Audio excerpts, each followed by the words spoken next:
Chapter 42. With the addition of 500 human slaves, Sullen's manpower was no longer as tight.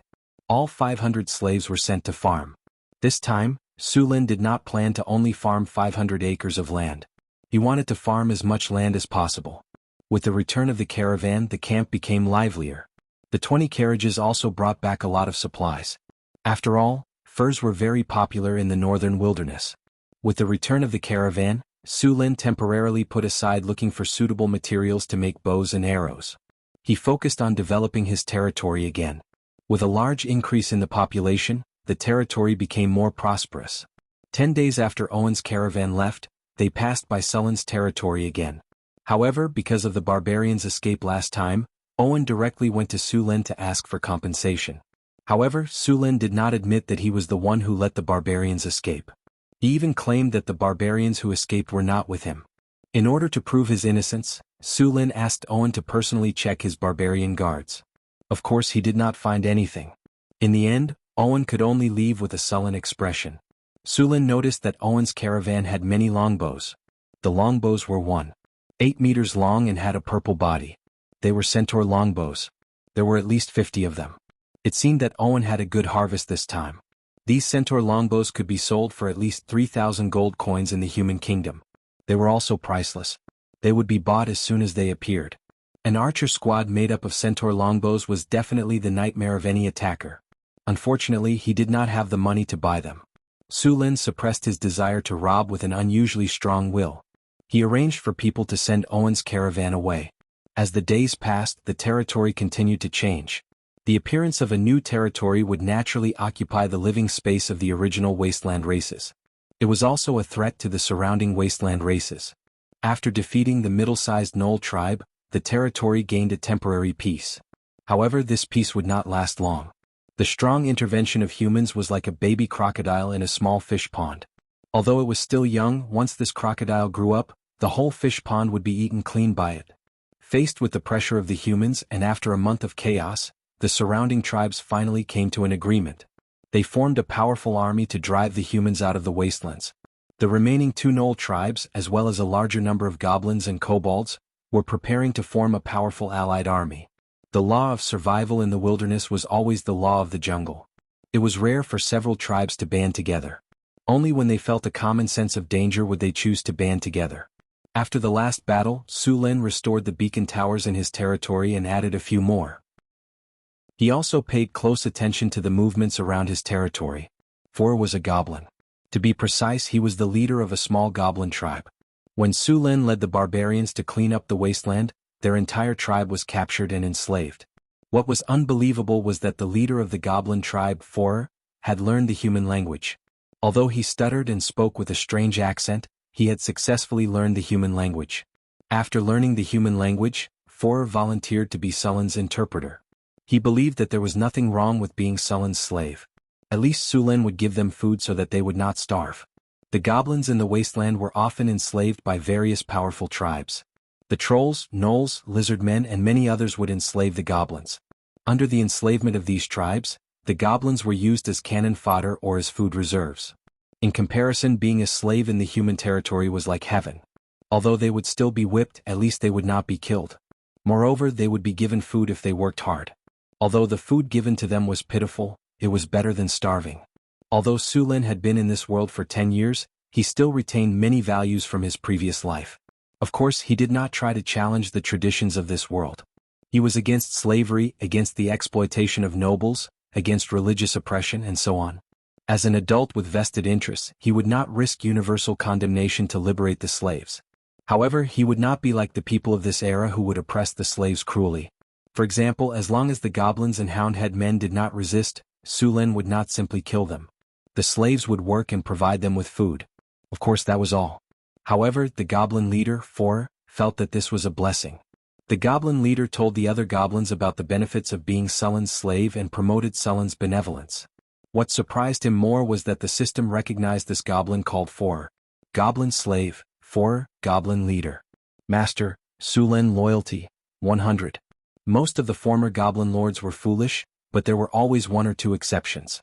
As a smart one among the goblins, he learned the human language with his own efforts.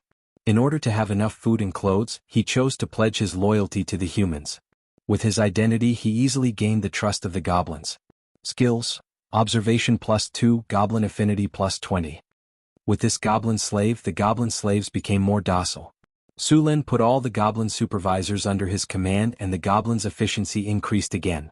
And those goblin supervisors had actually become soldiers recognized by the system. Goblin Supervisor, the strongest among the goblins. In order to have a better life, these goblins chose to pledge their loyalty to the human lord. Strength: 4 Vitality, 3 Agility, 5 Spirit, 3 Charm, 3 Skills, Lash Observation. Although their combat power is not as good as the 5 weaklings, they still have their own uses. After Su Lin discovered this situation, other than ordering the goblins to work, he also sent them to the wilderness to gather information about the tribes. Due to their identity as goblins, they naturally gained the recognition of the tribes in the wilderness. They easily blended into the tribes and eavesdropped on the news for Su Lin.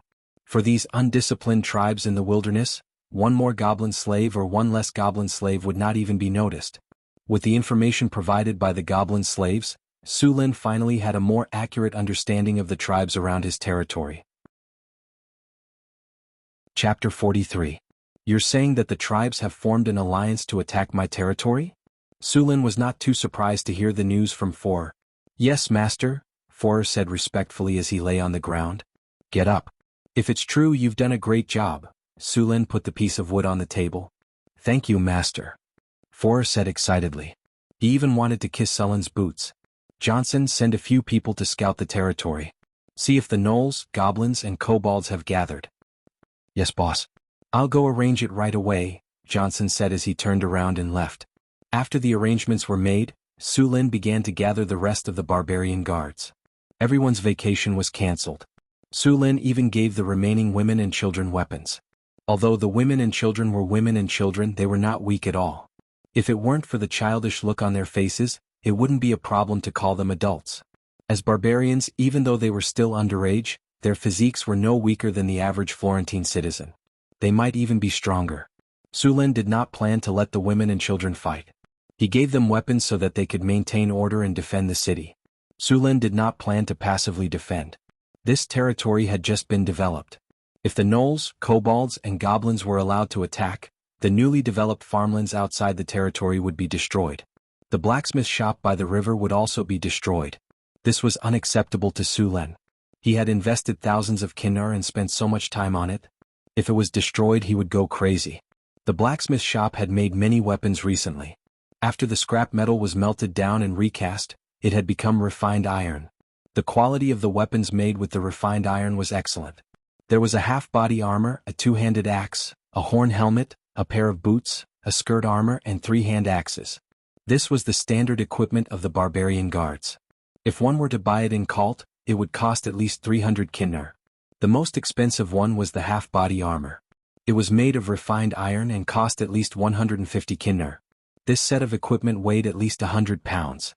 Normal people would find it difficult to walk with it, but the barbarians could still walk as if they were flying. It was as if they were wearing leather armor instead of iron. Over 30 barbarian warriors in metal armor and holding sharp axes stood together. Even the weakest of them was over 2 meters tall, and an invisible aura of killing intent washed over them. A timid person would probably be scared to death by these war machines. Other than these barbarian guards, Su Lin had only prepared some axes and spears. Their armor was also some leather armor, and at most only metal plates were embedded in their vital parts. There were not many leather armors and most of them were replaced by barbarian guards. Although the mercenaries had joined the territory as free citizens, they would still pick up their weapons when the territory was in danger. They were considered veterans. Although their strength was average, they were still capable of staying behind to guard the territory. The 500 serfs all retreated to the city to hide. Su Lin had spent 1,500 kinnar to buy these serfs. They were to be used as farmers in the territory. He did not plan to let these serfs fight. Even if they picked up their weapons, they would be nothing more than food to the goblins and kobolds. The 1,000 goblins, kobolds and gnolls were locked up to prevent them from causing trouble when Su Lin was not around. After everything was arranged, it was already evening. Su Lin brought the barbarian guards back to the Lord's castle for dinner. When Xian and Johnson went back to buy slaves last time, Su Lin specifically asked him to bring back a chef from Cult. After a few days of training by Su Lin, this chef could now cook food that suited his taste. Johnson took a bite of the wheat flour pancake. The wheat flour used to make white bread was baked into a pancake, and he rolled it up with a roll of roast duck meat. It conquered his taste buds instantly, and he devoured the pancake in a few bites. "Boss, this roast duck roll is amazing." Su Lin did not pay attention to this glutton. He picked up a piece of boiled mutton with his chopsticks and ate happily. Did the scouts come back? They're back. Johnson ate the rest of the roll in one bite. What's the situation like? Su Lin saw Johnson eating so happily and couldn't help but grab a roll and roll some roast duck. He rolled it up and took a big bite. Those tribes are still fighting for dominance. Johnson sneered. Those tribes in the wilderness are all bandits. It's not easy to get them to listen to you. None of them are willing to suffer losses. If they want to unite, they won't succeed without a few internal fights. They really are a bunch of mobs. Su Lin said. How many of them are there? The camp is too messy. I can't calculate how many of them there are, but I estimate at least 5,000. Johnson picked up another roll and took a bite. 5,000? These trash are looking down on us too much. Do they really think they can win with numbers? Su Lin laughed disdainfully. But we can't be careless. A lion will go all out to catch a rabbit, not to mention a war. Be careful. My lord is wise. Johnson flattered. It's good that they're working together. It saves me the trouble of looking for them one by one. This time we can deal with them all at once. It saves me a lot of trouble. Su Lin said as he took a sip of ale. By the way, do you remember where the tribe's allied forces are? Of course. I asked Forer to bring 2 goblins to keep an eye on them. That's good. Su Lin nodded and continued eating. Let's go after dinner. After dinner, Su Lin left the camp with his barbarian guards under the cover of the night. It was still cold in the wilderness at night. Su Lin tightened his clothes. Those damn tribes in the wilderness. They should have just stayed put. Why did they have to come looking for trouble? Now I have to travel in the middle of the night. Su Lin was in a bad mood. As a noble with a territory, he couldn't sleep on a thick velvet bed at night. There were no pretty maids to warm his bed, and he had to travel with a group of rough men. He was in a bad mood. There was no velvet bed, no pretty maids to warm his bed. There were only 35 muscular bald men who were more than 2 meters tall. Warm his bed? Unless you wanted to have a taste of being covered by them. Chapter 44. Under the starlight in the sky, the group hurried through the wilderness. The camp of the tribes was to the east of Sullen's territory. It was more than 80 miles away from Sullen's camp. According to the Knoll's speed, it would take them 2 days to arrive if they attacked Sullen's territory. However, for the barbarians and Su Lin, they could arrive in 3 hours if they traveled with light equipment. To save energy, Su Lin brought a few carriages to transport the armor. Everyone carried their own weapons. Other than weapons, the carriages were also loaded with large amounts of pine wood. Pine wood could be found everywhere in the wilderness. This plant liked to grow in cold areas because of the high oil content in its trunk. It was very suitable for making torches. It was a must-have for traveling, killing, and robbing. There were many nocturnal animals in the wilderness. However, when they saw Sullen's group, they all ran away. The group traveled for 6 hours in the wilderness. Finally, at 2 o'clock in the morning, they arrived 3 miles away from the camp of the tribes. Master, you're finally here. A figure quickly rushed over and jumped at Sullen's feet. It was Forer.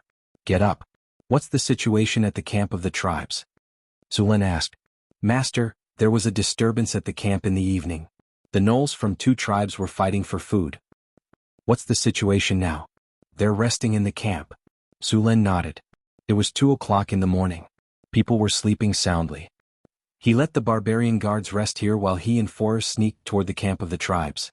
Su Lin hid in a tree outside the encampment and secretly observed. The encampment of the allied forces of tribes was very simple and messy. It could even be said that the encampment set up by a rookie was better than this one.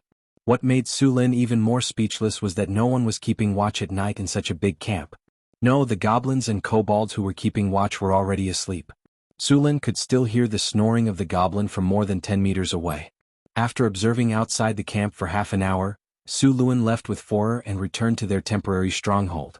After a long night's journey, as the most elite barbarian guards, they had recovered. Everyone put on your equipment. The battle is about to begin. Su Lin said as he took out a spear from his storage space. The 35 barbarian warriors immediately got into action, donning their armor. In less than 5 minutes, everyone was ready to go. The barbarian warriors in full armor began their slaughter. "Boss, I'm ready. Give me the order," Johnson said eagerly as he stroked the shiny blade of his axe. Flames danced in his eyes. "That's right, boss. We can't wait any longer. My axe is thirsty for blood. This time I must kill to my heart's content." The barbarian warriors all asked to fight. "What's the hurry?" Su Lin slapped Johnson to the side. "There are only 36 of us. There are at least 5,000 kobolds, goblins, gnolls, and trolls in the camp. If we charge in like this, how many can you kill? You won't even be able to kill all of them. Use your brains." "Boss, are we going to run after one kill?" Johnson asked carefully. "Idiot." Su Lin looked at him and said, "Do you see those torches? Take a few each. After we enter, don't fight. Use the torches to light up the entire camp." "Understood, boss. Take the things. We're going to start now." Su Lin looked at the huge camp a few kilometers away. "The barbecue party has begun. I hope you like it." It was very quiet in the wilderness at night. Occasionally there would be the sound of the northern wind whistling. The temperature was very low at night. Even the goblins and kobolds on night watch had hidden in a corner to sleep. At this moment, a rustling sound came from the dark bushes outside the camp. Soon, black figures emerged from the darkness one after another. These black figures were over 2 meters tall and wore heavy armor. The giant axes in their hands gleamed coldly. They were all silent, like a group of demons that had crawled out from the abyss. "Light the torches and charge with me." The torches made of pine wood were very easy to burn. After a few seconds, a ball of orange flame suddenly rose from the top of the candle. As it burned, it made crackling sounds. The air was filled with the smell of pine. All 36 torches were lit. Then, Su Lin gave the order and led the barbarian guards to form a conical formation and charge toward the camp. Wearing weapons and equipment that weighed hundreds of pounds, the 30-odd barbarians ran with an aura that could topple mountains and overturn seas. The heavy footsteps woke up the goblins and kobolds on night watch. After discovering the enemy, these cannon fodder shouted and wanted to escape, but it was already too late. These tribes in the wilderness did not expect Su Lin to sneak in and attack at night. The defense of the camp was also arranged casually by the unlucky ones.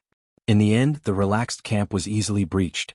Su Lin rushed to the gate of the camp and waved the long spear in his hand.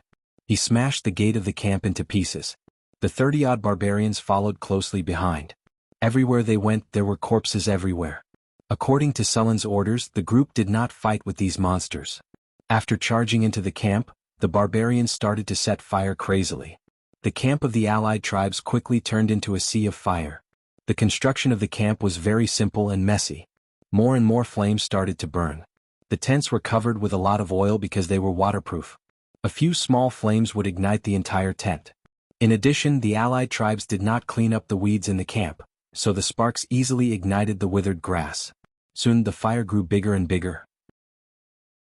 Faced with this situation, many goblins and kobolds began to run in all directions. Their escape led more goblins and kobolds to follow. These tribes in the wilderness were already problematic in the first place. After the chaos, the leaders of the tribes could not control their own armies. Some gnolls wanted to gather together, but the barbarian warriors took out their axes and threw them, splitting their heads in half. As for the monsters that did not resist, they did not kill them. Instead, they chased them from behind and let them run in all directions to create chaos. Those that dared to resist were all killed in the shortest amount of time. This was to give these tribes the greatest fear. If they ran, they had a chance to live. If they resisted, they would die. Originally, the army of these tribes was undisciplined, a motley crew. After the sudden night attack, they became even more disorderly. Chapter 45. The night was filled with flames and the sounds of fighting.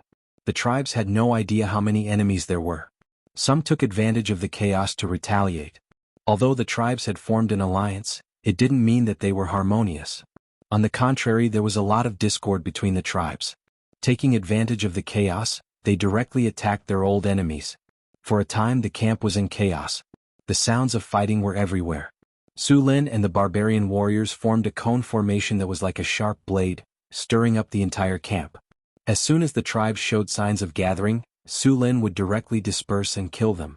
Faced with such a situation, the goblins and kobolds who could only fight with the wind had already started to run. The goblins, on the other hand, were still trying to gather together and counterattack.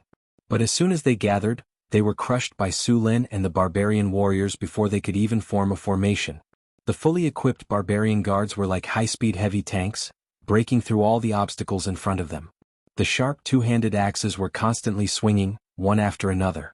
The barbarians were like highly efficient harvesters, cutting rows of enemies in half. The fully equipped barbarian guards carried more than 100 pounds of weight.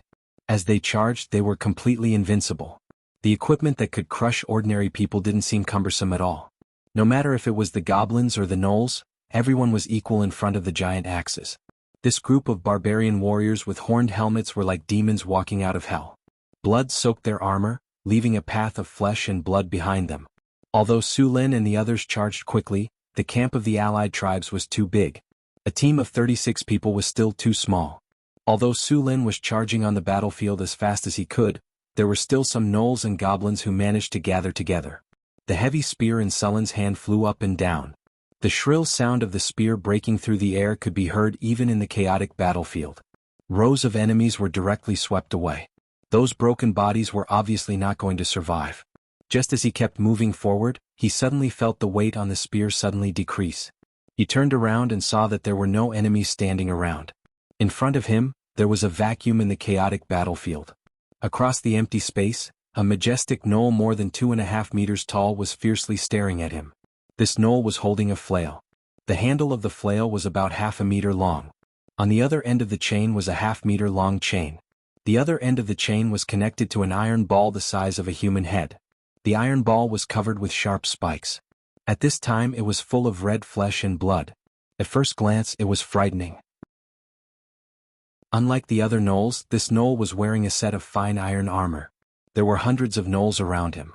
Similarly, these gnolls were also wearing armor. The gnoll's armor looked simple and cumbersome.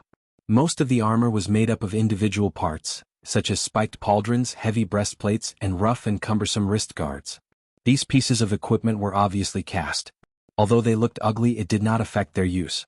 The gnolls had mastered the casting process, but there was no way to forge complete armor.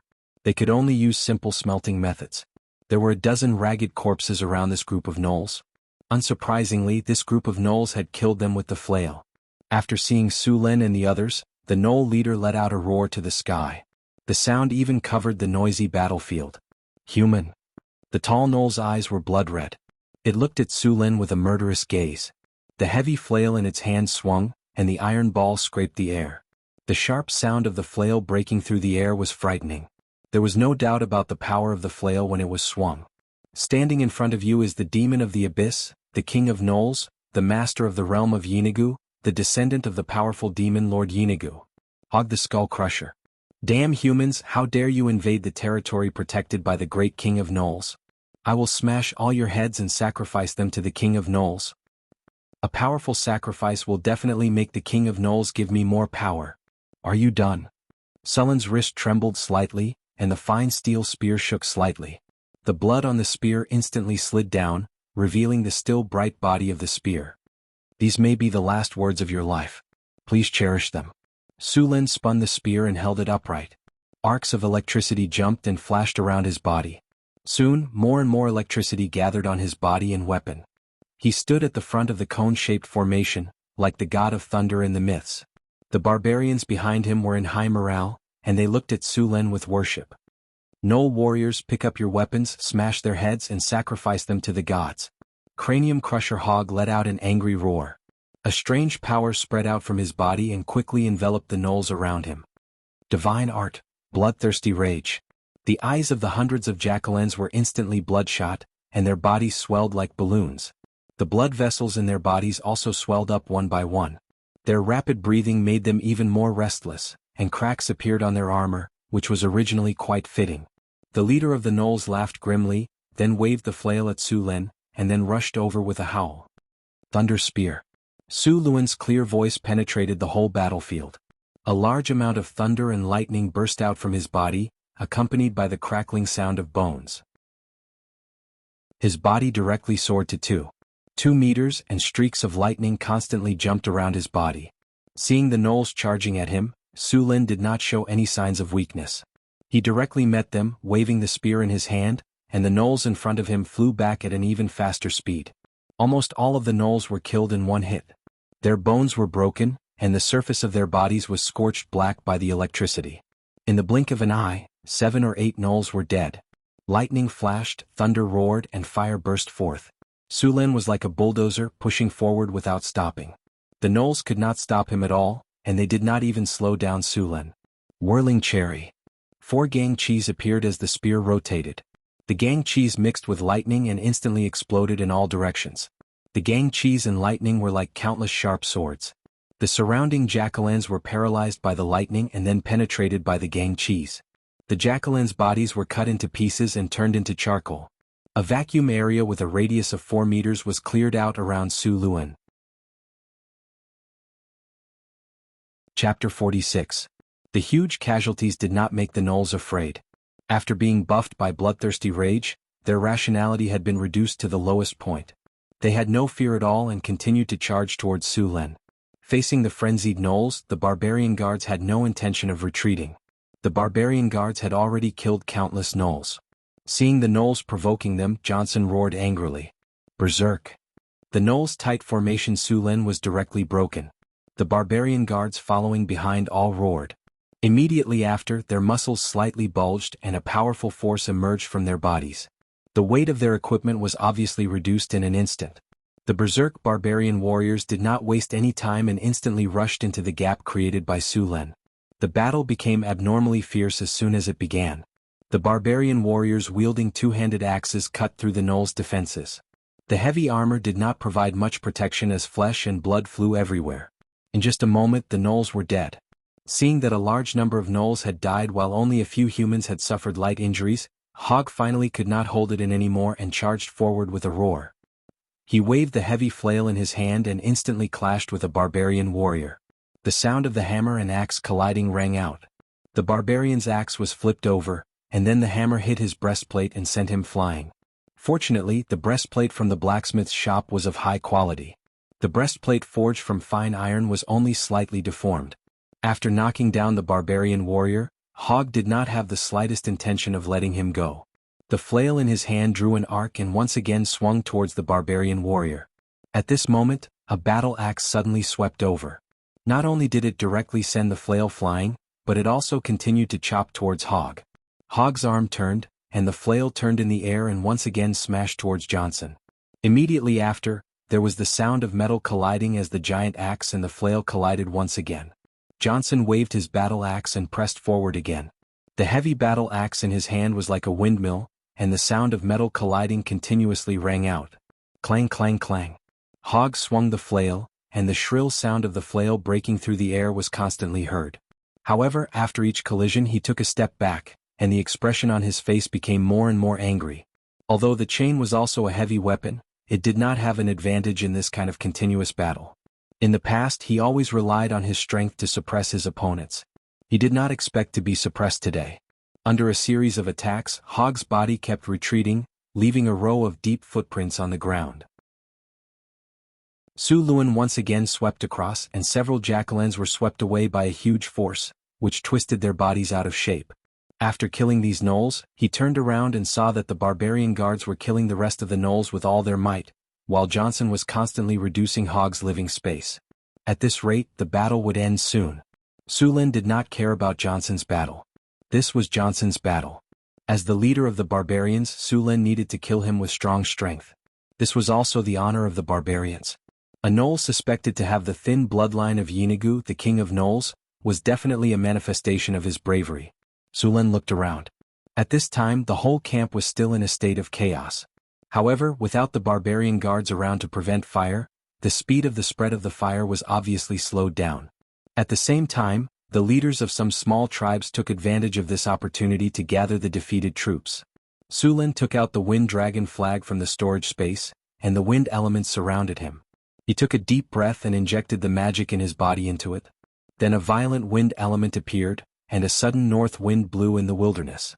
The north wind whistled and swept across the battlefield, followed by an even more violent north wind. Tornado. The howling northern wind continued to swirl. In just a few breaths, it formed two tornadoes that were dozens of meters tall. Then the two tornadoes moved quickly on the battlefield.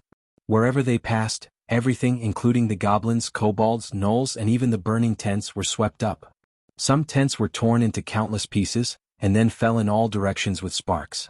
A large number of sparks fell on the tents, and the dry tents were quickly ignited. In just a few minutes the whole camp was on fire. The two tornadoes continued to rage, rolling up a large number of flames. With the help of the wind, the flames spread faster. Soon the two tornadoes became fire tornadoes. Countless goblins, gnolls, kobolds, and even trolls who did not have time to escape were caught in them. In a few breaths they were burned to death by the flames, and then the fat in their bodies provided more fuel for the flames.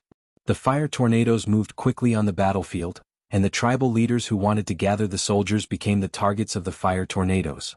The fire tornadoes swept across, and all the soldiers and tribal leaders were caught in them. After a few screams there were no more sounds. A large number of flames flew from the fire tornadoes. The gnolls had a thick layer of fur, and when the flames landed on them, it was easy to ignite them. One by one the gnolls became human torches. Because the tribes did not belong to each other, the camp, which was in chaos after the night attack, finally collapsed completely at this moment. The tornadoes raged for about 10 minutes and then slowly dissipated.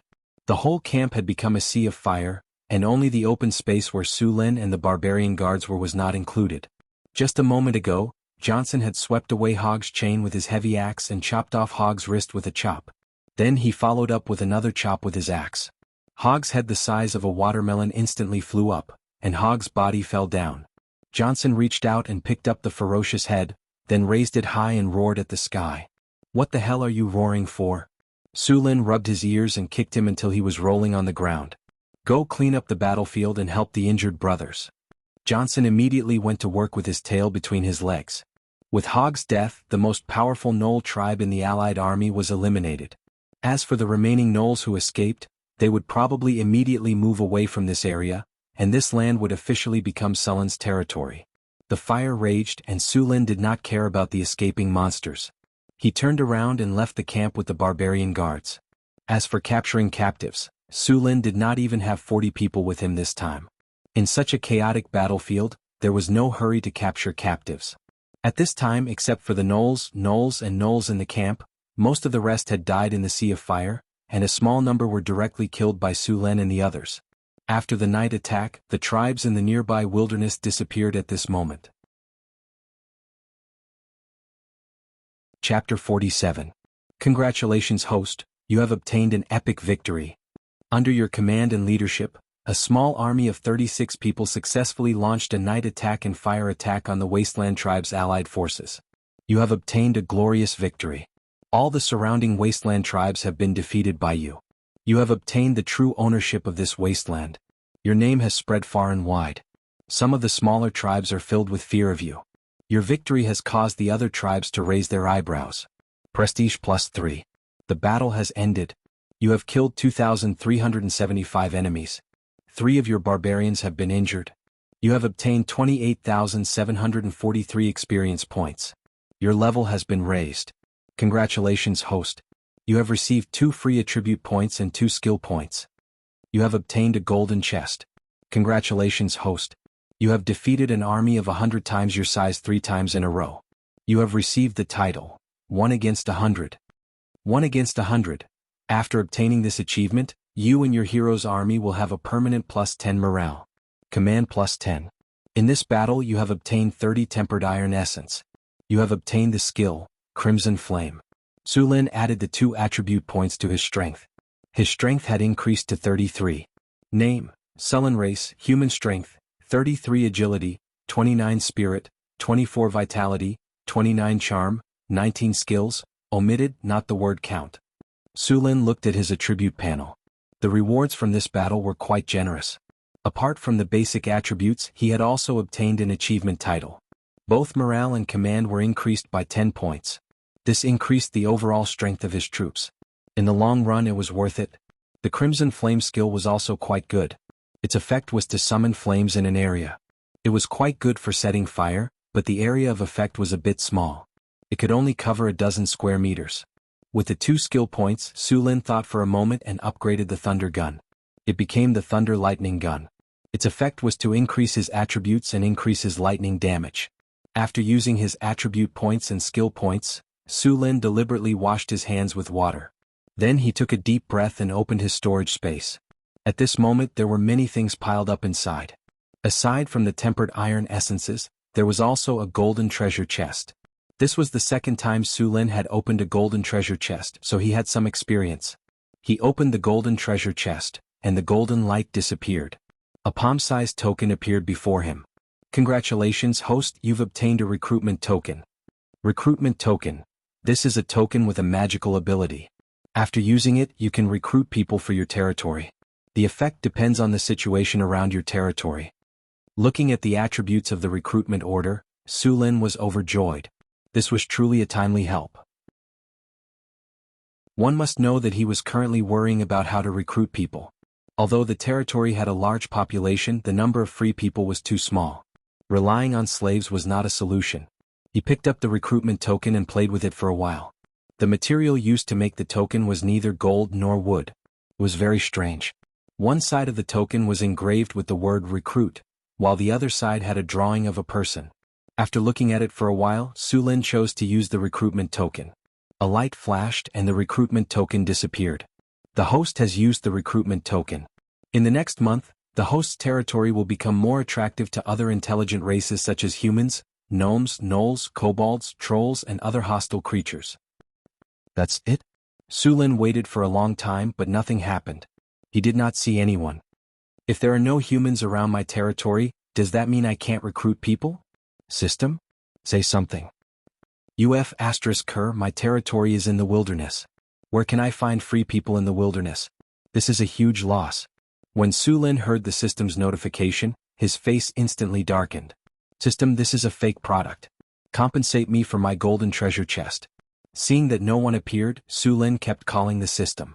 However, the system in his mind did not respond. No matter how he called, the system did not respond. After a while, Su Lin could only accept it helplessly. The fire burned until 10 o'clock in the morning before gradually extinguishing. The original camp of the Tribal Alliance army had completely disappeared, leaving only a charred empty space. Other than that, there were also a large number of burnt corpses. Su Lin had already started to retreat with the barbarian guards. In the battle in the early morning, only a few of the barbarian guards were injured. The most seriously injured one of them was the one who was sent flying by the gnoll leader Hog's chain. One of his ribs was broken. Su Lin used a physical healing spell on him. Green life energy enveloped him, and soon his injuries were completely healed. Because this battle was a night attack and a fire attack, there were not many spoils of war. The gnolls had at least a few hundred pieces of iron armor and weapons. The best set was the one on the gnoll leader. Although they killed more than 2,000 enemies in this battle, there were definitely more who escaped. In the end, Su Lin and the others only captured more than 200 captives in this battle. The fate of these captives was to be captured and sent to the camp as laborers. When they left, it only took them 5 or 6 hours to rush back. When they came back, they brought many captives with them. They walked for a whole day. In the evening, Su Lin and the others finally returned to the territory. Seeing that they had returned with a great victory, the people who stayed in the territory could finally breathe a sigh of relief. There was no other way. This territory could only stand in the wilderness because of the strength of Su Lin and the barbarian guards. After knowing that Su Lin had wiped out the Tribal Alliance army in the wilderness, the whole territory was excited. Su Lin was also very excited. He directly announced that there would be a victory banquet tonight. He asked his subordinates to go to the warehouse and take out the stored ale and dried meat. He also asked the barbarians to slaughter a few spotted antelopes. A bonfire was lit in the open space outside the Lord's castle, and a simple bonfire party began. Although the bonfire party was very simple, the barbarians were still very happy. The party went on until late at night, and more than 10 barrels of ale were all drunk. Then these drunk barbarians were single-handedly carried back by their respective tigresses. After defeating all the tribes in the wilderness around the territory, Su Lin finally gained a foothold in the wilderness. After the territory was safe, Su Lin began to think about the future development of the territory. As a territory, the territory had to ensure that it had enough military power. This required a lot of money. In the past, there had been powerful nobles who had also defeated the tribes around the wilderness. In the end, very few of them were able to hold on for a long time. The cost of maintaining a powerful army in the wastelands was so great that even a count would feel the pinch. Chapter 48. A cavalryman would cost 70 kinnur a year, including at least 10 kinnur to maintain the horses, at least 10 kinnur for weapons and armor, and the salary of the soldiers. In the Kingdom of Florence, a cavalryman's monthly salary was 1 kinnur, which was 12 kinnur a year. In addition, a cavalryman had to be accompanied by at least 2 auxiliary soldiers. Although the cost of these auxiliary soldiers was not as high as the cavalryman, it was not a small amount in a year. This did not include the value of the horses and the loss rate of the horses. A qualified warhorse would cost at least 30 kinnur. The horses of the cavalryman would often be damaged, which was another large expense. In addition, as a pioneering territory, the early materials had to be transported from the country, which caused the cost of a cavalryman to be far more than 70 kinnur. Sometimes it would even double. Therefore, the basic cost of maintaining a 1,000-man cavalryman in the pioneering territory would cost 100,000 kinnur. This was only the cost of the army. The cost of building the territory, recruiting orders, and purchasing slaves would not be lower than this. Therefore, although pioneering territory seemed to be a very glorious thing when it was done, one would find that without a strong financial support, it was simply impossible to do so. The annual income of a count's territory plus other income was about 100,000 kinnur. How many pioneering nobles could come up with this amount of money? Even if they could come up with so much money, the investment would have to be reaped. How much could they reap from the pioneering territory? The biggest gain would be land. If it was just farming, the investment would not be recovered for at least 20 years.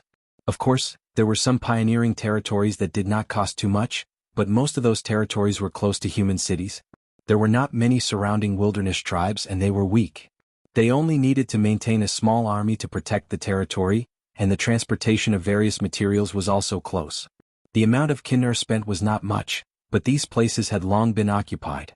These pioneering territories could not be taken by just anyone. For example, Sulla's pioneering order clearly stated that he had to be 300 miles away from Blackstone City to establish his territory. Otherwise, the Kingdom of Florence had the right to take back the territory. As for the nearest expansion orders, they only needed to be 50 miles away from Blackrock City. Of course, there was a limit to this expansion order. The territory could only be within a radius of 10 miles. Although there were many benefits to developing a territory close to the city, the territory was very small. More importantly, there were very few mineral resources. After all the valuable minerals had been discovered close to the city. Although Sulla's territory was far away, there was no requirement for the size of the territory. In theory, as long as you were strong enough, you could always expand outwards. However, in reality, it was very difficult for most people to defend their territory. Expanding outwards was even more impossible. Then did anyone succeed? This was for sure. Some lucky bastards discovered gold, silver, and other precious minerals when they were developing their territory. Immediately, a large number of nobles and merchants would come to support them. They would help them develop their territory and provide them with resources, all for the right to mine gold and other precious minerals. There were also some protagonists who discovered mithril and silver mines and received support from a large number of wizards.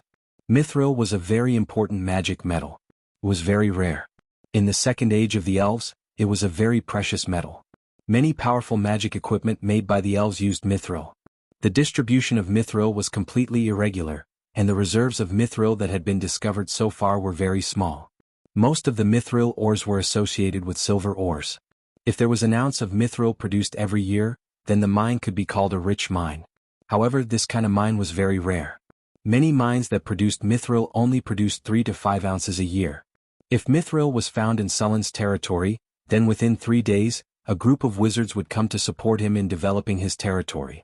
If he wanted resources, he would have resources. If he wanted kinnur, he would have kinnur. The wizards would even help him in person. However, mithril was something that could only be obtained by luck. Sulla didn't think he was that lucky.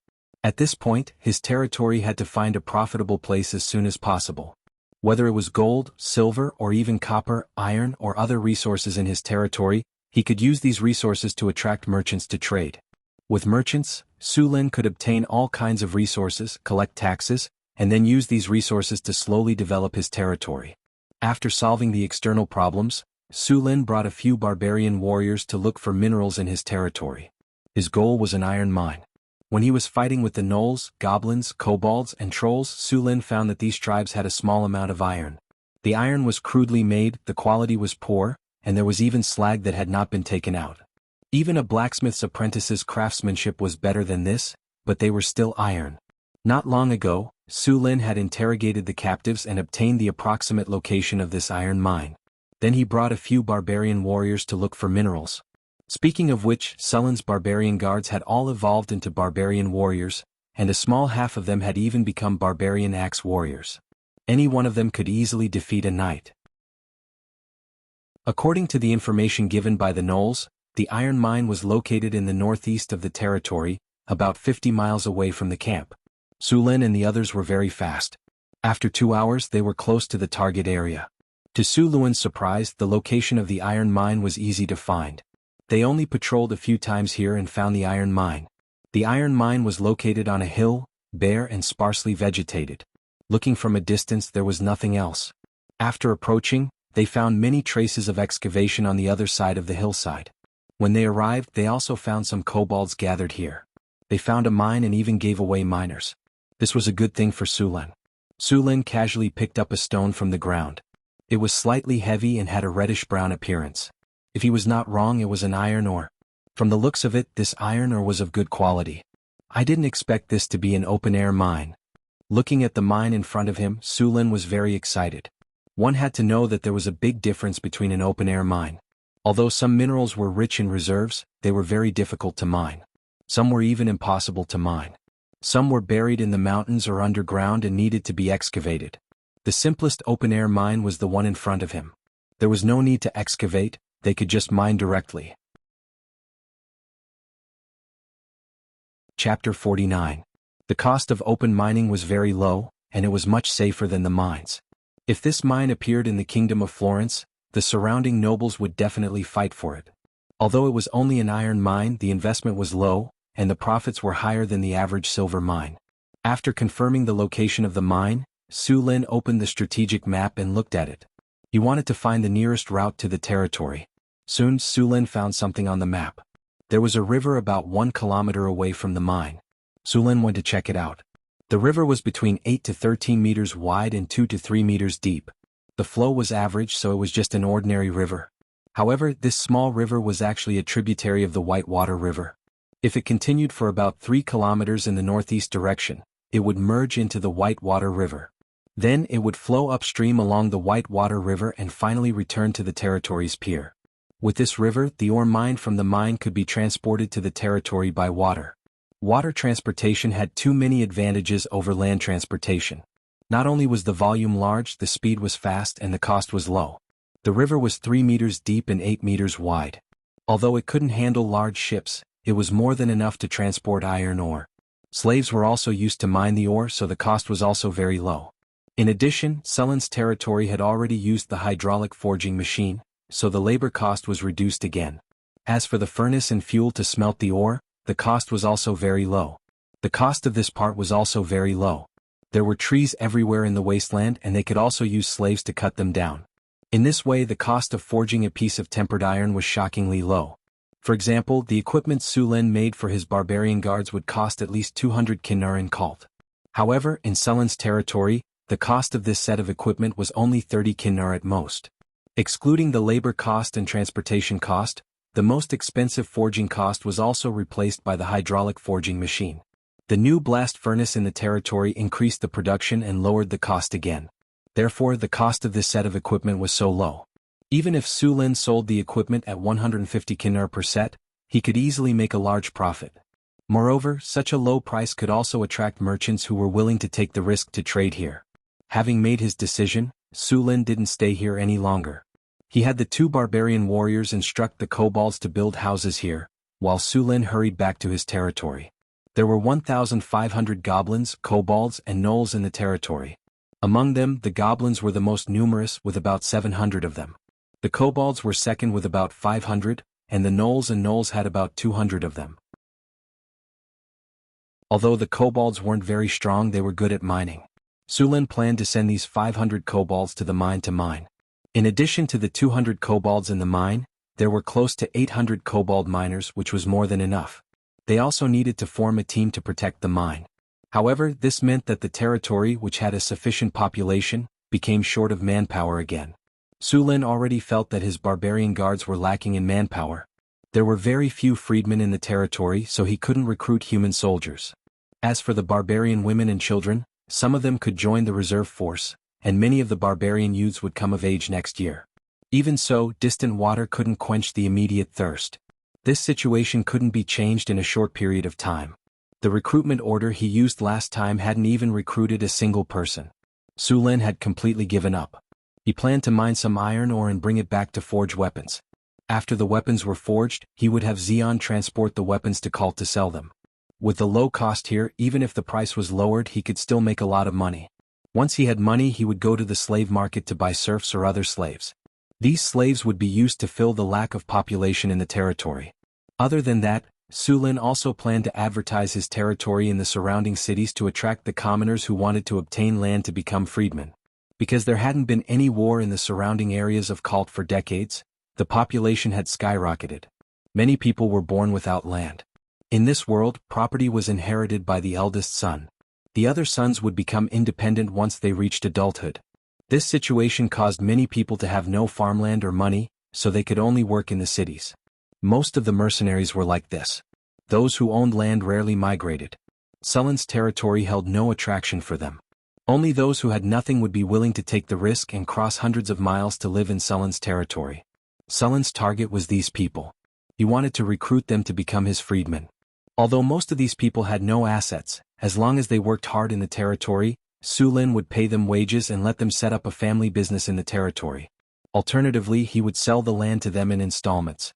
In fact, Su Lin was already considering restoring the freedom of his serfs. Of course, he wouldn't do that now. He planned to let these slaves work for a few years and then revoke their status step by step, making them free. Although it seemed that Su Lin had suffered a great loss by releasing the slaves, in fact, this was not the case. When they were slaves, they naturally wouldn't work as slaves. Even if they were forced to work, their efficiency would be high. Although it would save money, it wouldn't create much value. However, if Su Lin made an agreement with them, as long as they worked hard for him for a few years, their status as slaves would be pardoned and they would become free. In that case, the motivation of these slaves would definitely increase by leaps and bounds. After a few years, when these slaves became free, they would naturally want a better life. Then they would definitely work harder and contribute to Sulin's taxes. In this way, the value they would create would be much higher than the value of the slaves. Of course, Su Lin didn't do this right from the start. After all, the power of tradition in this world was still very strong. At least, he was going to wait until he was stronger before doing this. If he was in the south, Su Lin would probably be worried about the influence of the surrounding territories.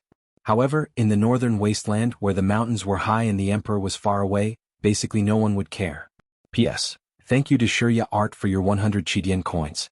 Thank you to Dejected Death for your 100 Chidian coins.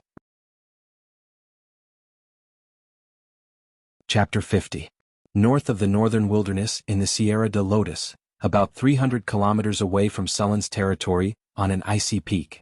The cold wind from the polar ice field whistled past. It was already a world of ice and snow.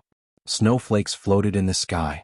As the cold wind blew, countless ice crystals spun and formed small whirlwinds. Boom! A mature bison that weighed close to a ton was thrown on a cliff. A gust of wind blew past, and then a huge black shadow fell from the sky. It had a grayish-white body, a pair of fleshy wings, and sharp claws that looked like they were made of steel easily left deep scratches on the rock that was frozen like steel. Its appearance was very similar to the pterosaurs of the dinosaur era, but compared to the pterosaurs, it was much bigger. Any adventurer who had learned how to identify monsters would be able to recognize that it was a Cryopterus at a glance.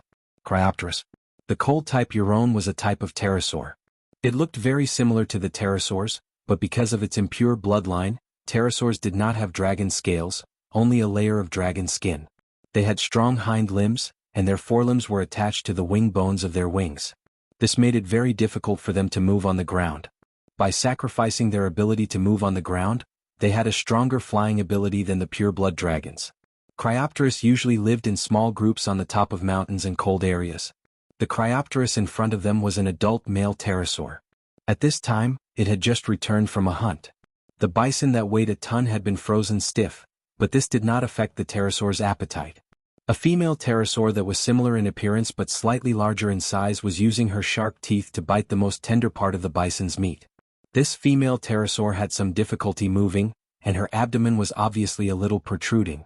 It was obvious that this pterosaur was about to lay eggs. It was difficult for dragons to reproduce. Pterosaurs would lay eggs about once every 3 to 5 years. Each time they would lay 3 to 7 eggs.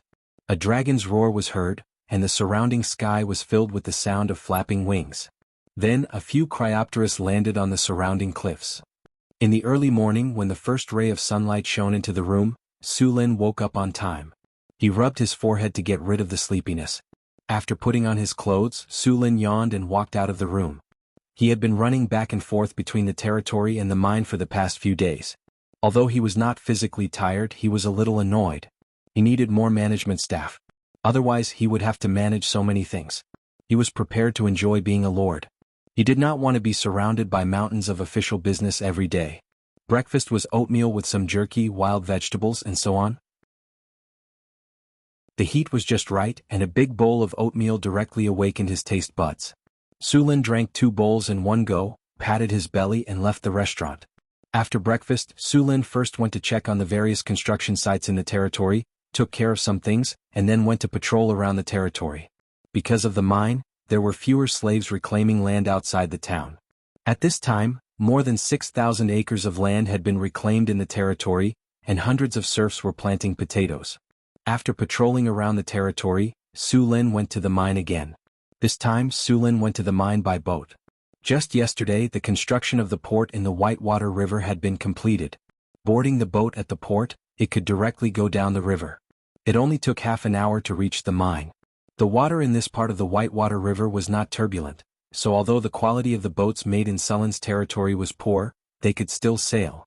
Soon Su Lin went ashore near the mine. At this time the port had become a construction site.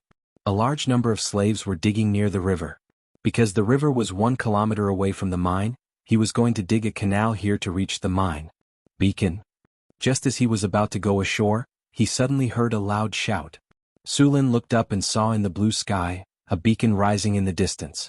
A beacon more than 100 people. I didn't expect there to be a tribe here. Seeing the beacon, Su Lin laughed. We don't have many slaves here. Catch all of them to mine. A few barbarians beside him couldn't help but pull out their weapons and look in the direction of the beacon. They were eager to fight. Go, let's go directly.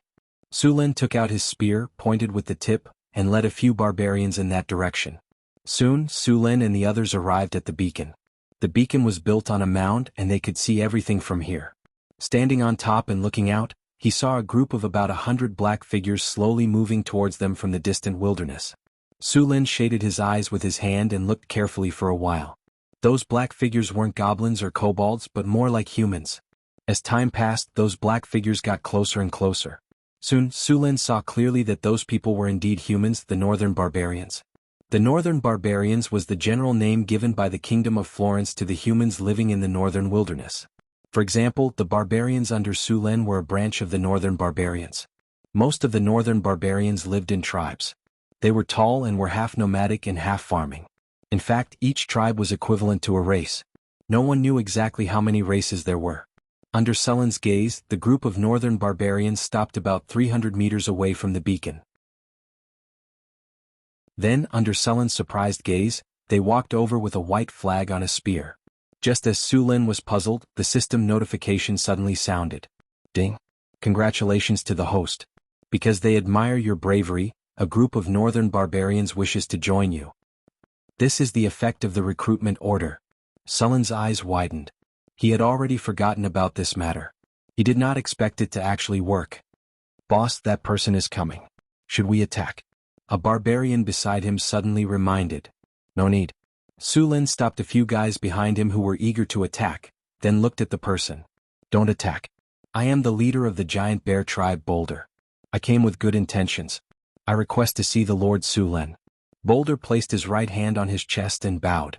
This barbarian called Boulder was also a barbarian, but the tattoo on his body was a giant bear.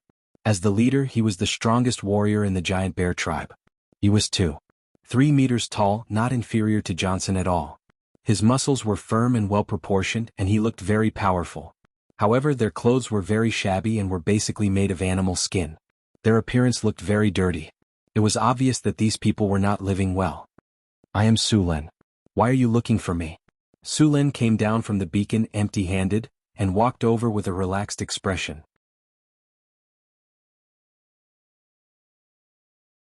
Chapter 51. You're Sir Sulin? Boulder looked at Sulin in surprise. He never thought that someone who was shorter than the average height of their tribe would be Sulin. "I don't think anyone here would dare to pretend to be me." Sulin shrugged and said. He was now very curious about these people. How did the recruitment order recruit them? "Dear Monsignor Sulin, I greet you on behalf of the entire giant bear tribe," Boulder quickly said. "You don't have to greet me." Sulin waved his hand and pointed. "Are you guys migrating?" Boulder was a little embarrassed. He hesitated and continued, "Monsignor Sulin, the giant bear tribe would like to join your territory and pledge our loyalty to you. Please accept us." As soon as he finished speaking, Sulin heard the system prompt again.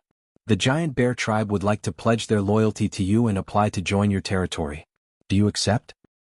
"Is that so? That's great. Welcome to the team." Sulin agreed without hesitation when he heard the notification. Then a new team appeared on his system interface. Giant Bear Tribe, Northern Barbarians. Number, 153. Loyalty 85. Morale, 70. There were more detailed data below. There were 38 barbarians in this group. The strongest one was a level 3 barbarian warrior just like Johnson. The rest were level 2 barbarian warriors. The rest were the elderly, women, and children. With the addition of the Giant Bear Tribe, Sulin's military power doubled. Although it seemed that the new Giant Bear Tribe warriors were a little weak, they would quickly level up after a few battles. Therefore, Sulin was not worried about their strength. Although Sulin wanted to expand the heavy infantry, he actually preferred to have archers. His territory only had one type of unit, which made him easy to be targeted. For example, if he encountered cavalry or even more disgusting mounted archers, he wouldn't be able to run as fast as them, nor would he be able to catch up to them. So, adding a few more types of units to cooperate in battle was the best choice. After that, Boulder brought more than 100 people into Sulin's territory. Sulin gave a few simple instructions and led Boulder and the rest to the town. After returning to the territory, Sulin asked people to prepare food for them while he communicated with Boulder. After a while, he had a rough understanding of the Giant Bear Tribe. The Giant Bear Tribe originally lived in the northeast of Sulin's territory, near the Sierra de Lotus. However, not long ago, a group of Cryopteris came to the Sierra de Lotus. These Cryopteris built their nests in the Sierra de Lotus and used it as their hunting area. In the face of the Cryopteris, the Giant Bear Tribe could not resist at all. They could only migrate to the south. It was during the migration that they heard of Sulin's reputation. After learning that Sulin had a group of powerful barbarian warriors under him, they decided to try to join. In the past, there were barbarians who wanted to join the Kingdom of Florence, but not many succeeded. After all, although barbarians were strong, they were not suitable for recruiting soldiers. Therefore, there were very few lords and cities that were willing to accept them. When Sulin heard that there was a group of Cryopteris in the Sierra de Lotus, he was very surprised. After all, although Cryopteris were not pure-blooded dragons, they were still very strong. In fact, in this world, as long as one had a relationship with dragons, they were not weak. Even the weakest dragon descendant, the Kobold descendant, was not weaker than a barbarian warrior. The Kobold descendant had mastered at least one spell, and it was basically the Fireball spell. Although the Fireball spell was a common skill in the game in his previous life, in this world, the Fireball spell was a powerful level 3 evocation skill. One Fireball spell could damage or even destroy the best armor in Sulin's territory. Cryopteris was even stronger. The Gale Tiger that Sulin killed before was like a little brother to Cryopteris. Cryopteris also inherited the breath of the pure-blooded dragons. Although it was not as powerful as a real dragon, it was still not to be underestimated. However, this was not the most important thing. The most important thing was that Cryopteris could fly. As long as it did not land, it could only passively take a beating. As for arrows, for Cryopteris with their tough dragon skin, ordinary arrows were equivalent to scratching an itch. They could not break through their defense at all. Only the special arrows shot from the special crossbow could threaten them. Of course, if the distance was too far, the crossbow would not be able to exert its power. In fact, Cryopteris was not necessarily comparable to the ground dragons in terms of destructive power. In fact, when the number of ground dragons reached a certain level, The power they could unleash was even more amazing.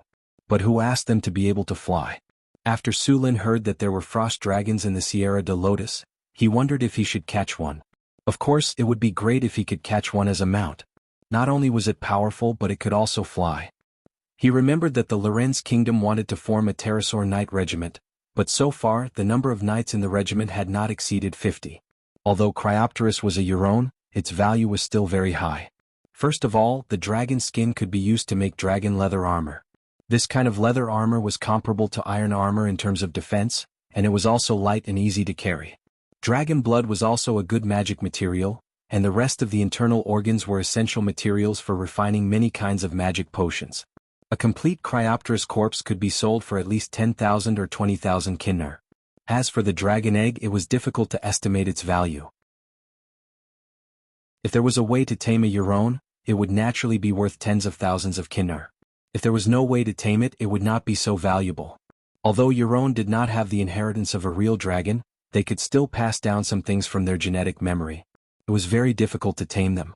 According to Boulder, the group of Cryopteris was only 200 kilometers away from his territory at most. At such a close distance, the frost pterosaur could fly there at full speed for an hour. It could be said that Sulin's current location was also within the hunting range of the frost pterosaur. If Su Luan was alone, the ice Quetzalcoatlus wouldn't be much of a threat. As long as it dared to attack him, Su Luan was 100% sure that he could kill it. But for the territory, other than Johnson, everyone was a match for the ice Quetzalcoatlus. Even Johnson could only passively defend. He lacked long-range attacks, so the territory's hands were tied when dealing with such a large flying monster. It seems that I need to make a few ballistas as soon as possible. Sulin thought to himself. It just so happened that the 30 pieces of refined iron from the last battle were just right to make ballistas. Chapter 52. Sulin was lying on a rocking chair under a tree, munching on sunflower seeds. Not far away, a fierce battle was taking place. Both sides were barbarians, but the scene was a little strange. The battle was completely one-sided, but this kind of result was actually very normal. After all, one side was a newly joined giant bear tribe and was only a level 2 barbarian, while his opponent was a level 4 giant axe warrior. There was a difference of 2 levels between the two sides. Boom! A figure fell heavily to the ground. The winner was decided. This battle was not arranged by Sulin. In fact, it was requested by Boulder. He wanted to show Sulin the bravery of the bear tribe's warriors.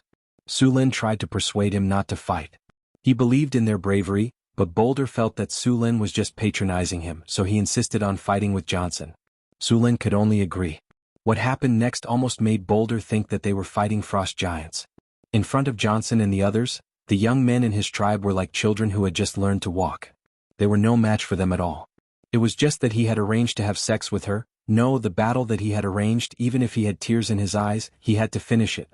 When the last warrior was thrown out of the arena, the battle finally ended. Looking at the despondent Boulder, Sulin felt a little guilty. Had he gone too far this time? He wanted to comfort him, but in the next second, Boulder dragged Johnson to eat. The arrival of more than 100 barbarians from the bear tribe doubled the number of warriors in the territory. However, the food supply became tight again. These barbarians all had huge appetites. They ate 2 to 3 times more than a normal person. After a long period of hunting around the territory, the prey had learned to be smart and would consciously avoid Suluan's territory. As a result, in addition to fishing every day, there were fewer and fewer game. The winter in the northern wilderness was very long, at least 4 months, so Suluan had to prepare enough food to survive the winter. If they couldn't find food in the wastelands, they would have to buy it in Calt. They needed kinnar to buy food, and the territory could be said to be extremely poor right now. They simply did not have the money to buy food. Left with no choice, Sulin began to rummage through his belongings to see if there was anything he could use to exchange for money. There were a dozen or so low-quality gems in one box. These were spoils of war from previous battles, and their quality varied. If they were sold like this, they would be worth 300 to 400 kinnar at most. There were also some weapons and equipment, but because they had been given to the barbarians, there weren't many left. If they were all sold, they could be sold for around 1,000 kinnar. After a rough calculation, there were still 1,400 pieces of kinnar left. After deducting all kinds of taxes, they could buy about 10 wagons worth of supplies from Calt. In the past, with so many supplies, they could survive the winter if they were frugal. However, with the addition of 500 serfs and 150 barbarians, the supplies could only last them for a month at most. 5,000 mu of potatoes had been planted outside the town. These potatoes would take 3 to 4 months to mature. Only then would the territory be considered to have sufficient food. Therefore, Sulin had to prepare at least 4 months' worth of food in their territory. But now, the territory's food reserves could only last them for a month and a half at most. The gap was as high as 2.5 months. Playing with the gems in his hand, Sulin suddenly thought of processing these gems into jewelry. After all, the profit from selling raw materials was a few times or even a dozen times greater than the profit from selling finished products. Sulin had seen a lot of jewelry from this world at his cheap father's place. To be honest, the craftsmanship of this world's jewelry was not very good. The shapes were monotonous and the styles were old-fashioned. They could not be compared to the jewelry he saw in his previous world. After finding a few craftsmen, Sulin handed the gems to them to be polished. Then he took out a piece of parchment and began to design the jewelry. Because the craftsman's skills were limited, Sulin did not dare to design too complicated a design. He only drew a few simple sketches from his memory. To make this batch of jewelry, Sulin melted the few pieces of kinnar he had into gold and let the craftsman work on them. The gold was soft, so Sulin added some other metals to it to increase the strength of the jewelry. Of course, he would not admit that the gold was insufficient. After a few days, the jewelry Sulin designed was finally completed. The most valuable one was a pair of bracelets. The best quality gemstones in the treasure chest were a ruby and a sapphire.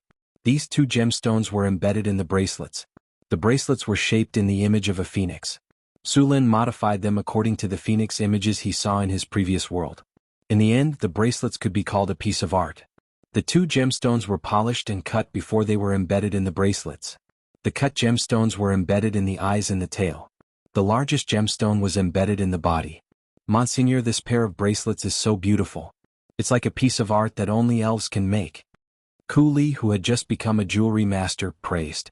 That's right, Lord Jiu. This pair of bracelets is so beautiful. The design you designed is amazing. The craftsmen racked their brains to describe this pair of jewelry bracelets with their own limited vocabulary. Wait, what did you just say?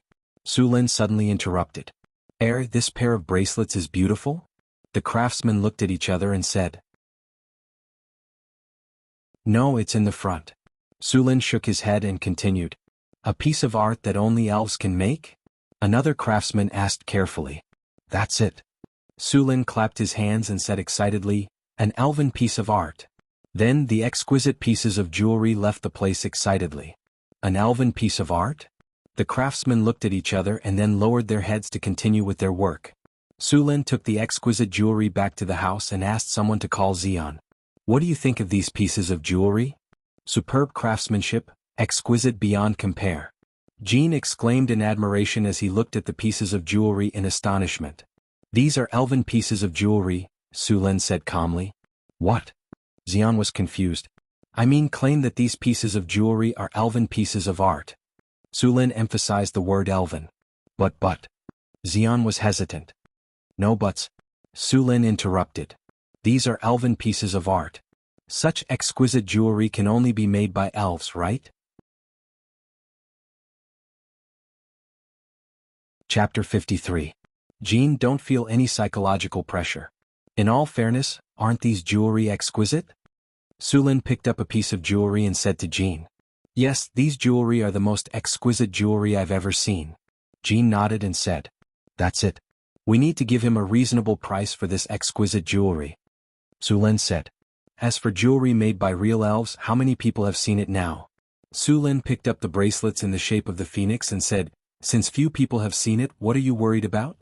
When the time comes, you can say that it was found in the ruins, and then with a little guidance, with the degree of delicacy of these jewelry, those people will naturally believe it. Why did Sulin have to drag these jewelry to the elves? It was very simple, because of the price.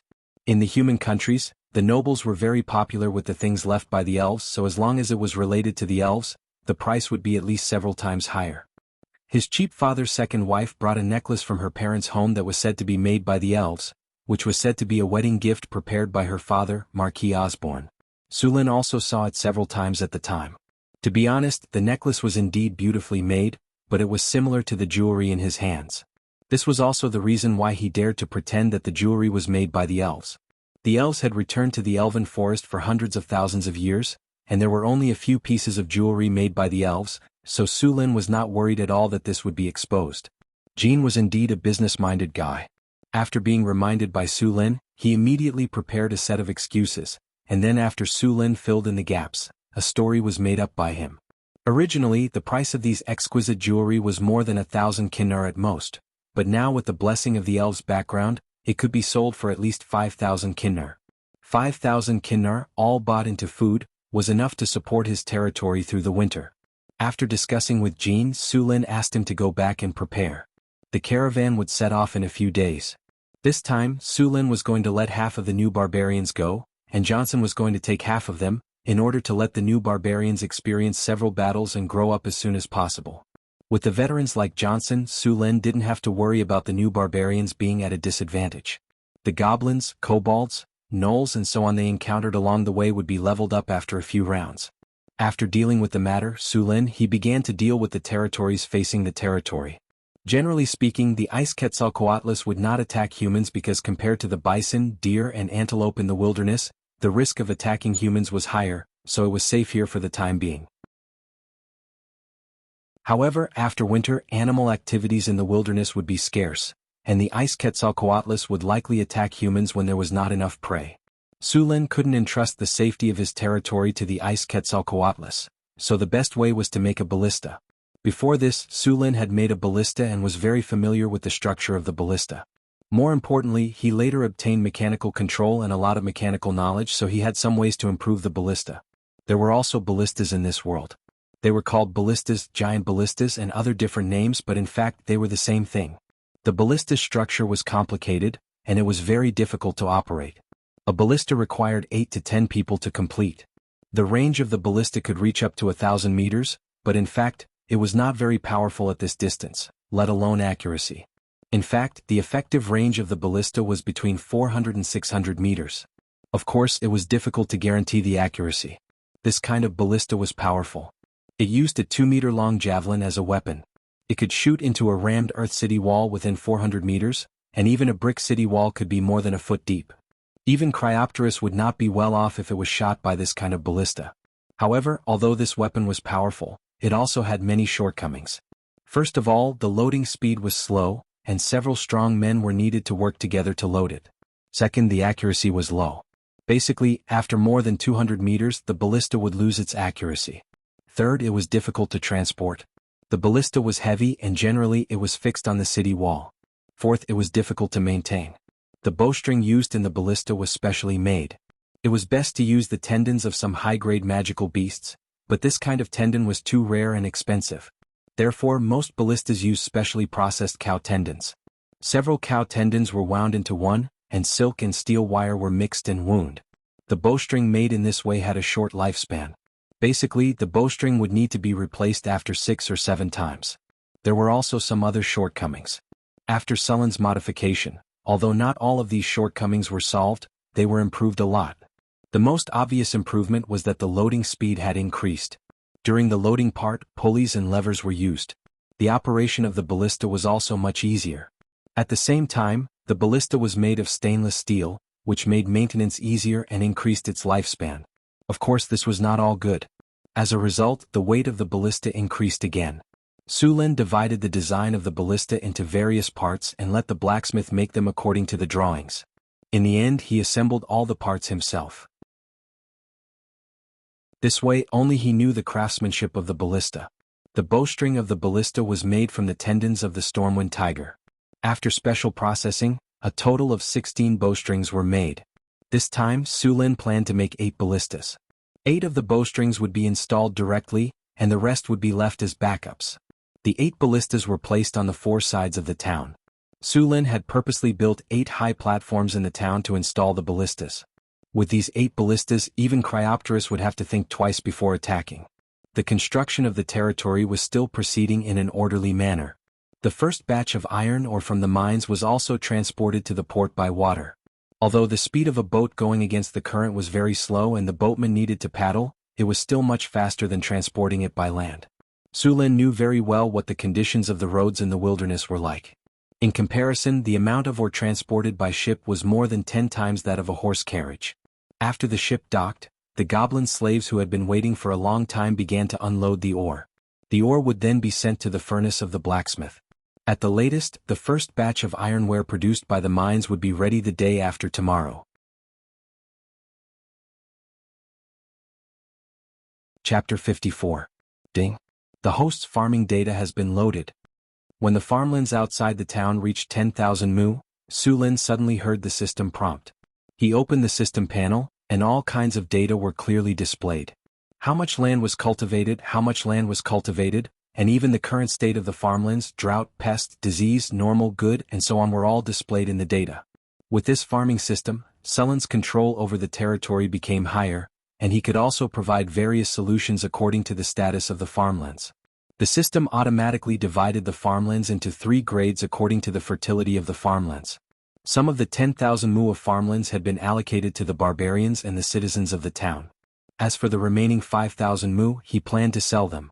Of course, because the population of the territory was still small, he had to wait until the population reached a certain size before he could sell them.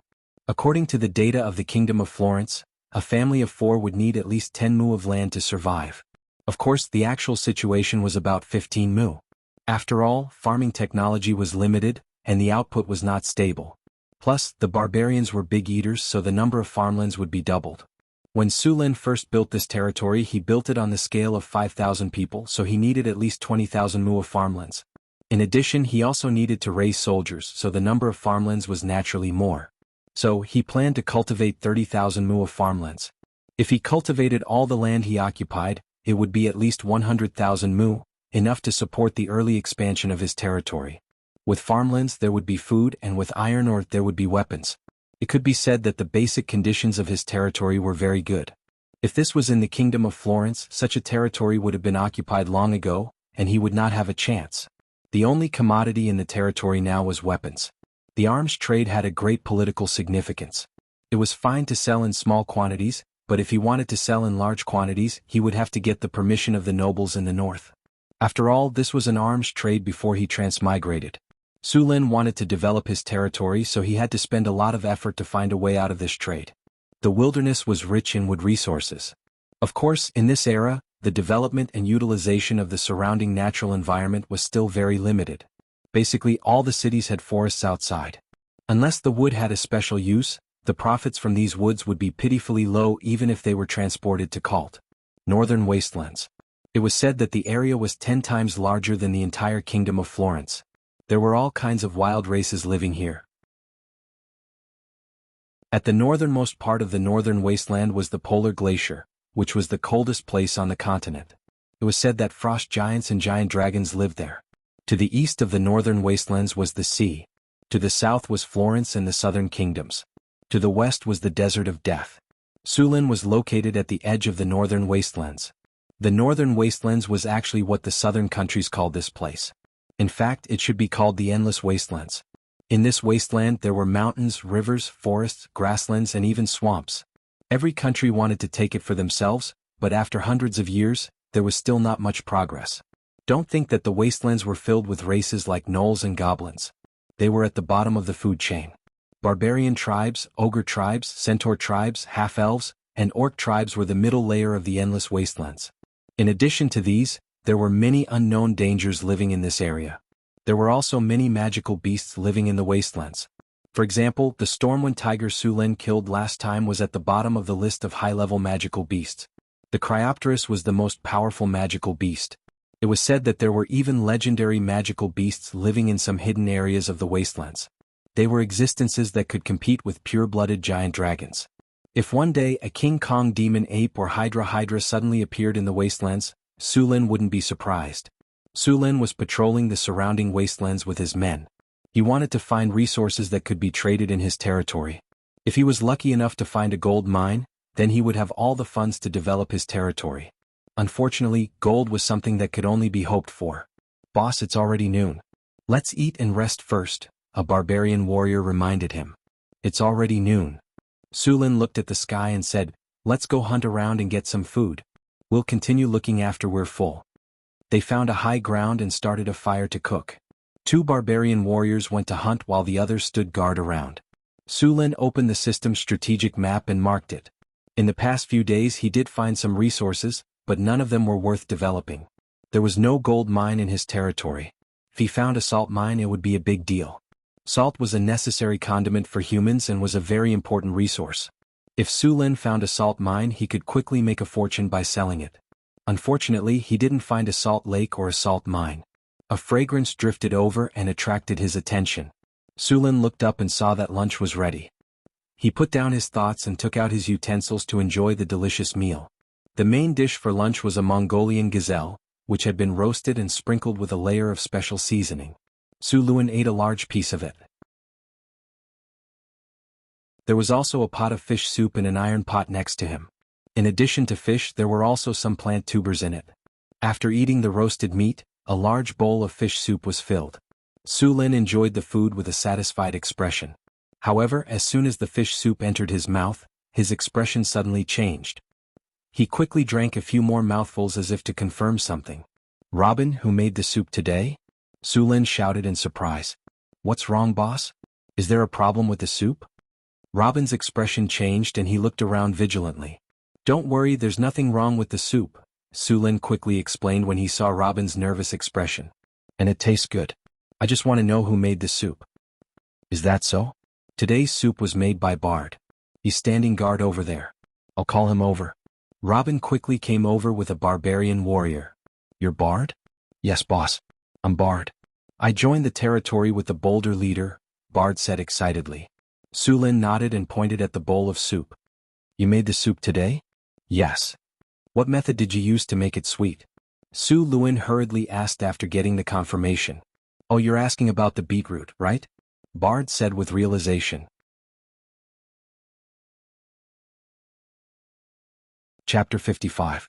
Beetroot? Sulin paused for a moment before asking, "Where did you find it? Do you have any more?" "It's on the slope over there. There's still a lot." Bard pointed at the slope not far away. The two arrived at the slope where a large patch of lush plants grew. They looked a bit like the radishes in his previous life. "Monseigneur, this is the beetroot. My mother found it when we were in the giant bear tribe." Bard dug out a beetroot and handed it to Sulin. Sulin took the beetroot and shook off the soil on it. The beetroot looked like a short and fat radish with a sharp root and red skin. After washing it with water, Sulin cut off a small piece and tasted it. A sweet taste instantly filled his mouth. "So sweet," Sulin said in surprise. The beetroot was very sweet, much sweeter than the sugarcane he ate in his previous life. He wasn't sure when he drank the beetroot soup, but after tasting it for himself, he was finally sure that the beetroot was the beet from his previous life. This kind of beet was widely planted in the north. Apart from being eaten as a vegetable, its biggest use was to extract sugar. Sugar was a luxury accessory in ancient times and was much more expensive than salt. At that time there weren't many ways to obtain sugar. Apart from some fruits, the only other way was to obtain sugar from honey. There were no railways, no cars, no highways, and no high-speed trains. Fruits weren't easy to preserve, so it wasn't easy to eat them. When he was in Kalen City in the south, apart from some local fruits, there were only preserved fruits from the desert kingdom, such as dates and raisins. Of course, there were also white sugar and honey, but the amount of white sugar was very small and very expensive. The white sugar was shipped from the south, and the amount produced every year was pitifully small. The sugar extraction process in this era was still very primitive. The south used sugarcane to extract sugar, and the color of the extracted sugar was reddish-brown. The amount of white sugar was even less. Sulin found sugar beets here. As long as he planted them on a large scale, his territory would produce a large amount of white sugar every year. Although white sugar was not a necessity or even a luxury compared with salt for the nobles, it was a regular item. In fact, there wasn't much difference between white sugar and brown sugar. The sugar content was also similar, but brown sugar didn't taste as good as white sugar. It had a bitter taste. Therefore, the price of brown sugar and white sugar were very different, and the nobles could only use white sugar to entertain their guests. If news of them using brown sugar to entertain their guests spread, they would become a joke in the nobles' circle. It was said that the white sugar produced by the Southern City-State Alliance was made with the help of wizards. Most of the white sugar produced in other places were the same. Sulin knew a way to use brown sugar. Brown sugar was white sugar was white sugar was white sugar was white sugar was white sugar was brown sugar? In this era, humans didn't have a good way to get rid of the impurities, but Su Lin knew a simple and effective way to filter out the impurities in brown sugar. Su Lin put down the beetroot in his hand and ordered, "Go get everyone here and collect the beetroot." Soon all the beetroot was collected. The beetroot had been growing here for a long time, and many of them had already borne seeds. Su Lin also collected all the beetroot seeds. He was going to plant a large amount of beetroot in his territory. After 3 hours, all the beetroot on the hill was finally collected. The whole hill was full of potholes, and they collected a total of 400 to 500 pounds of beetroot and a bag of beetroot seeds. After collecting all the beetroot, Su Lin didn't continue to explore. Instead, he brought everyone back to the town. As soon as they returned to the town, Su Lin called a few craftsmen over and prepared to make all kinds of sugar extracting tools. The sugar extracting process wasn't difficult. Under Su Lin's guidance, the craftsmen didn't spend much effort to make a sugar extracting machine. In fact, the sugar extracting machine was an improved version of an oil press. After washing and cutting the beetroot into small pieces, they were put into the machine to extract the juice. As the machine ran, a red juice flowed out. This juice contained a lot of sugar. The normal way to make it was to filter out the impurities and then heat the sugar water to obtain the sugar. 2 barbarian warriors turned the machine, and the sugar water continued to seep out.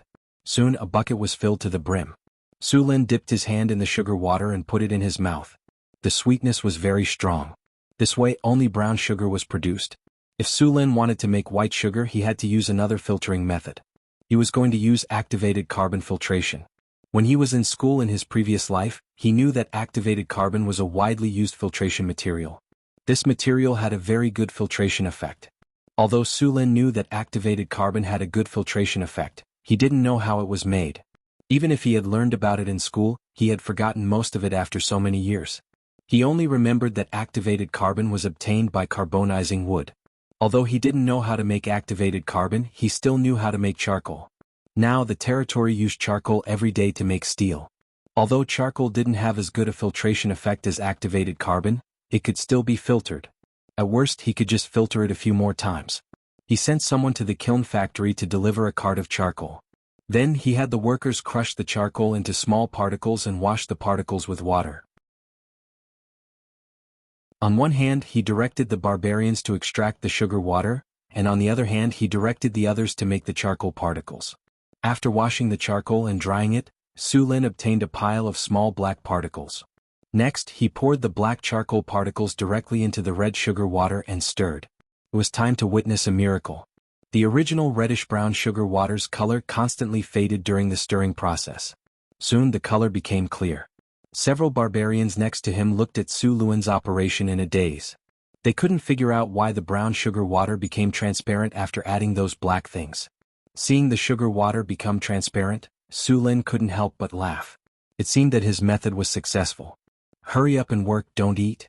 While Su Lin was laughing foolishly, 2 barbarians secretly reached into the water bucket, scooped up a spoonful of sugar water and quickly drank it. Su Lin picked up the spoon and hit their heads twice. The 2 barbarians laughed foolishly and continued to work. P.S. Thank you for the 500 Qidian coins reward. Thank you for the 100 Qidian coins reward. Thank you for the 100 Qidian coins reward. Thank you for the 100 Qidian coins reward.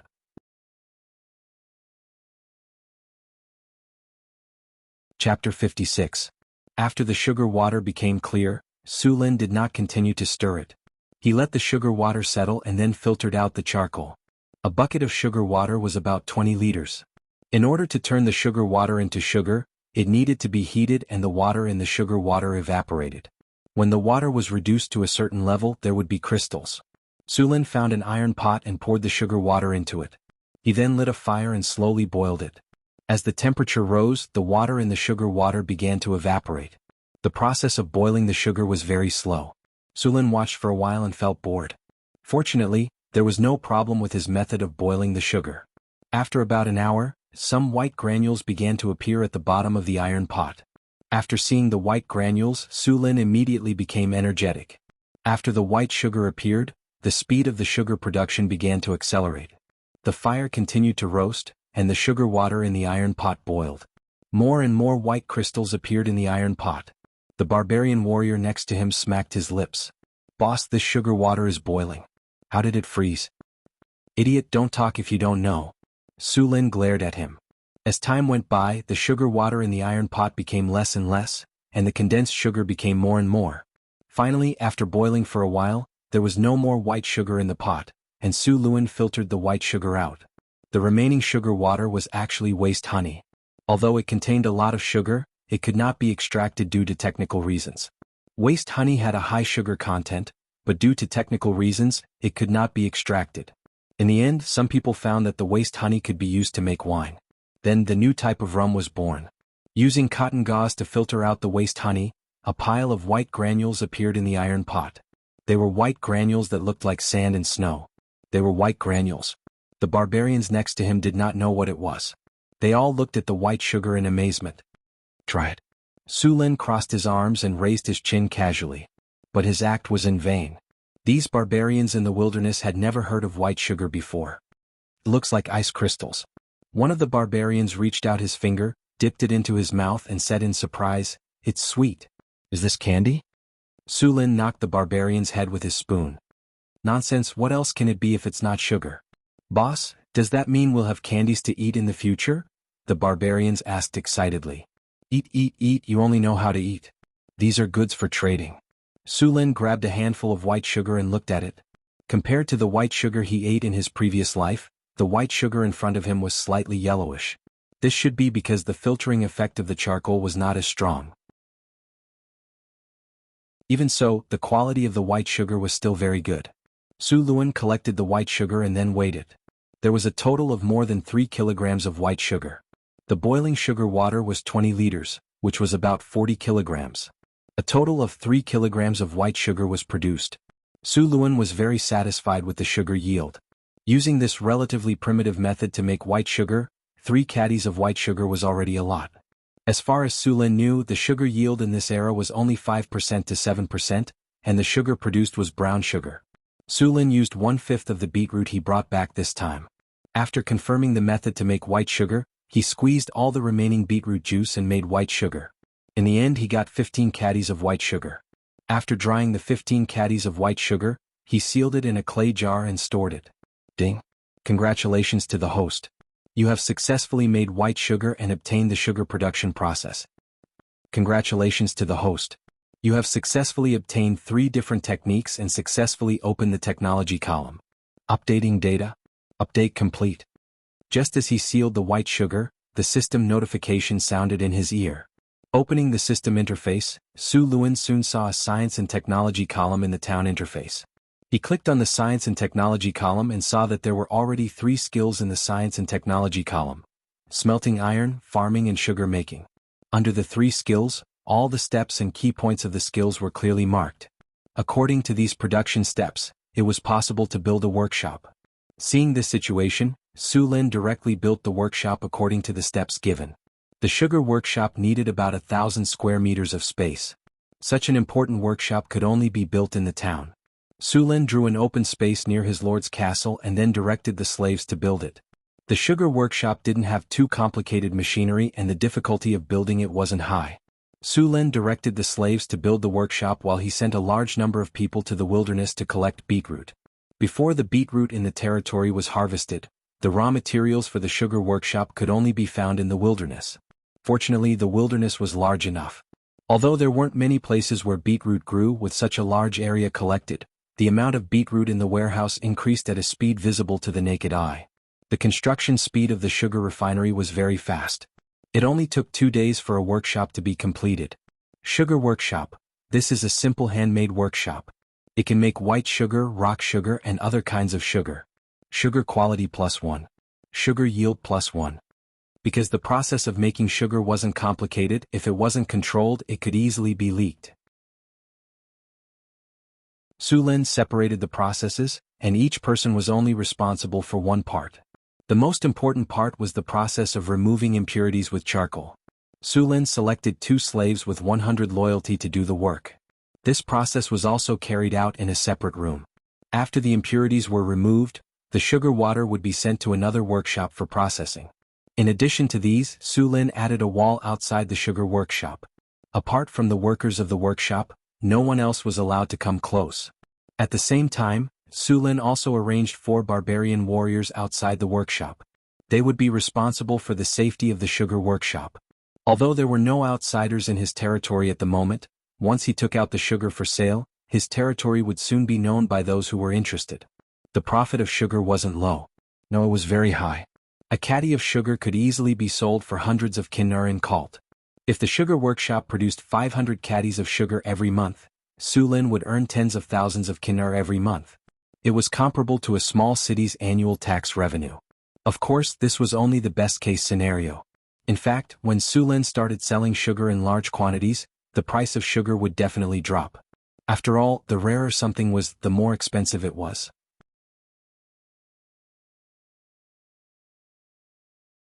Chapter 57. Selling a large amount of white sugar would lower the price, but there was nothing he could do about it. However, if Su Lin sold a limited amount every month, the price of white sugar would not fluctuate too much.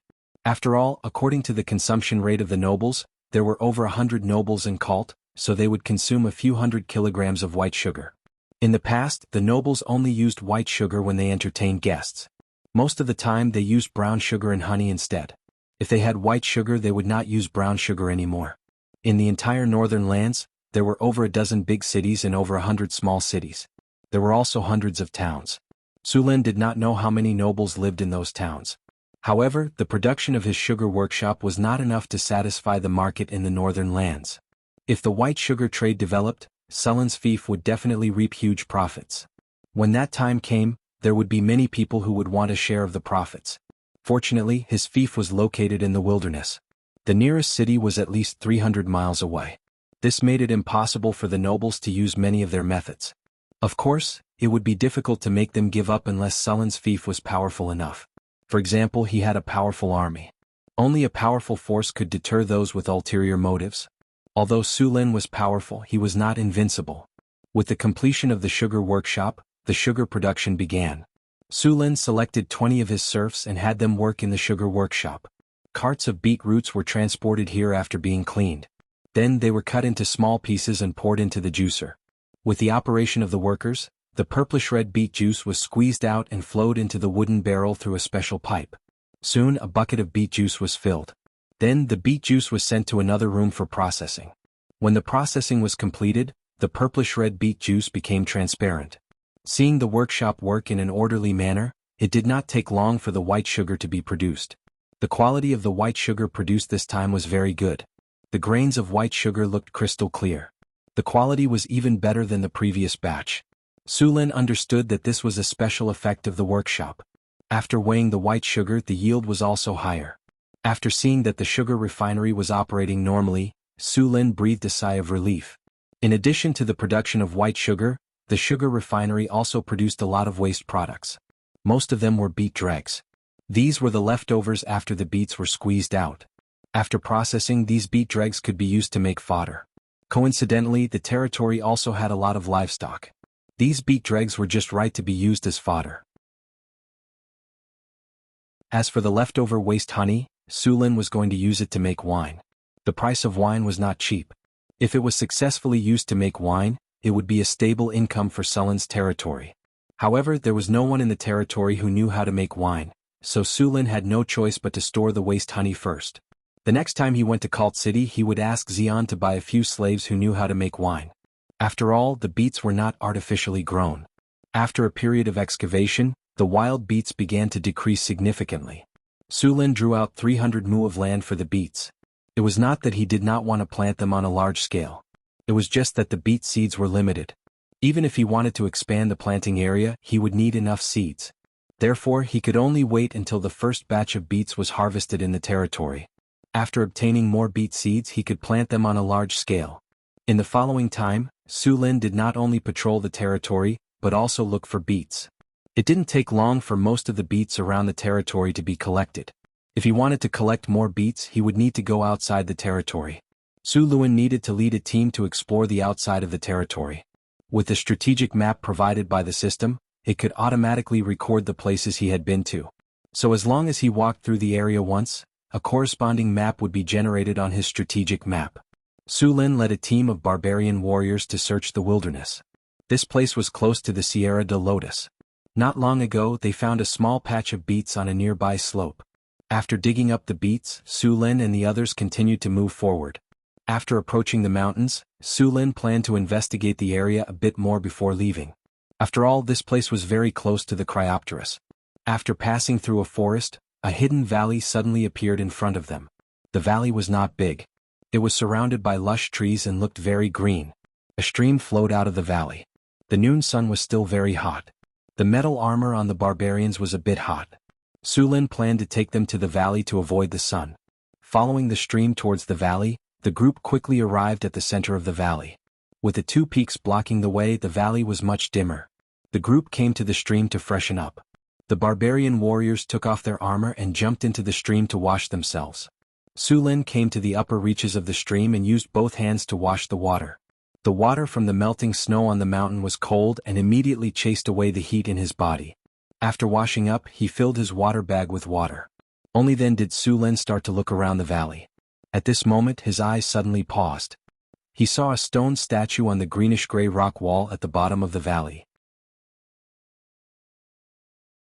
The surface of the statue had been eroded by the wind and rain for many years. From the outside, this statue was at least a few hundred years old.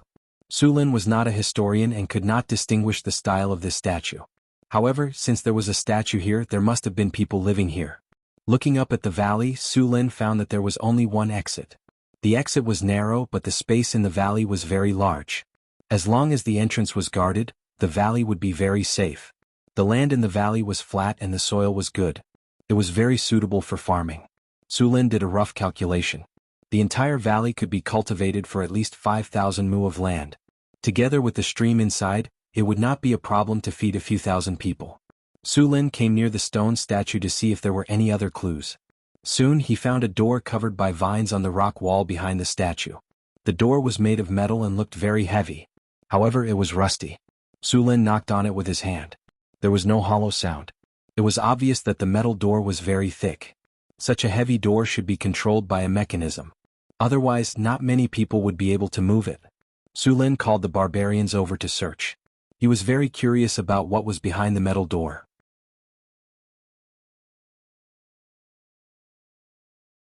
Chapter 58. Boss, does this door really have a switch? Baran knocked on the door with his axe and a dull sound came from within. The group searched the area for a long time, but didn't find any mechanism that could open the door. You guys step back, Su Lin said with a wave of his hand. He was ready to break open the door by force. Looking at the marks on the door, the mechanism inside might have been damaged long ago. Even if they found it, they wouldn't be able to open it. Su Lin stretched out his hand and pressed it on the rusty iron door. Then his muscles tightened and the two iron doors creaked and creaked as they moved bit by bit. A large amount of dust fell from the top of the door, and the heavy iron door began to move slowly. Bang, bang, bang. The sound of metal breaking came from behind the door, and the heavy stone door slowly but firmly opened. Su Lin sighed in relief when the iron door was half open and rubbed his arms. The door opened and a rotten and moldy smell came from inside. Su Lin didn't go in immediately. Who knew if the air inside was poisonous after so long? He casually summoned a whirlwind and sent it into the door. Soon the air with a strong rotten and moldy smell came out from inside. After 2 or 3 breaths, the smell inside returned to normal. The two barbarians took the newly made torches and walked in first. After entering the door, the light suddenly dimmed a lot. Under the light of the torches, the group could see the inside of the passage clearly. It was a passage about 4 meters wide and 3 meters high. There was a row of bronze wall lamps on both sides of the passage. The passage was dark and they didn't know where it led to. Su Lin walked along the passage and soon saw a rotten corpse with only a pile of bones left. Judging from his attire, he should be an adventurer. The clothes on the corpse were tattered, and there were a few broken arrows in front of his chest. This unlucky fellow must have stepped on a mechanism in the passage and been shot to death.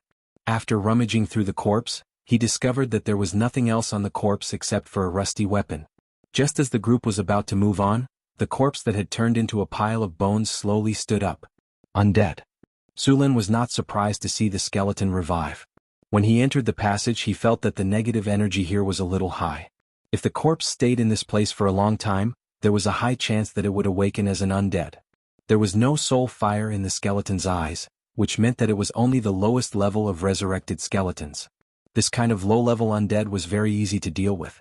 As long as one could overcome their fear, even a farmer could crush it. As an undead creature, it was very sensitive to the aura of the living. The moment it stood up, it held the rusty weapon and wanted to attack Sulen. In the end, before it could make a move, a huge axe swept across and shattered its skeleton. The broken bones scattered in all directions, leaving only a skull that landed beside its feet. When the steel boot stepped on it, there was a cracking sound as the skull was smashed into pieces. Be careful, there might be traps inside. After dealing with the skeletons, the group continued to advance. In fact, it was best to have a thief with them for exploration. After all, thieves were very familiar with all kinds of hidden weapons and mechanisms, so it was easy for them to break through them. Sullen's group was either a barbarian or a thief, so they could only use brute force to break through the traps. Fortunately, the ruins had been explored before, so many of the traps could not be triggered a second time. Only some expensive and ingenious traps could be reset after being triggered. As they went deeper into the passage, the eerie feeling became more and more intense. Soon, Sulen saw 3 more corpses that had also decayed into bones. One of the corpses had 3 broken ribs, probably caused by a blunt object. The other 2 corpses had at least 10 arrows stuck in them. Sulen casually checked the corpses and found a few gnars and some rotten parchment. The parchment had become so tattered that even the writing on it could not be read clearly. These corpses did not turn into undead. Sulen guessed that their bones were too damaged. After sweeping the corpses to the side, the group continued to advance. At this moment, a creaking sound suddenly came from the empty passage, like the sound of a rusty door opening suddenly. Immediately after, a black shadow suddenly rushed in from the front. The barbarian warrior at the front immediately raised his 2-handed axe. The wide surface of the axe was like a shield, blocking most of his body. Then the black shadow crashed into the axe with a bang, and the barbarian's body was knocked back. Sulen finally saw clearly that it was a wooden stake as thick as a bowl. The front part of the stake was covered with a layer of copper. Although it was made of wood, it was still very heavy. Seeing this, Sulen understood that the corpses with broken ribs were caused by this trap. But he did not expect that this trap could still be used after hundreds of years. Seeing that the wooden stake was charging again after the collision, a barbarian warrior at the side chopped over with his axe. The huge force directly broke the iron chain hanging on the wooden stake. The wooden stake lost its balance and crashed into the wall beside it. After dismantling the trap, Sulen checked on the barbarian who had been hit. Although he had been hit heavily, he had used his axe to block it before this. Coupled with the armor on his body, this barbarian with thick skin and thick flesh was not injured at all. He was just a little embarrassed from the fall. After encountering this trap, the group was obviously much more careful. The wooden stake was also dismantled to be used as a tool to explore the way.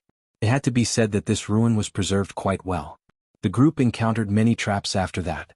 For example, when they stepped on a piece of floor, dozens of arrows would suddenly shoot out from the surroundings. Another example was when the floor suddenly flipped open, and a pile of sharp blades appeared below. These traps would work against ordinary adventurers, but against Sulen and the rest they were basically useless. With Sulen's equipment and their reaction speed, the arrows were easily knocked away. As for the replica trap, it was directly triggered by the heavy wooden stake. For the rest of the journey, Sulen did not find any more corpses. It seemed that the 3 corpses he found before were the last few members of this adventurer team. Perhaps there were still survivors who gave up on exploring and left after seeing that their companions had suffered heavy casualties. Along the way, Sulen's group violently destroyed all kinds of traps. Their speed was not slow. After a few minutes of moving forward, another stone door appeared in front of them. P.S. Thank you to Faraway, Speaking to Loneliness, 201708091427366639 for the 100 Chidian coins tip.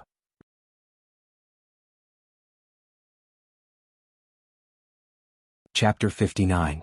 After seeing the stone door, Sulen didn't rush forward. This could be considered the last stage of the passage. He didn't believe that the designer of these mechanisms would leave this place out. On the contrary, there would be even more dangerous and hidden traps here. He rolled the heavy wooden stake over and heard a series of mechanical sounds. Suddenly, a continuous stream of arrows shot out from the surrounding walls. The walls on both sides kept shooting out arrows. There was no blind spot in the passage and the powerful arrows sank into the walls. After waiting for a while, the endless rain of arrows finally stopped. The passage became a mess and it was filled with broken arrows. After seeing that the arrows stopped, Su Lin went forward and picked up an arrow. Although the arrow was broken, the arrowhead was still shining coldly. It could be seen that these arrows were much more powerful than before. At such a close distance they could even pierce through the armor of the barbarians. After throwing away the arrow, Su Lin came in front of the stone door. Just as he was about to push the door open, he suddenly felt a trace of magic. Without thinking, Su Lin directly controlled the wind elements to form a constantly spinning wind shield in front of him. This wasn't a spell but a little trick from the wind dragon flags, wind element control. As soon as the wind shield appeared, a green liquid instantly sprayed out. The wind shield spun continuously the moment it came into contact with the liquid, and the green liquid flew to the surrounding walls. The moment the liquid came into contact with the walls, a burst of white smoke appeared. The stone walls were instantly corroded and holes appeared. The liquid came and went quickly and it stopped in just 2 seconds. Su Lin secretly rejoiced when he saw the situation of the corroded walls. It was obvious that this was a magic trap. The liquid just now was the spell acid spray. This thing was more corrosive than concentrated sulfuric acid. Metal armor was not worth mentioning in front of it. It was obvious that the person who made this trap knew the weakness of the arrow trap. In order to deal with the metal armor, they specially prepared a strong acid trap. This way, even if the metal armor was blocked by the strong acid trap, it would be no different from paper in front of the strong acid trap. Fortunately, Su Lin reacted quickly. Otherwise, the strong acid would be useless against him. However, the barbarian warriors wouldn't be able to withstand it, and they would suffer heavy losses. After the acid trap was triggered, the magic trap was no longer effective. Su Lin was getting more and more interested in what was behind the stone door. Excluding the acid trap, the crossbow trap alone would cost at least 100 kinnar. Plus, there were also magic traps. What good stuff was hidden behind the door? After confirming that there were no other traps on the stone door, the 2 barbarian warriors prepared to push it open. Whoa! A gust of chilly wind blew through the stone door, and then a shadow rushed out from the stone door. The shadow was hazy and looked sinister. Sensing something, the 2 of them slashed forward without hesitation. When the black shadow came into contact with their weapons, it disappeared with a whoosh. Spectre. The barbarian warriors looked at each other and said, "According to scientific theory, this is the violent oxidation of century-old dyes when they come into contact with the air." "What ghost?" Su Lin said with a wave of his hand. He had seen this scene often in movies about grave robbers in his previous life. He explained with a serious expression. Even though the barbarian warriors next to him didn't understand what Su Lin was saying, they still nodded to show that they understood. However, Su Lin seemed to have forgotten something. This world had supernatural powers. Hee hee. A burst of eerie laughter appeared around them. "Boss, what does science say about that sound just now?" A barbarian warrior at the side asked as he approached. "Your path is too narrow, brother." Su Lin made a note of this unsensible barbarian warrior in his little notebook in his mind. What science? This is a ghost. After glaring at him, Su Lin kept looking around, trying to find where the ghost was hiding. At this moment, a shadow suddenly appeared, followed by a sharp howl that exploded in everyone's ears. Su Lin felt as if his head had been hit hard with a hammer. His brain became dizzy at this moment. Fortunately, this feeling was very short. Su Lin endured it in an instant, the spear in his hand flashing with streaks of lightning as it swept across the ghost's body. The lightning exploded and instantly enveloped the ghost. Then a shrill cry rang out, and the ghost's originally illusory figure quickly dissipated, finally disappearing without a trace. Su Lin rubbed his slightly swollen temples. There were still some aftereffects from the ghost's howl of the dead. Even though this attack seemed to kill the enemy through sound as long as one covered one's ears, in reality, this was only on the surface. The howl of the dead was a type of soul magic. It was used directly on the soul through the power of the soul. It could be said that this thing ignored physical defense. Creatures like ghosts were very unfriendly to pure physical professionals. Their illusory bodies were almost immune to 90% of physical attacks. Only holy water or magical attacks were effective against them. Coupled with the howl of the dead, these things were simply the killers of low-level professionals. "How are you guys, Baran?" Su Lin asked as he looked at the barbarian warriors who were a little unsteady. "Not bad, head, just a little pain in the head." The barbarian warrior rubbed his head and grimaced in pain. These barbarians had strong bodies and their power of the soul was not weak either. Therefore, even though they were hit by a soul attack, they could recover very quickly. If it was someone with a weak body and without corresponding defense measures, Even if they did not die, they would have become a fool. After seeing that the barbarian warrior was fine, Su Lin went to the place where he had killed the ghost. He saw that there was a black translucent crystal where the ghost had disappeared. This thing was the soul fragment of the ghost. When undead creatures died, there was a certain chance that they would drop this thing. It was said that this was the materialization of spiritual energy. It was a magic material that could be sold to wizards in exchange for kinnar. Soul energy detected, absorb? Just as he casually picked up this soul fragment, the system prompt sounded in his ears. Sullen's heart skipped a beat and he chose to absorb. Extracting energy. The energy has been extracted. You have received 2,700 experience points. Not bad. Sullen's eyes lit up. He had received 500 experience points from killing the ghost just now. He did not expect to receive 2,700 experience points after absorbing the soul crystal. This was much more than the experience he had received when he was patrolling and clearing out the kobolds in the wasteland. After the energy had been extracted, the black soul fragment had turned grayish-white. It looked decayed and gray. With a light touch, this soul fragment shattered into countless powder, and then drifted away with the wind without a trace. P.S. Thank you to Ancient Navigator for the tip of 100 coins.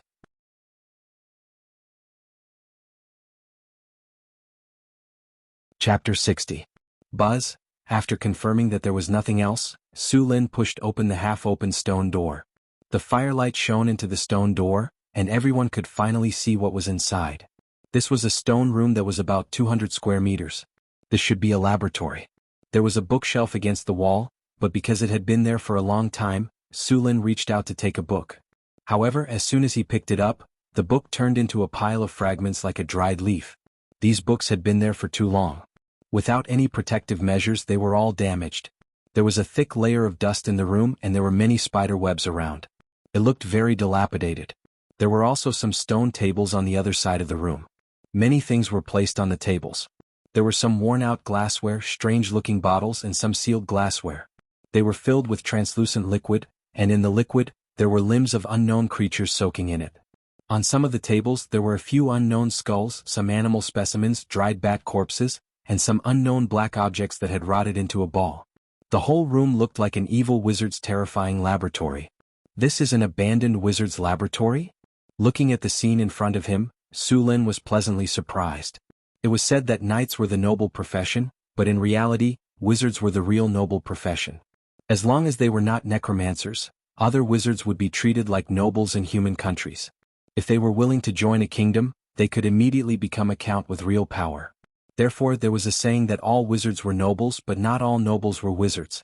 Every single wizard was a rich man, and their profession burned through a lot of money. Of course, their ability to make money was ridiculous as well. A single low-level magic scroll could easily be sold for hundreds to thousands of gold nars. There were also healing potions and body-strengthening potions that could be made by wizards. Any one of them would fetch a high price. Wizards were also one of the few people in this world who could make rare weapons or rare equipment. Now that they had found a wizard's ruin that had not been searched by anyone, it was obvious that the value inside was very high. After knowing that this was a wizard's laboratory, Su Lin became even more cautious. Wizards were not easy to deal with.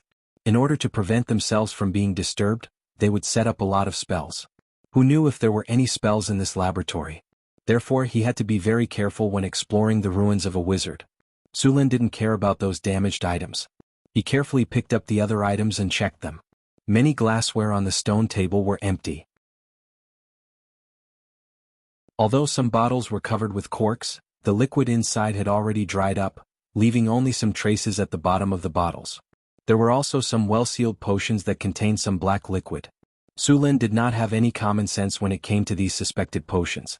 This place had been sealed for a long time. Who knew if these potions had expired? Besides, there were too many types of potions. If he took them without knowing their effects, he would not even know how he died. Some of the creature's limbs that had been sealed and soaked for too long had swollen and turned black. Basically, they had lost their effects. Su Lin searched through the stone table, but he did not find anything valuable. Leaving the stone table, Su Lin searched through the cabinets at the side. The cabinets were divided into many small compartments of different sizes. If he was not mistaken, there should have been a lot of things stored here in the past. However, most of the compartments were empty now. After rummaging through a pile of rubbish, Su Lin finally found a crystal bottle that was not bad. He reached out and picked it up. This crystal bottle was well preserved. The light red liquid inside was still clear and transparent. There was even a layer of enchantment on top of the bottle. This should be a relatively expensive potion. However, Sulin did not know much about wizards, so he did not know what kind of potion it was. After putting away the crystal bottle, Sulin continued to search for the next cabinet. However, as soon as he opened it, he felt a weak wave of magic. Oh no, it's a magic trap. Spread out. Sensing the magical wave, Sulin immediately summoned a wind shield to be on guard. The other barbarian warriors also spread out and paid full attention to their surroundings. However, what surprised Sulin was that there were no acid, lightning, frost, or flames that he had expected. Just as Sulin heaved a sigh of relief, a ray of magic light lit up in the room. The next second, an oval-shaped door of light appeared in the room. The oval-shaped door of light flashed with a dark red light. Inside the door was a whirlpool that was constantly rotating. At first glance, it made people feel uncomfortable. Just as everyone was still curious, the teleportation was completed. A 3-meter-tall figure appeared in the stone room. It had a tall body, strong limbs, dark red scales, and an ugly head with 6 eyes. It did not have a nose, and there were some black holes where its nose should have been. It also had a mouth that took up half of its head, filled with sharp and ferocious teeth. Its arms were muscular, and there were 3 scythe-like claws on each of its arms.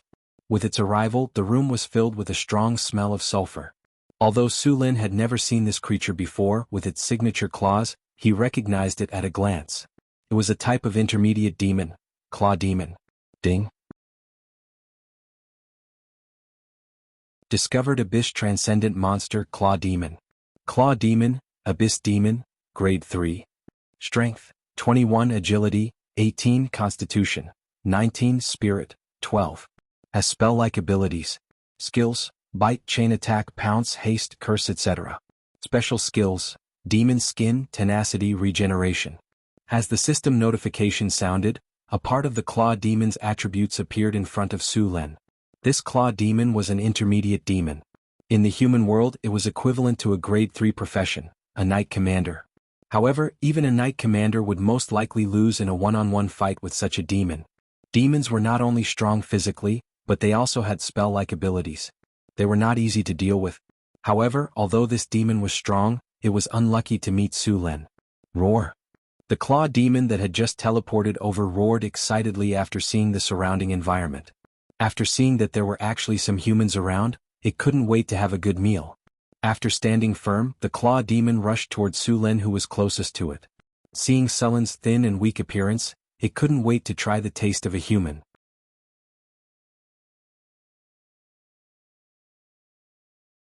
Chapter 61. The tall sharp claw demon waved its sharp claws and pounced at him. The wind it brought with it hit his face, causing him to feel a slight pain. Sulin didn't kill this demon immediately. It was his first time seeing this kind of abyss creature, so he was very curious. His body flashed and he dodged the claw demon's attack. Boom! The heavy stone table was smashed by its claws. Its body flashed and it continued to chase Sulin. However, its speed was obviously much slower than Sulin's. Every time it was about to hit Sulin, Sulin would easily dodge it. The whole scene looked very thrilling. The barbarian warriors next to him wanted to help, but they were stopped by Sulin. Even if it was an intermediate demon, it wouldn't last more than 3 minutes against 6 barbarian warriors and a barbarian axe warrior. After realizing that it couldn't catch up to Sulin, the claw demon's 6 eyes flashed with blood-red light. Then a dark red light flashed. The claw demon suddenly sped up. The small stone room didn't give them much room to move. Although the claw demon's speed was still not as fast as Sulin's, it could already attack him. The 3-meter-tall claw demon was very oppressive. Its 2 claws were extremely sharp, and it grabbed the stone table like it was tofu. The 2 claws were like dual weapons and the attacks were endless. These demons fought all day in the abyss, and fighting had become their instinct. The claw demon was only a low-middle demon in the endless abyss. There were higher demons, demon generals, demon lords, and abyss demons above it. The most powerful abyss demons were said to be on par with the gods. After a period of fighting, Sulin also had a general idea of the strength of the claw demon, so he no longer dodged. The long spear in his hand swept with the blue electric light. The claw demon was hit in an instant before it could react.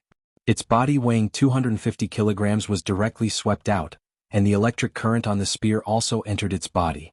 The powerful electric current paralyzed its body, and then Sulin pierced its head with his spear. This demon that just came from the abyss didn't even get to experience the glory of the material world before its soul returned to the river Styx. Congratulations to the host for killing the abyss demon, Claw Demon. You have gained 15,000 experience points. You killed an abyss demon and your name spread across the wasteland. You've earned the hatred of the demons. Congratulations, host. You have leveled up. You have received 2 free attribute points, 2 skill points, and 1 gold treasure chest. In this battle you've obtained a forging experience book. He added 2 attribute points to strength, and at this moment his attributes changed again.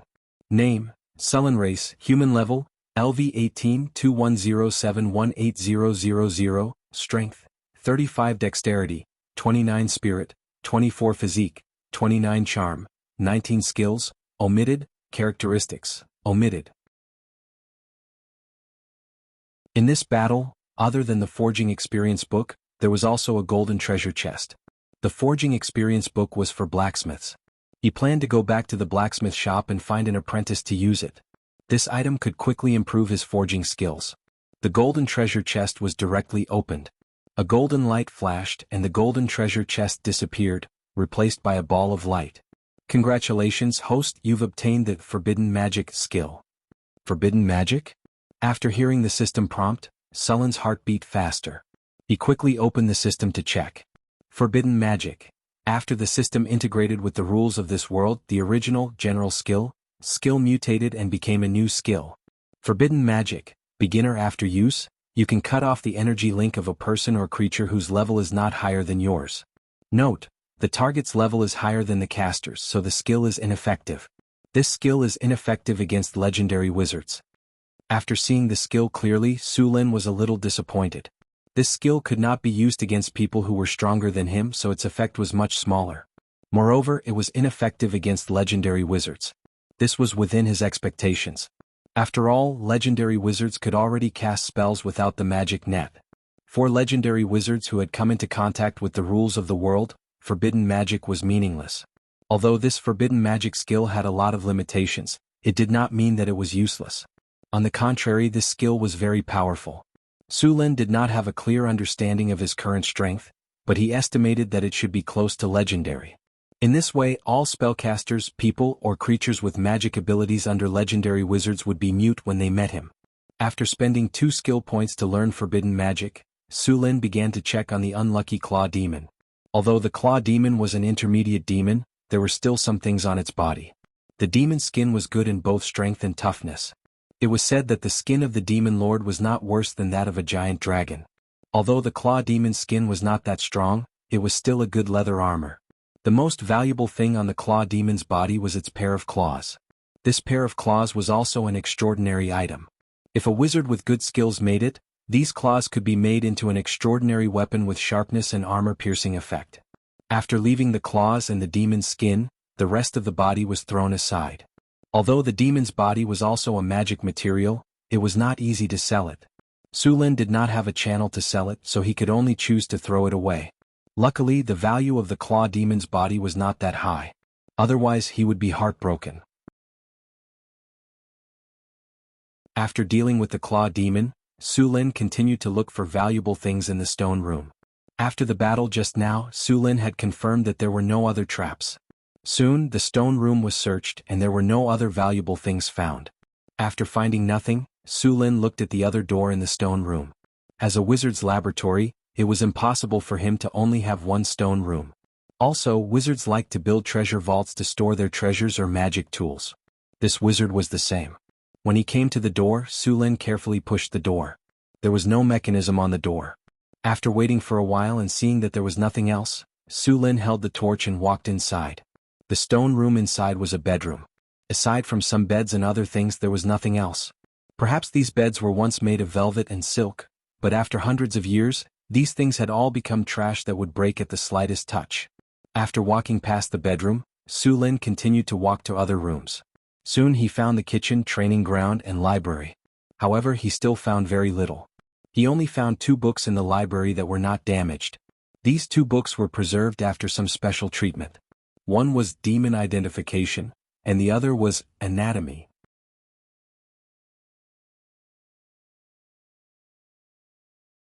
Chapter 62.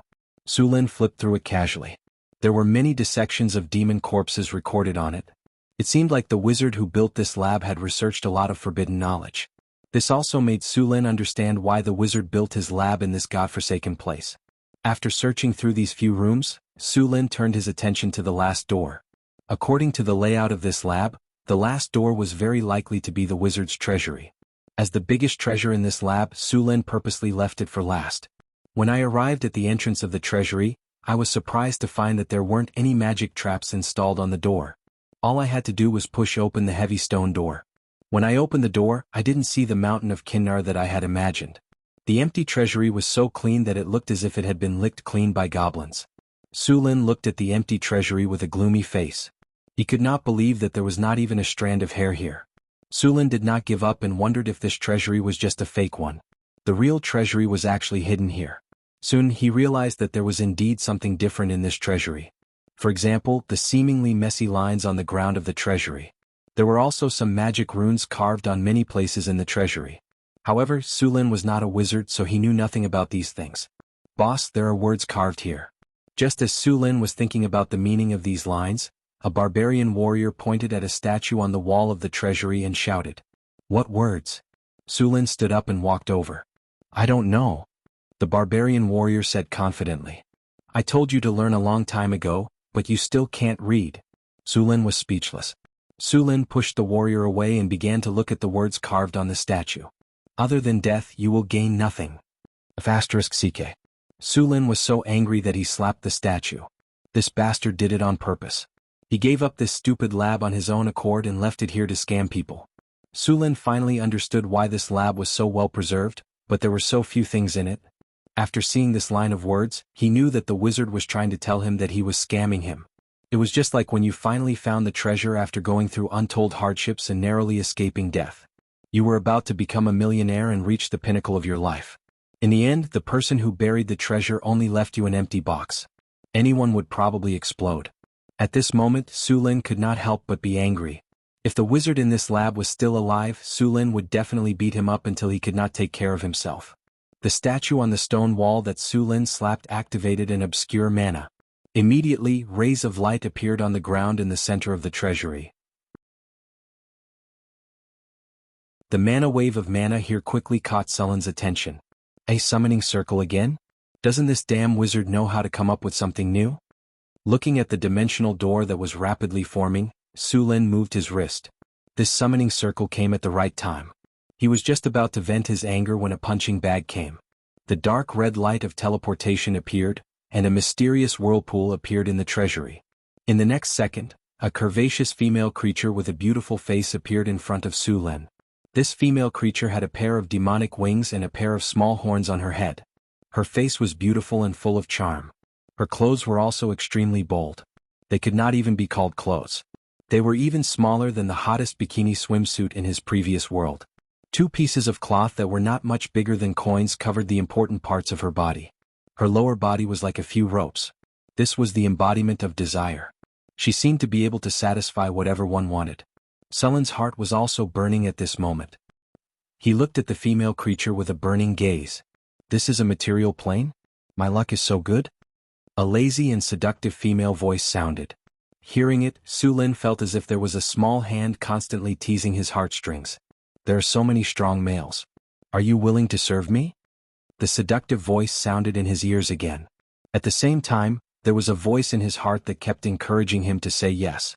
Resisting the impulse to agree, Su Lin instantly mobilized the power in his body, and an electric current rushed straight up along his spine. At the moment when the electric current passed, Su Lin's originally somewhat confused expression instantly sobered up. Succubus. After regaining consciousness, Su Lin immediately remembered the origin of the creature in front of him. According to legend, this was a type of demon that was born from the soul of a human female. It had all the advantages of a female and could be said to be the dream partner of a male. However, most of those who met them would become their slaves. I actually got rid of it. Has my charm decreased?" Just as Su Lin regained his calm, the succubus said with some surprise. In her opinion, among the 7 human males in the room, this one was the thinnest and smallest and should be the weakest. She did not expect this weakest human to get rid of her charm. "I also did not expect to summon a succubus this time. I almost failed miserably. Sulin looked back and forth at the succubus's body. He had to admit that this body was the most outstanding one he had seen since he came to this world. In particular, the seductive charm on her body made Sulin want to have a good fight with her for 360 rounds.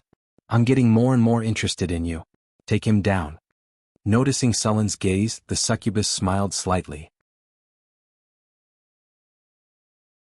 The whip in her hand lashed out, and the barbarian warriors that had been controlled rushed towards Sulin. Damn it, these guys. Their willpower is so low. I'll train them properly when I get back. Seeing the 6 barbarian warriors rushing over, Sulin's face darkened. This was the first time his subordinates had betrayed him. He made up his mind to teach these barbarians a lesson when he got back. After making up his mind, his hands were not careless. Blue lightning jumped back and forth on the spear. Seeing the 6 barbarians rushing over, Sulin quickly whipped them. As a result, these barbarians flew back at an even faster speed than before. The electric current wrapped around their bodies paralyzed their bodies. It seemed that they could not move for a while. Your turn. After dealing with the barbarians, Sulin turned his gaze to the succubus. Seeing Sulin easily deal with the barbarian warriors, the succubus also knew that she had misjudged him. This human in front of her was not the weakest. He was clearly a human-shaped Tyrannosaurus. Damn it, why am I so unlucky? I finally became an adult and was lucky enough to come to the main material plane. How did I meet such a monster? The succubus Chris cursed her bad luck in her heart. P.S. Thank you to the Heavy Dragoon for the 100 Chidian coins tip.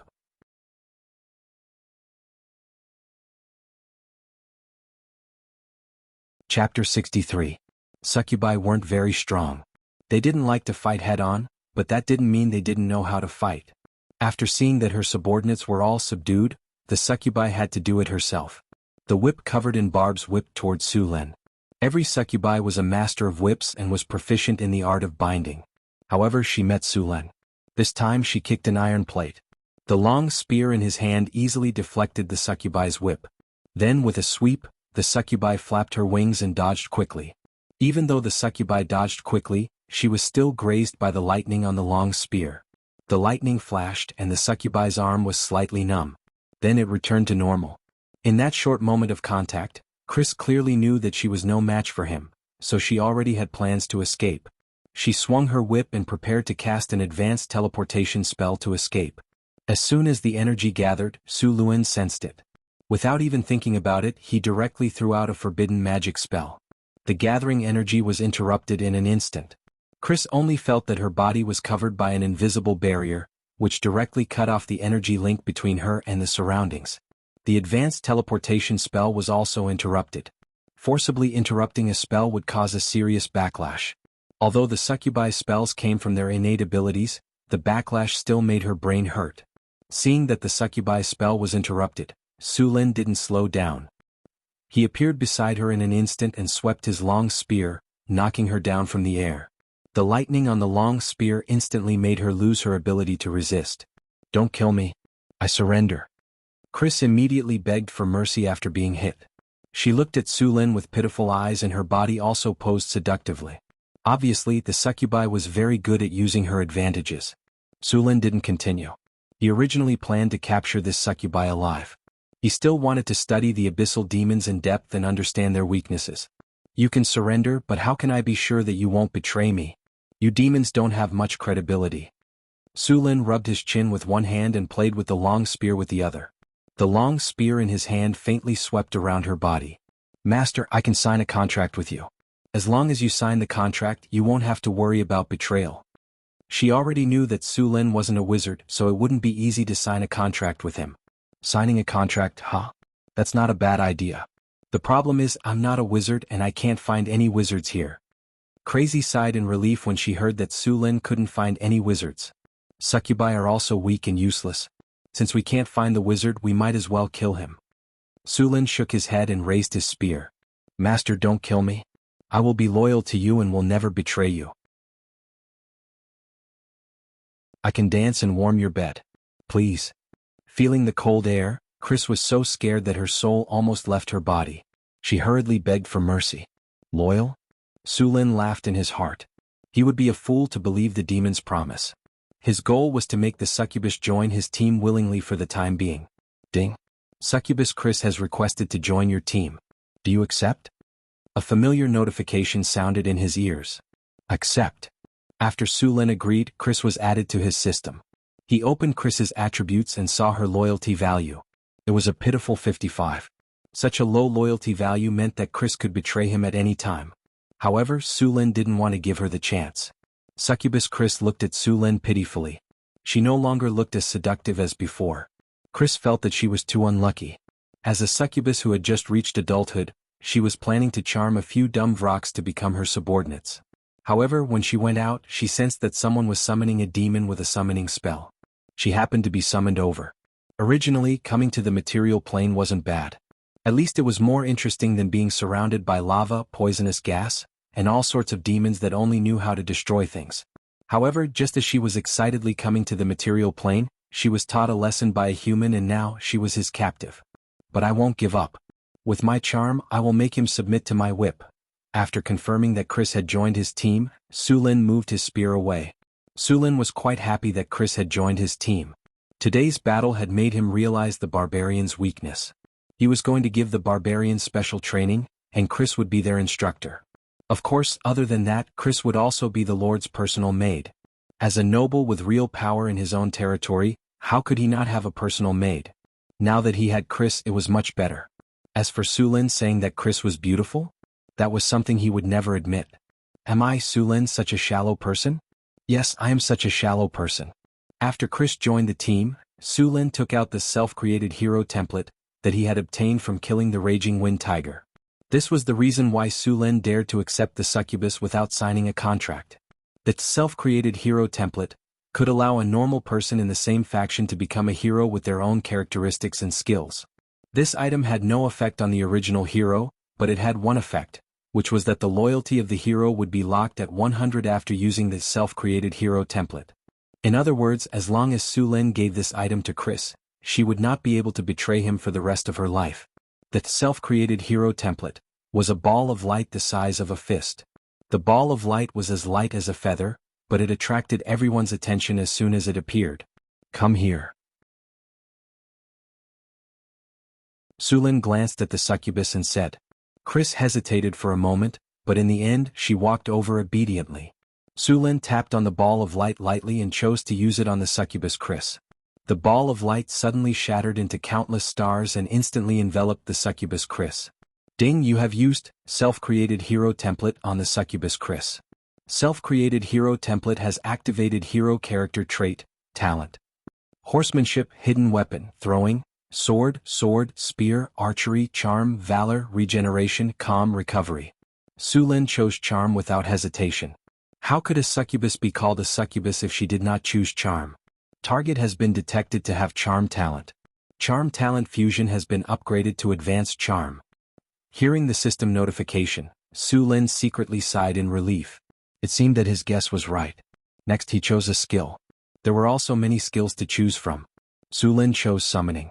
Target has been detected to have summoning magic. Summoning skill fusion has been upgraded to advanced summoning. Countless starlight fused into Chrissy's body. This situation lasted for a few seconds before it ended. When the light dissipated, Chris' body was revealed. P.S. Thank you to Shu Wooly for the 200 starting coins tip. Thank you to War and Death for the 200 starting coins tip.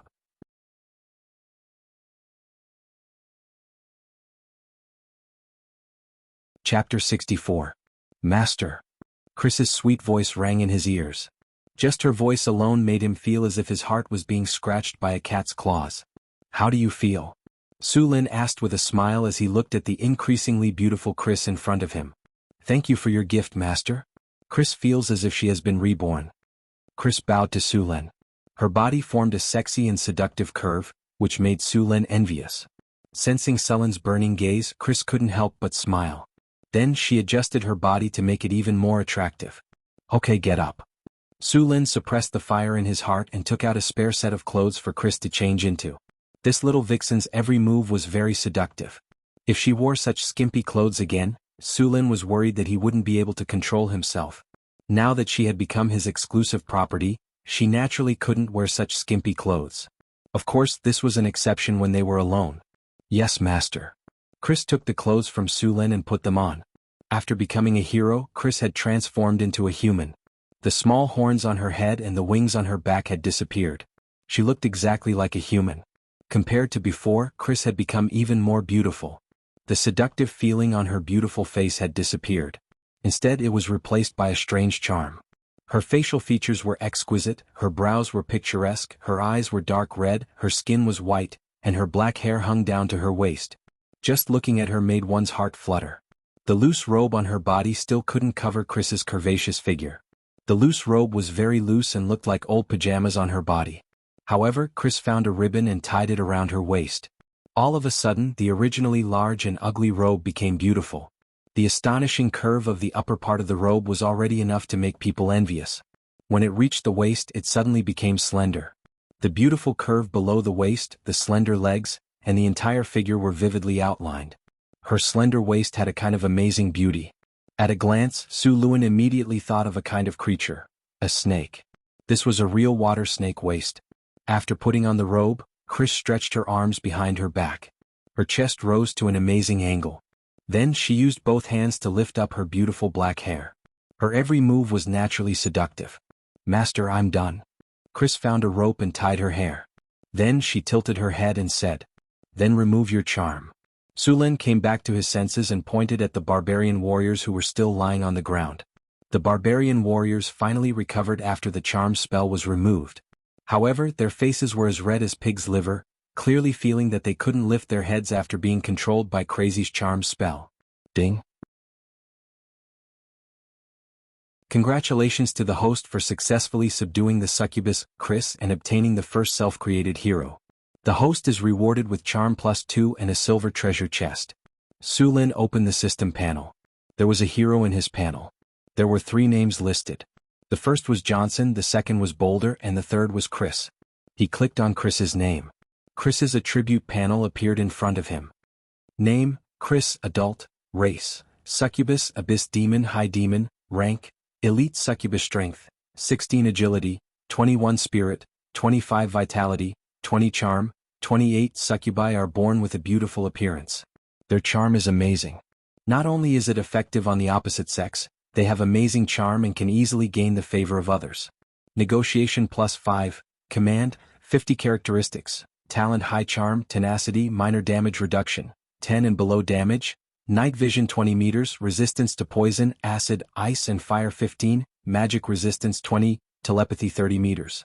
Skills, high summoning, high teleportation, energy absorption, language proficiency, detection, suggestion, spell-like abilities, dancing level 14, negotiation level 12, deception level 12, rope, binding, level 8, trainer level 7. High charm. After using this skill, one or many targets can be charmed. If the target's willpower fails, they will become her slave. High summoning. Can summon 1 high demon or 5 intermediate demons to fight for her. Weapon proficiency. Sword weapon 83, whip 178. Looking at Chris's attribute panel, Su Lin was surprised. He didn't expect Chris to have so many things. Besides the basic skills, Su Lin also found some interesting things such as dancing and rope. From Chris's attributes, she was more of an agility-based hero. Her strength was not as high as the barbarian warrior, but her charm was as high as 28 points. It could be said that she had reached the point where she could bring disaster to the country. Although Chris's charm was high, it was at most 22 points. However, after becoming a hero, all her attributes had increased. Her charm had increased the most. With a high charm, she naturally became more beautiful. Moreover, using high charm was more effective. If she were to use it on Su Lin again, Su Lin might not be able to withstand it. After looking at Chris's attributes, Su Lin opened the silver treasure chest that he had just received. A light flashed and Su Lin heard a system prompt. Congratulations, host. You have received a black mane horse. The original silver treasure chest was replaced by a doll-like black horse. Black mane horse, mount. Summon a black mane horse after use. Speed +3, without summoning the black mane horse, Su Lin asked everyone to leave the laboratory. When they left, Su Lin kindly restored the door and the undamaged mechanisms. He also repaired some of the mechanisms that could be repaired. Even the traces on the ground were cleaned up. He tried his best to restore the place to its original state and let the ruins quietly wait for the next adventurer to come. After spending some time to deal with it, Su Lin left with the barbarian warrior and his personal maid. Su Lin took out the black mane horse from his personal storage and chose to summon it. A light flashed and a group of tall and handsome black warhorses appeared in front of them. The warhorses had slender limbs and beautiful muscles. The fur on their bodies was as smooth as satin. Their eyes were also very lively. One could tell at a glance that this was a good horse. The barbarian warrior was curious about the horses that suddenly appeared, but soon lost interest. On the other hand, Chris looked at Su Lin with sparkling eyes. Su Lin jumped onto the horse and stretched out his arms to carry Chris onto the horse's back. Feeling the amazing elasticity in his arms, Sullen's heart couldn't help but beat faster. The journey back was very smooth. They didn't meet any goblins or gnolls. When the sky turned dark, the group finally returned to the town.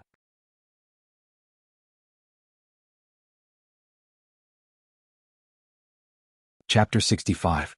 Master, is this your territory? Chris curled up in Sullen's arms and looked up. What's wrong? You think it's too small?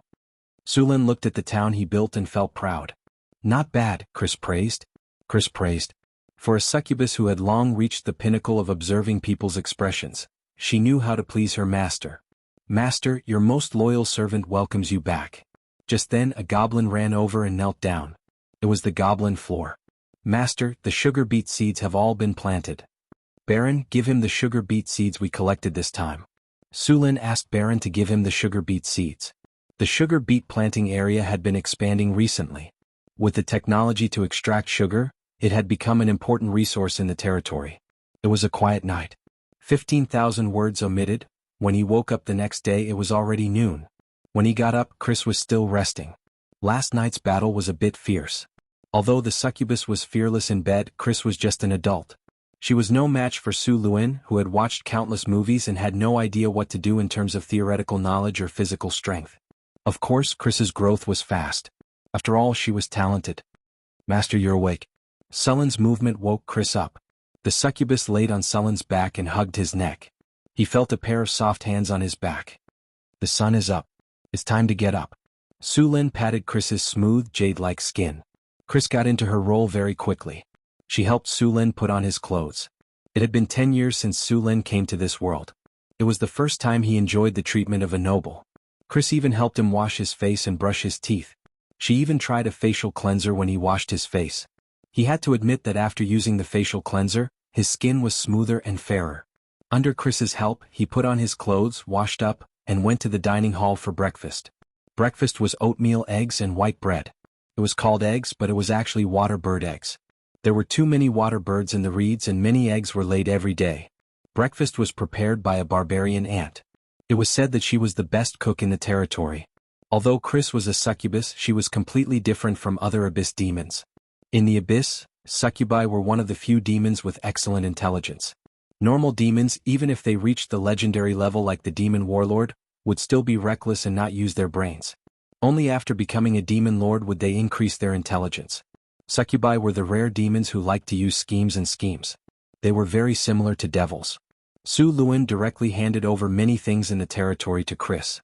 With her loyalty as high as 100, he didn't have to worry about her betrayal. Chris was still very interested in dealing with the affairs of the territory.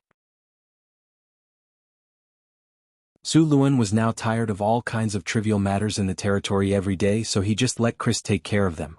From today onwards, Chris became Sullen's personal maid and the territory's internal affairs officer. After breakfast, a barbarian warrior hurried in. Boss, our caravan is back. Back? How much food did you bring back? Sullen's eyes lit up and hurriedly asked. 20 carriages and a caravan came with them. Su Lin was stunned. He immediately got up and walked out. He walked to the town's market with the Lord's guards. When he arrived at the market, he saw a large number of goblins and gnolls loading and unloading food from afar. Seeing Su Lin arrive, Xian, who was directing the caravan to unload the goods, immediately ran over. Sir, fortunately I didn't disappoint. I brought back the food, Xian said respectfully. Was the journey smooth? It was smooth. Lord Johnson and Lord Giant escorted us all the way. They took care of all the vermin. That's good. How much food did you bring back? Su Lin asked the key question. According to your request, all the jewelry we sold this time was used to buy food. There's a total of 50,000 kilograms of food. Sir, I also took the initiative to buy a group of slaves this time, Xian said nervously. 50,000 kilograms of food is enough.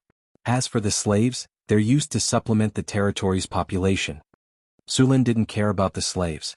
His territory was lacking in people. There are 10 slaves in this group who know how to make wine. They came with their families. Monseigneur, do you want to meet them? We'll talk about that later. By the way, what's up with the caravan that came with you? Sulin asked.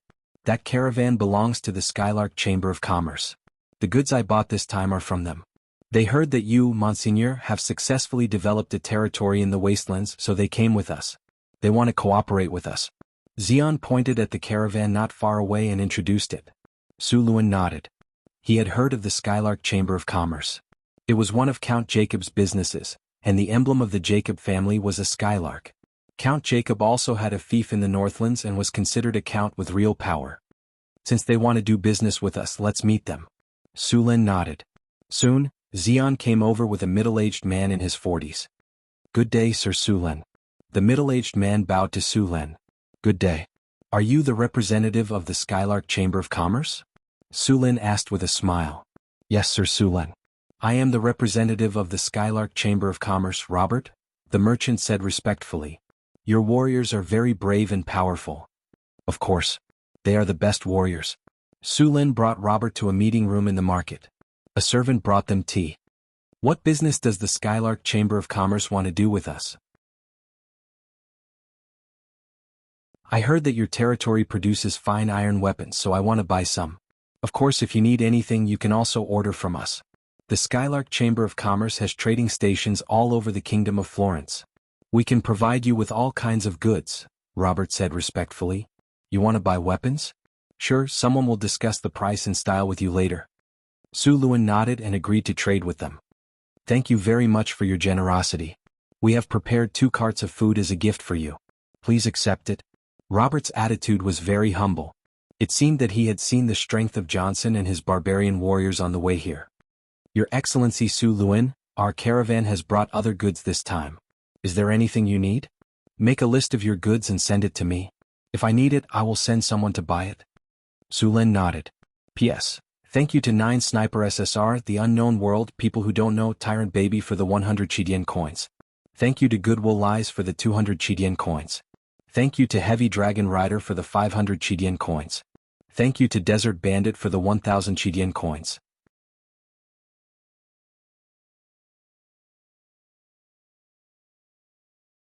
Chapter 66.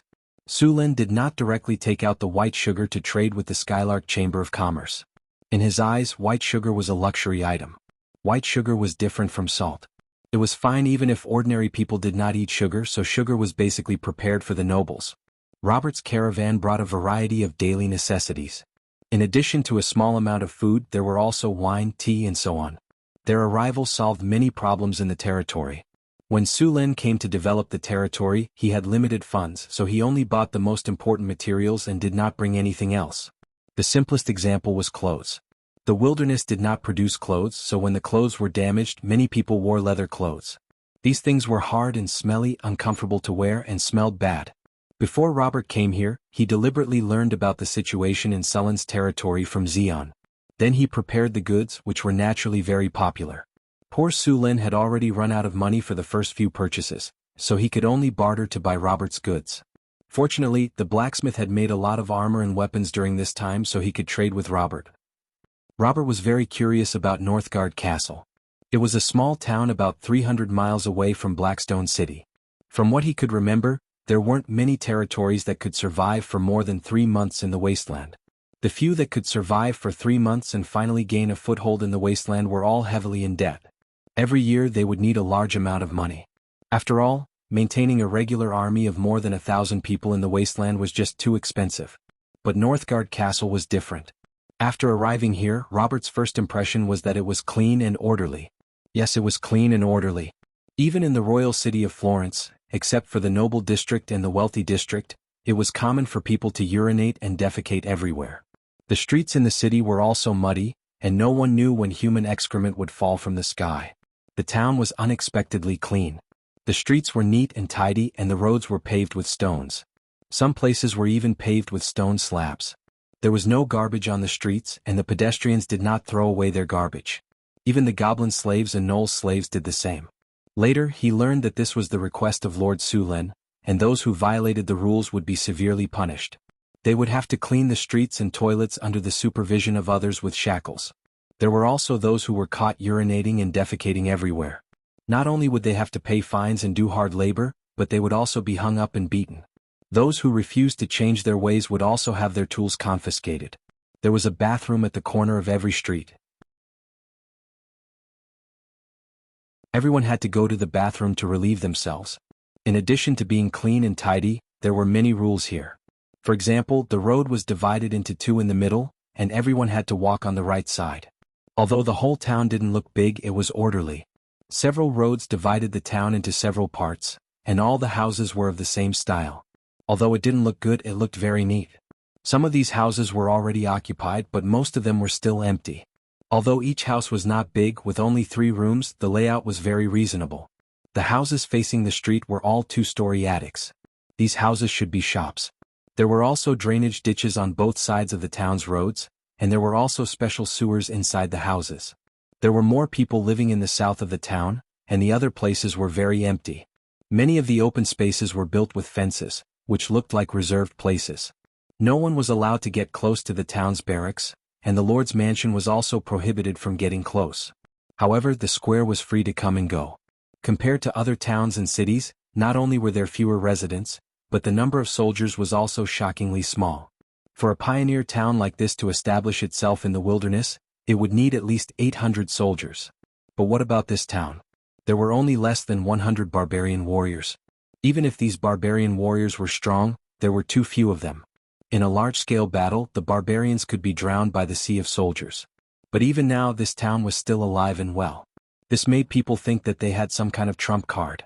However, these barbarian warriors were indeed very strong. The barbarian warrior named Johnson on the way here was very likely to be a knight captain. Robert didn't expect that in such a remote place, there would be an immortal knight that surpassed knights and grand knights. If he was willing to pledge his loyalty to the kingdom, he could at least become a viscount. Apart from these, what surprised him even more was that this town had a large number of slaves. Apart from the serfs, there were also more than 1,000 goblins, kobolds, and gnolls.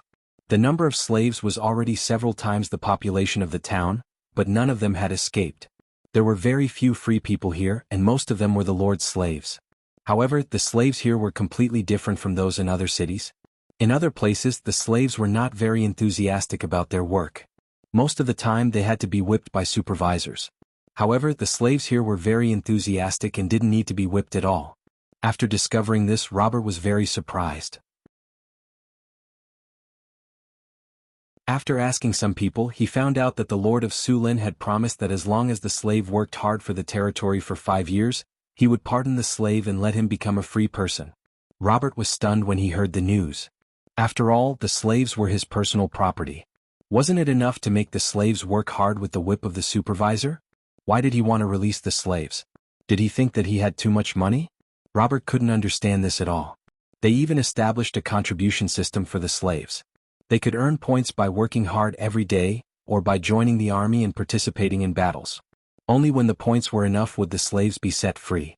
In fact, the reason Sulen did this was to increase the number of free people in the town. After all, if a slave knew that he would always be a slave, how could he expect the slave to work hard? It was impossible.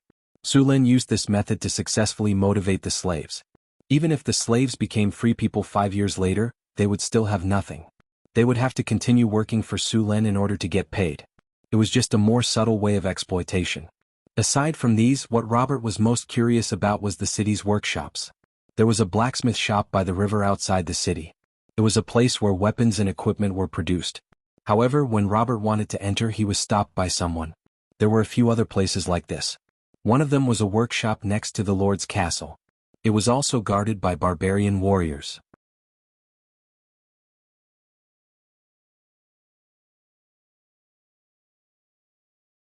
Chapter 67. Robert didn't investigate the town's secrets. He didn't believe that anyone who could establish a foothold here and enslave so many gnomes and gnolls was a simple character. If someone discovered his secrets out of curiosity, he didn't think he'd be able to escape unscathed. After all, there were at least 8 if not 10 merchant groups that went missing in the wilderness every year. In a place like the northern wastelands, There was no need to destroy the corpses after death. The gnomes, gnolls and gnolls in the wilderness would destroy all traces. What surprised Robert was that the person in charge of the territory was Sullen's personal maid. She was also very beautiful. Robert swore that she was one of the prettiest women he'd ever seen in his life. Also, he traded the goods with her at the lowest price. During the negotiation he'd been led by the nose. In the end he'd agreed without thinking. By the time he'd realized it, the goods had already been traded. Sulin was lying in a rocking chair, sipping the black tea he just bought from Robert. Chris was wearing a black and white maid outfit. She knelt to Sullen's right. The loose maid outfit didn't look bloated on her at all. Her tall and slender body was faintly discernible under the skirt. Her white skin looked like beautiful jade. She had an elegant temperament. She was completely like a well-educated noble lady. This is all the information on Robert? Sulin took a sip of the black tea and chuckled. Yes, master. This Robert has already told me about how he peeked at the neighbor's sister bathing when he was young. Chris gracefully took the teacup and refilled Sullen's. Since we know his background, then let's deal with him, Sulin said after some thought. Other than selling some white sugar to Robert, have Xian take the merchant group to Cult. I need to let more people know about white sugar. Yes, master, Chris said respectfully. Sulin looked at Chris with interest. Looks like you're adapting well. Does master like it? Chris tilted her head and smiled seductively. Not bad. Sulin smiled. By the way, don't put milk and white sugar in the next tea. Chris found Sullen's request a little strange. To be honest, she had just made the black tea and it tasted a little bitter. For this reason she even asked Robert how to drink black tea. Then, according to the way the nobles in Florence drank their tea, she added fresh milk and sugar into the cup of tea to make it sweet, thick and smooth. But judging from Sullen's expression, he didn't like this kind of tea. Chris didn't know what was so good about the bitter black tea, but Sulin liked it very much. How much sugar did master sell to Robert this time? Chris asked. How much sugar do we have in total? Last night there were 600 bags of white sugar in the warehouse of the sugar refinery, and each bag was 1 kilogram. Sell him 50 kilograms of white sugar, and the price is 50 kinar per kilogram, Sulin said after thinking for a moment. Then he put down the teacup and stretched. After this transaction, tell Robert to bring some daily necessities next time. Clothes, blankets, pillows and so on. If you need anything, tell him to bring it. Ever since he came to the wastelands 2 months ago, he had almost forgotten the large velvet bed he used to have. Now that there was a sugar trade, he naturally wouldn't let himself suffer. And with Chris as his housekeeper, Sulin was finally freed from the tedious and repetitive labor. After listening to Chris's report, Sulin went to the training field in the Lord's castle. This was a field he had specially built for daily training. Ever since he came to this world, he rarely stopped his daily training. Although the daily training didn't give him much experience, it could increase his weapon proficiency. In the system, when a weapon's proficiency reached a certain level, he would receive a sure kill skill.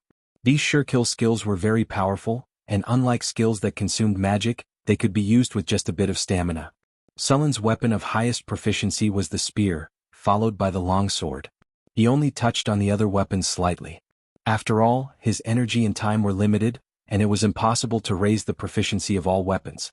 When the space was small or indoors, he was used to using the longsword. Of course, he was best at the spear. Men were born to be good with the spear, and they had a natural talent for it. Moreover, if they trained well with the spear, it would be twice as effective against female enemies. Just look at Chris now, she was very obedient. Mr. Xian, is there anything Miss Chris wants from me today? Robert grabbed Xian's hand, and with his other hand he secretly stuffed a heavy bag of money into Xian's hand. Xian shook the bag in his hand, and the pleasant sound of a kinnur rang out from inside. His face bloomed like a chrysanthemum. Brother Robert, don't worry. This is definitely a good thing and a very good thing. After putting the heavy bag of money into his pouch, Xian led Robert to the Lord's residence. Along the way, Robert was thinking hard about the benefits. He couldn't help but ask Xian a few times, but Xian only smiled and shook his head. Soon, the two arrived at the gates of the Lord's residence. Xian notified the barbarian warrior guarding the gates, and only entered after receiving permission. Beautiful Miss Chris, good afternoon. Robert bowed seriously. He didn't dare to underestimate this beautiful woman now. The deal a few days ago had left him with lingering fear. No need to be so polite, Mr. Robert. Please have a seat, Chris said with a smile, and the whip in her hand cracked loudly. Then, a barbarian girl walked in and brought 2 cups of tea. Thank you. Robert sat on the chair but didn't drink the tea. Instead, he asked directly, Miss Chris, may I know why you've called me here today? There are indeed some matters. Chris leaned lazily on the chair, the bright red fingernails on her slender white fingers particularly alluring. You'll know once you try that cup of tea. Although Robert was a little curious, he still picked up the teacup. The tea was light red, and it was the black tea he had sold not long ago. He blew on it carefully and then took a sip. A sweet taste rushed to his taste buds. This is honey? Robert's eyes lit up. No, honey has a faint sour taste and this cup of tea is completely sweet. Is this white sugar? Mr. Robert, it is white sugar, Chris said with a smile. This is what we're going to talk about today. How about it? Are you interested? P.S. Thank you Eat Me Ku for the 2,000 Chidian coins tip. Thank you Chang'e's Ho-E for the 500 Chidian coins tip. Thank you Cold Flame for the 500 Chidian coins tip.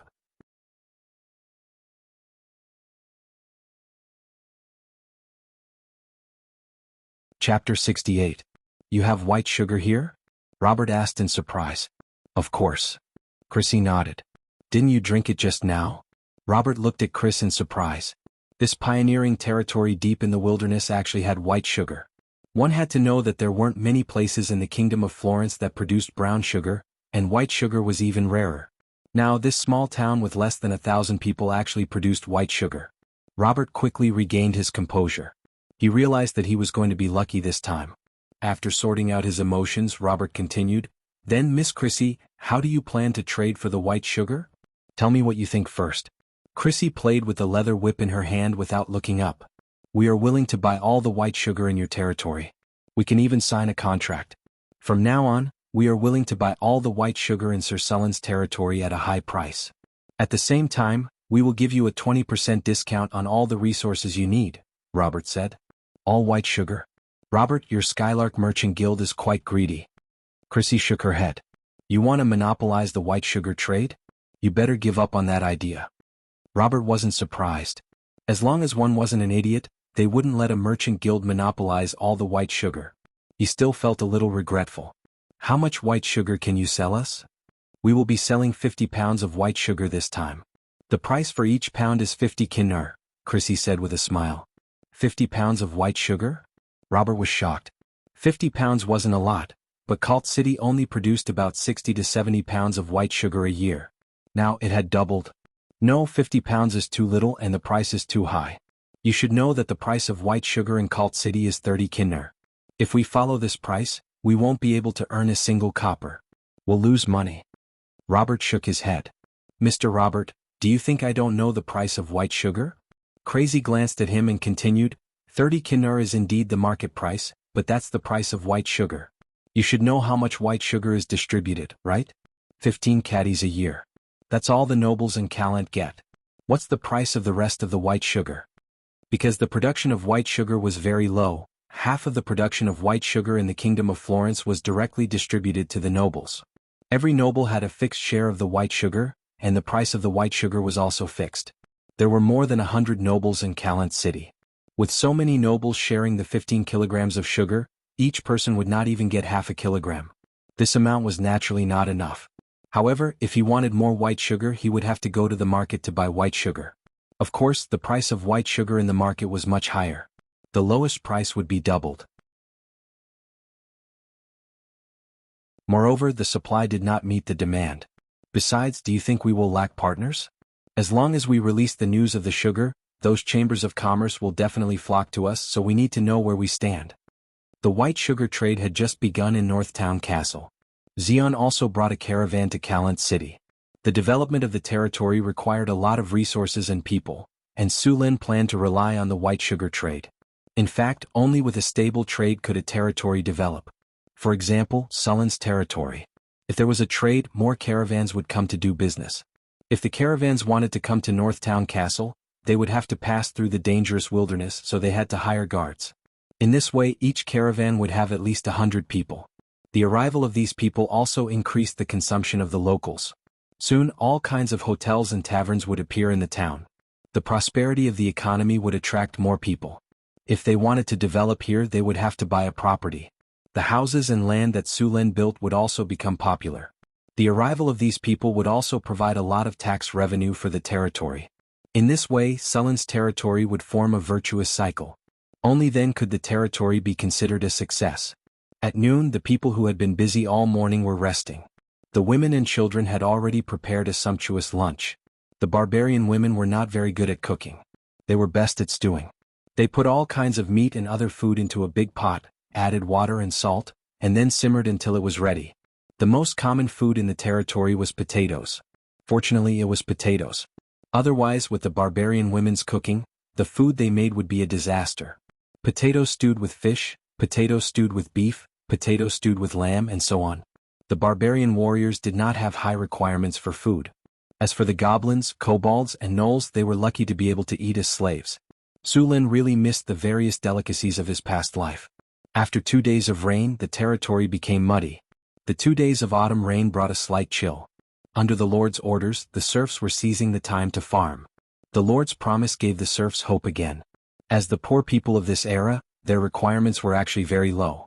Sulen only gave them a faint hope, and they would work hard for it. As long as they worked hard, they would be able to eat their fill. Although there were only a few people living in a room, the room was dry and warm. It would not leak when it rained. There was a small room to shelter them from the wind and rain. The Lord also promised that as long as they worked hard for 5 years, they would be able to regain their freedom. If they continued to work, they would even be rewarded with land and houses. This was simply a gift for poor serfs like them. At the beginning of autumn, after the continuous autumn rain, the heat in the air had mostly dissipated. The potatoes planted in the fields had already sprouted. The first batch had already grown green leaves. These potatoes were the food for the northern castle to survive the winter. Other than these, the most common thing in the northern castle's warehouse was dried salted fish. These dried salted fish were specially made to replenish meat during the winter. There were also some dried meat that was already made. However, with the arrival of autumn, there would be less and less weather suitable for drying fish. The northern castle was now recognized by the system. Some of the resources near the territory were also included in the system. On the system's strategic map, there were not many resources marked in Sulen's territory. They were wood, iron, and fish resources. The other resources that were not found were not listed in the system. Currently, the only things that could be traded in the territory were various iron weapons and white sugar. As for wood, Sulen's territory was too far away from Blackstone City. It would be a loss to ship them there. P.S. Rolling on the ground, please recommend me.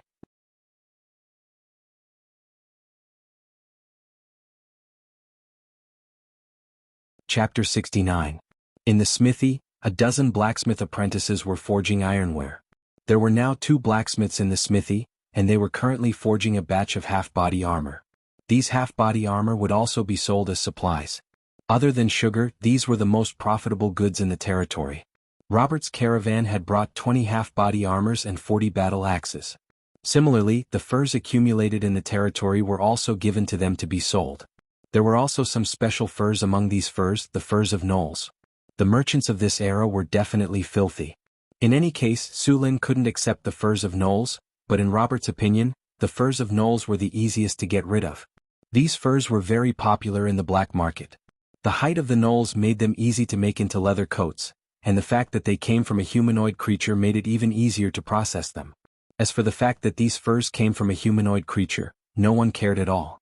If Sulen was a little more greedy, he would have at least 1,000 or 2,000 furs from the gnolls he hunted before. Sulen brought a few barbarian warriors to the iron mine in the northeast of the territory. Yesterday afternoon, Sulen received a message saying that some gnolls had been discovered near the iron mine. There were only 10 barbarian warriors guarding the iron mine, and they couldn't spare any manpower to clear out the gnolls.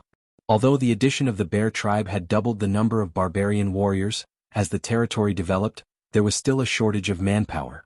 The ships flowed down the river. With the ships, it was much more convenient to travel from the territory to the mine. Sulen's territory didn't have many war horses, so they couldn't form a cavalry. Moreover, the barbarians were all tall and large, and their weapons and equipment were over 200 kilograms. Ordinary war horses couldn't carry such heavy loads for long-distance raids. The ships flowed down the Whitewater River, and after half an hour the group of people landed at the dock of the mine. There was already a barbarian warrior waiting at the dock. After a simple rest, Su Lin led 10 barbarian warriors to the wilderness northeast of the mine. 2 barbarian warriors cleared the path with their axes, cutting down the dense bushes that obstructed their path. The rest of the barbarian warriors were vigilantly observing their surroundings. The wilderness was lush with vegetation. In many places, the weeds had grown to a height of 2 to 3 meters. It was very suitable for hiding. The barbarian warriors surrounded Su Lin in the middle. In such an environment, it was very easy to sneak up on him. The weeds blocked his line of sight. Not far away he could hear the sounds of some beasts running away in fear. There were many wild beasts in the wilderness, but the number of magical beasts was very small. Most of them had their own territories. In fact, the current territory of the human countries was cleared by the elves in the previous era. It was not until the elves returned to the elven forest that the land was occupied by other races. Later on, under the leadership of the human heroes, the humans defeated the orcs, drove out the giants and other races and finally occupied the land. The earliest human nobles in this world were all heroes of the ancient times. Of course, they were heroes before they became nobles. Almost all of the pure-blooded ancient nobles in this world were descendants of those ancient human heroes. Of course, since the end of the Second Era, the number of nobles among the humans began to increase. It was also from that time that human kingdoms appeared. After walking for about an hour in the wilderness, their field of vision widened. The soil under their feet also turned into sand. This environment was not suitable for plants to grow. When the plants were not so lush, Su Lin suddenly found a valley. Let's go check out that valley. The best place to live in this wilderness was the valley. If the gnolls were really here, it was very likely that they lived in this valley. The group continued to walk toward the valley. After about 10 minutes, Su Lin suddenly smelled blood. Blood, it seems that we found the right place. Smelling the blood in the air, Su Lin signaled everyone to stop. He told everyone to spread out and guard the entrance of the valley. Su Lin planned to catch all of the gnolls in one fell swoop. Seeing that the barbarians had spread out, Su Lin gestured for everyone to move forward again. Then everyone moved toward the entrance of the valley. When they got close to the entrance of the valley, Su Lin's expression was a little strange. The valley was unexpectedly quiet. A gust of wind blew, but other than the smell of blood, there was no movement inside at all. Su Lin frowned and told everyone to stay where they were. Then he ordered an agile barbarian warrior to carefully approach the entrance of the valley and sneak in. After a while, the barbarian warrior stood at the entrance of the valley and waved at everyone. Su Lin then led everyone into the valley. As soon as they entered the valley, the smell of blood was several times stronger. Frowning, Su Lin walked in. Soon he saw a messy scene. This was indeed a gathering place of gnolls. Looking at the scale, there were at least 500 gnolls. However, it was now completely destroyed. In the center of the valley, there were more than a dozen bonfires of various sizes. Beside the bonfires were a large number of gnoll remains. The flesh on the remains had been eaten clean. Even the hard skulls had been smashed and the brains inside had been swallowed. Su Lin frowned and looked around. There were at least a few dozen gnoll remains here. There were not many traces of battle in the gathering place. Other than the gnoll remains, there were no other corpses found. Obviously, the difference between the two sides was huge. The gnolls did not even cause any casualties. Of course, it was also possible that the attackers took away the bodies of their companions when they left. However, judging from the traces at the scene, the probability of that was very low. The attackers were very strong. Many parts of the gnoll's bones were crushed. This kind of injury was usually caused by a blunt weapon, most likely a mace. The same was true for the gnoll skulls. The huge force directly crushed the skulls. This kind of strength was not inferior to the barbarian guards at all. The attackers ate the bodies of the gnolls. Although there were many races in the wilderness that had the habit of eating humans, there were not many races that could completely crush the gnolls. For example, swamp giants, frost giants, ogres, and so on. Although they were different races, they had one thing in common. They were not easy to deal with. Swamp giants and frost giants belonged to the giant subspecies. They were powerful creatures from the mythological era before the First Era. They were powerful creatures that were as strong as gods.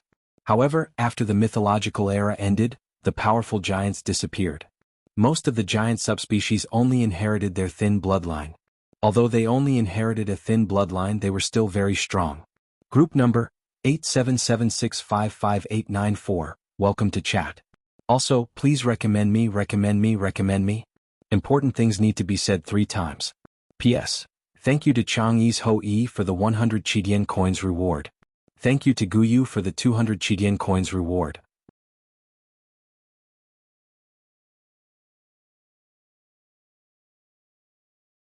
Chapter 70. There were many types of giants, including sea giants, mountain giants, frost giants, swamp giants, cloud giants, and several tens of other types. There was also a huge difference in their strength. However, even the weakest giant would be at least at the level of a knight commander. Most of the giants were at the level of conferred knights. Compared to humans, giants had much stronger physiques. Therefore, even if they were of the same level, humans would not be a match for giants. However, under the same conditions, humans could advance much faster than giants. Their strong bodies gave them great power, but it also limited their development. Frost giants lived in the cold mountains in the north. It was said that there were many frost giant tribes in the polar glaciers. Swamp giants lived in the swamps. Since the endless wasteland was said to be endless, there would naturally be swamps. It was just unknown if they were nearby. In addition to these giant subspecies, the ogres were also a very powerful creature. An adult ogre was 3 meters tall and had a strong body.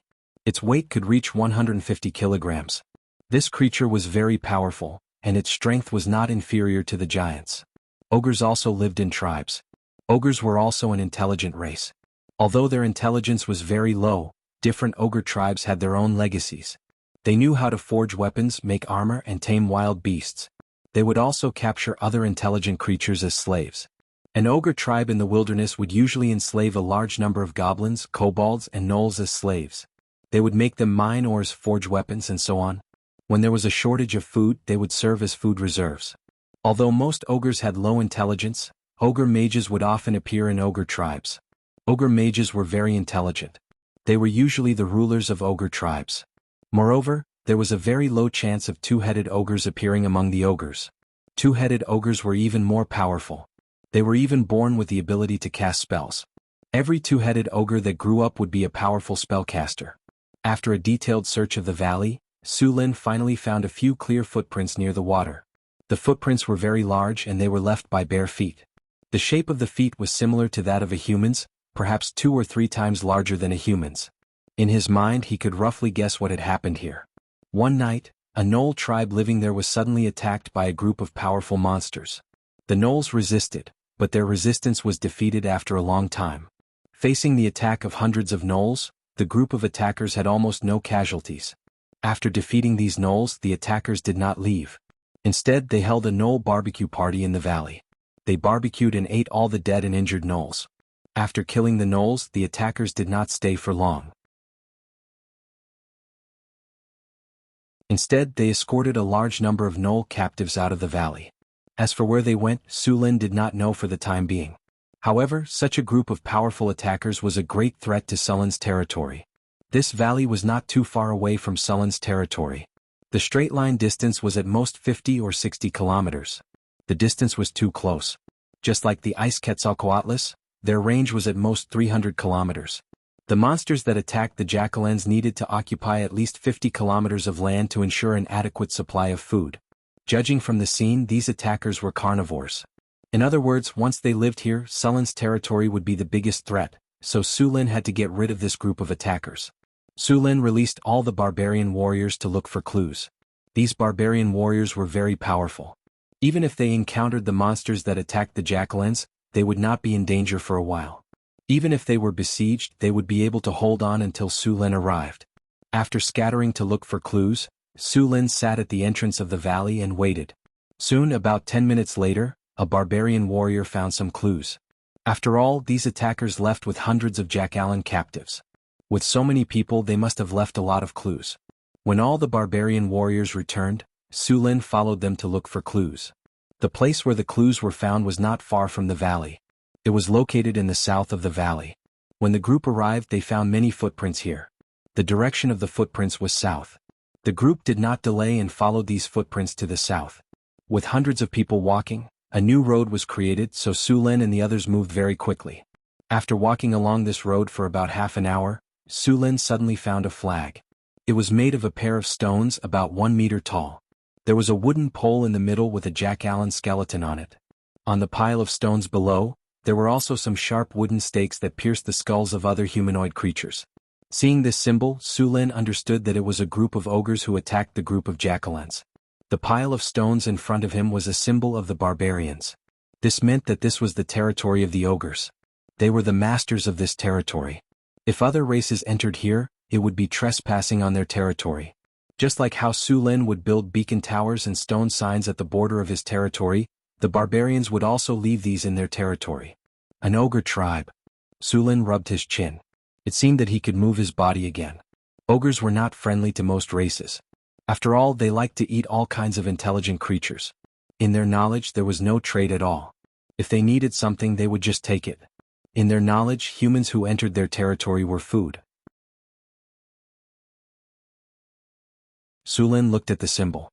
The soil was still very new, so it should have been built a long time ago. This ogre tribe should have moved here recently. Perhaps this ogre tribe was defeated by other tribes, or perhaps their original territory could no longer support them. In any case, they were now near Sulin's territory. If one wanted to occupy a piece of land in the wilderness, one could not just leave a mark here. One had to defeat all the surrounding tribes and force them to acknowledge one's existence. If this ogre tribe had come earlier, it was very likely that they would have been part of the allied army last time. The surrounding tribes had been mostly wiped out by Su Lin. Other than Su Lin, no other tribe was a match for these ogres.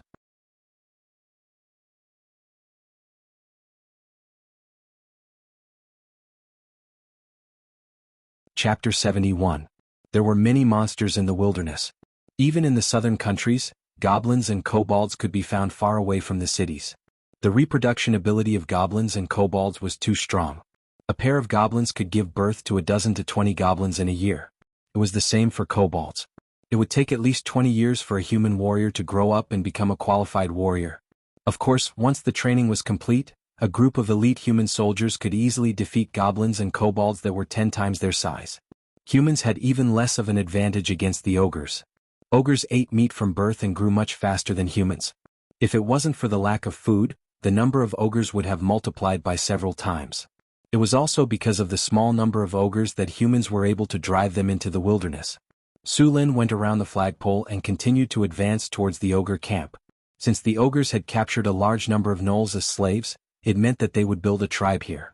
After entering the territory controlled by the ogres, Su Lin and his party became much more cautious.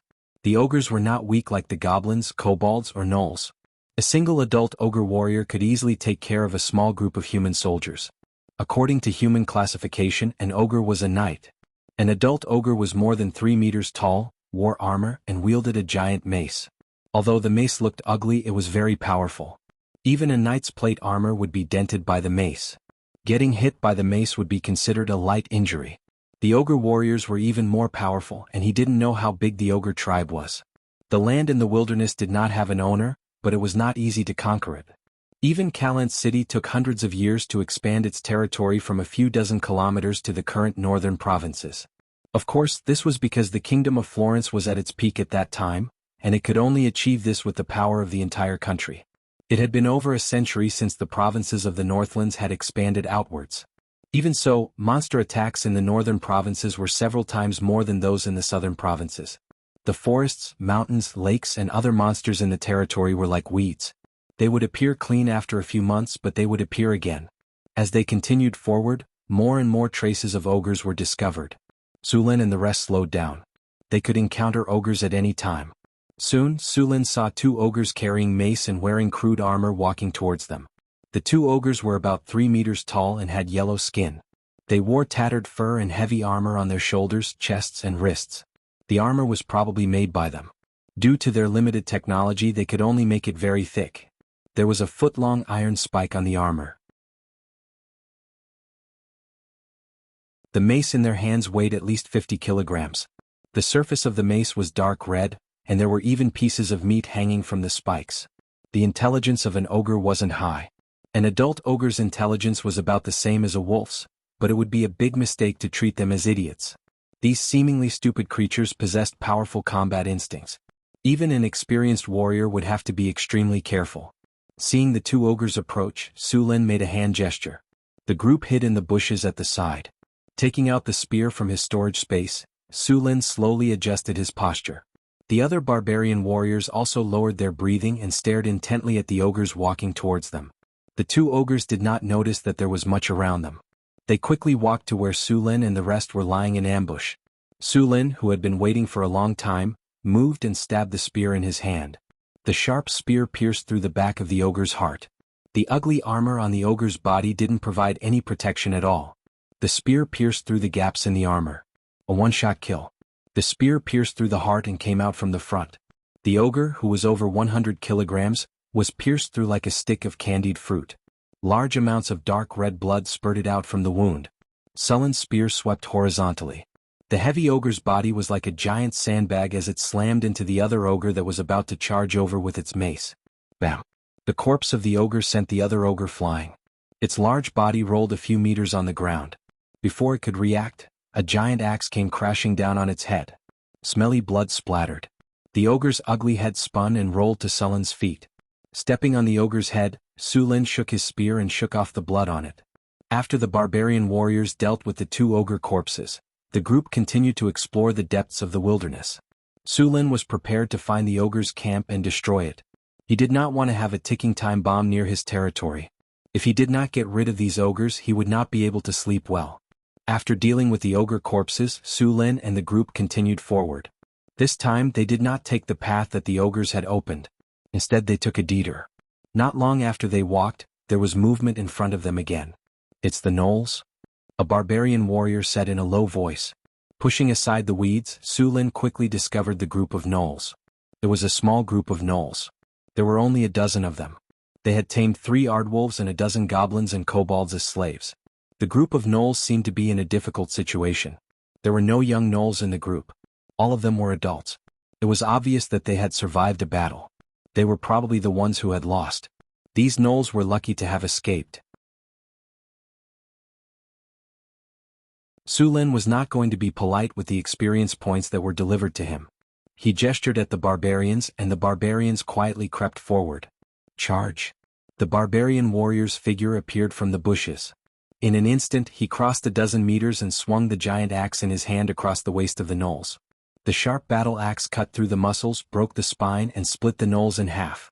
The sudden attack of the 10 barbarians did not give the gnolls any chance to fight back. They were killed by the barbarian warrior in a breath's time. The remaining goblins and kobolds were scared out of their wits. They scattered and tried to escape. Whoosh! Hand axes flew out. The goblins and kobolds did not even manage to run a few steps before they were hit in the back or the head by the sharp hand axes. The sharp blade of the axes almost completely sank into their bodies. The battle was over in a breath's time. P.S. Thank you for the 3,500 Chidian coins tip. Thank you for the 1,000 Chidian coins tip. Please recommend me. Please recommend me. Please recommend me. Important things have to be said 3 times. Thank you for all the tips you've given me during this period of time. I'll add more chapters today.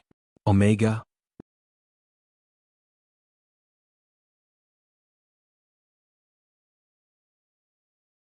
Chapter 72. After finishing the battle and cleaning up the battlefield, the group continued to follow the traces left behind. Su Lin didn't encounter any more gnolls for the rest of the journey. After crossing a hill, Su Lin finally saw the ogre's camp. I should have bought a telescope. Su Lin felt a little helpless as he looked at the ogre camp in the distance. Although this world was generally at the level of the Middle Ages, there would always be new gadgets with the presence of magi. Glass, for example, had been created by magi a long time ago. Its main purpose was to be used as a tool for experiments. Telescopes belong to this category as well. Normal telescopes cost around 20 kinnar, but if they were enchanted with special magical effects, the price could go up to several thousand kinnar. For example, if they were enchanted with eagle eye or night vision. The ogre camp was built halfway up a mountain. At this moment, large numbers of gnolls, kobolds, and gnolls were building the camp under the whips of the ogres. Towering gnolls at the foot of the mountain were chopping down logs. After some simple repairs, these logs were transported to the camp halfway up the mountain. Thick logs were smashed into the ground one by one, while the gnolls and kobolds cleared the rocks under the whips and piled them up into a stone wall. It was obvious that the ogres wanted to build a fortress here. Plumes of black smoke rose from within the ogre camp. Large furnaces could be seen even from afar, and a few tall ogres were forging weapons. Although the ogre blacksmith's weapons were crudely made, with the ogre's strength, as long as they were sturdy and had enough weight, they would become killing machines in their hands. Sullen's expression was grave. There were at least 100 ogres in this camp. If they were unlucky, there might even be 200 ogres. In addition, there were even more gnolls, and kobolds as slaves. The ogre camp was very powerful. This camp was already more than half completed. With the ogre's speed, this simple fortress would be completed soon. While the ogre fortress looked ugly and the buildings were in a mess, the entire fortress was built from thick logs. At the same time, it was supported by stacked stone walls. There was no need to doubt the fortress's sturdiness. There were many slaves working, and many of them were nailed to death with wooden stakes. None of the slaves dared to slack off. If they were found slacking off, the nearby ogre supervisors would lash out with their leather whips. With the ogre's monstrous strength, even gnolls would be torn apart with a single lash, while goblins and kobolds would be half dead. These slaves who had lost their ability to work would not be abandoned. Instead, they would be killed by the ogres as food. The ogres weren't worried about a lack of manpower. If too many slaves died, they could just go to the wastelands and capture another batch. After all, there were many monsters in the wastelands. An ogre tribe of 100 or 200 people was not considered small. More importantly, such an ogre tribe was likely to have an ogre wizard. It should be known that ogre wizards were not easy to deal with.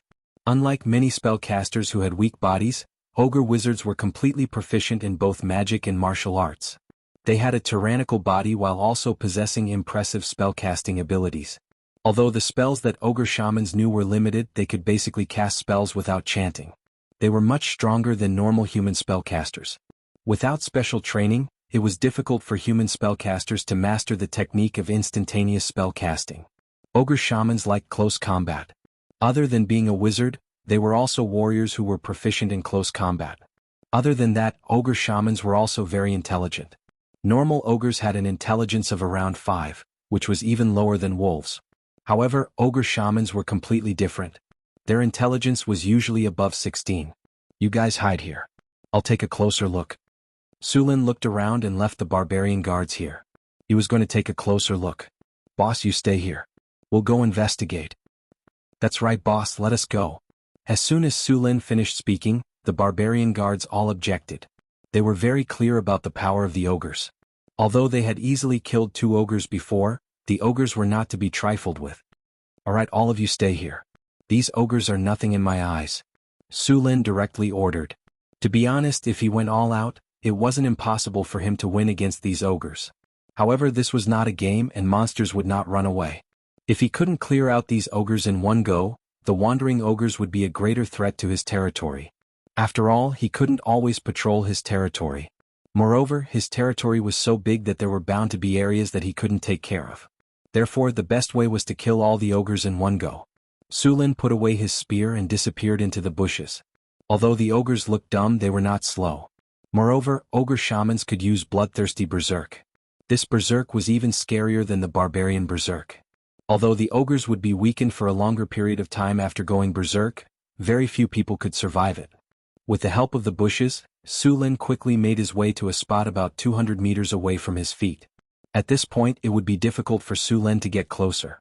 The ogres were not as unprofessional as the gnolls. They had long since cleared away the weeds near the camp. After observing for a while, Zhao Fu's heart sank. The ogre tribe in front of him was a powerful enemy. Apart from the ogre warriors, there were also many ogre warriors. These ogre warriors were much larger than their own kind and used battle axes. Moreover, the battle axes in their hands were larger and heavier than the ones used by the barbarian warriors. Apart from the battle axes, they were also equipped with cast iron armor, throwing spears and heavy flying axes. According to human standards, these ogre warriors were already at the level of Grand Knights. Most of Sulin's barbarian guards were at this level as well. However, there were only 71 barbarian guards in total, while there were at least 50 ogre warriors here. On the other side of the camp, there were a few large arrow porcupines in a large metal cage. These were one of the few wild beasts that the ogres had tamed. The arrow porcupines were 1.3 meters tall and had thick skin. They had 2 sharp fangs in their mouths and a few sharp spikes on their backs. Once they charged, they were like small bulldozers. Even the heavy cavalry of the human empire would not be willing to clash with them.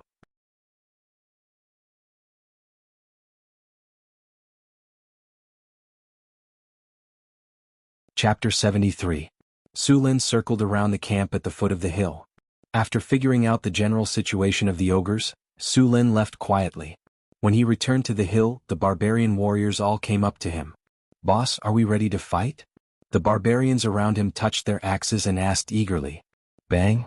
Su Lin hit him on the head in annoyance. "What are you doing? Are you going to die? Let's go back first." Looking back at the ogre camp that was under construction, Su Lin left with the barbarian warriors. It was already night when they returned to the mine. Su Lin and the others didn't have time to rest and rushed back to the town through the night. "Master, what happened?" Chris was wearing a black and white maid dress, which accentuated her tall and slender figure, giving her a different kind of charm. As Su Luan's chief maid, the succubus Chris was very energetic. Now she was in charge of the whole territory on behalf of Su Luan. Both barbarians and other humans were in awe of her. "There's an ogre tribe near our territory. This is a huge threat to the safety of the territory." Chris came to Sullen's side and helped him take off his coat. "Ogre tribe? Master, are you going to chase them away this time? Can I go and help?" Chris asked as she hung Sullen's coat on the hanger. "Yes, they're already building the camp. We need to deal with it as soon as possible. If we wait a few more days and the ogres really finish building the fortress, the losses will be huge." Su Lin reached out and rubbed Chris's head. "Arrange things tomorrow. I'll take you with me." Su Lin was very optimistic about Chris. After all, after being strengthened by the hero model created by herself, her strength was second only to Su Lin in the territory. The main thing was that her advanced charm talent was too strong. Even Johnson might not be immune to it. In addition to her demon summoning, she wasn't afraid of fighting a group or one-on-one. When Su Lin first handed the matter to Chris, the barbarian guards still had objections. Su Lin then let Chris fight with them. During the duels, Chris would summon 1 to 5 demons and then hide behind the demons with her leather whip. From time to time she would cast a few spells to harass them. Even Johnson couldn't handle it. If the barbarians were to gang up on her, it would be even easier.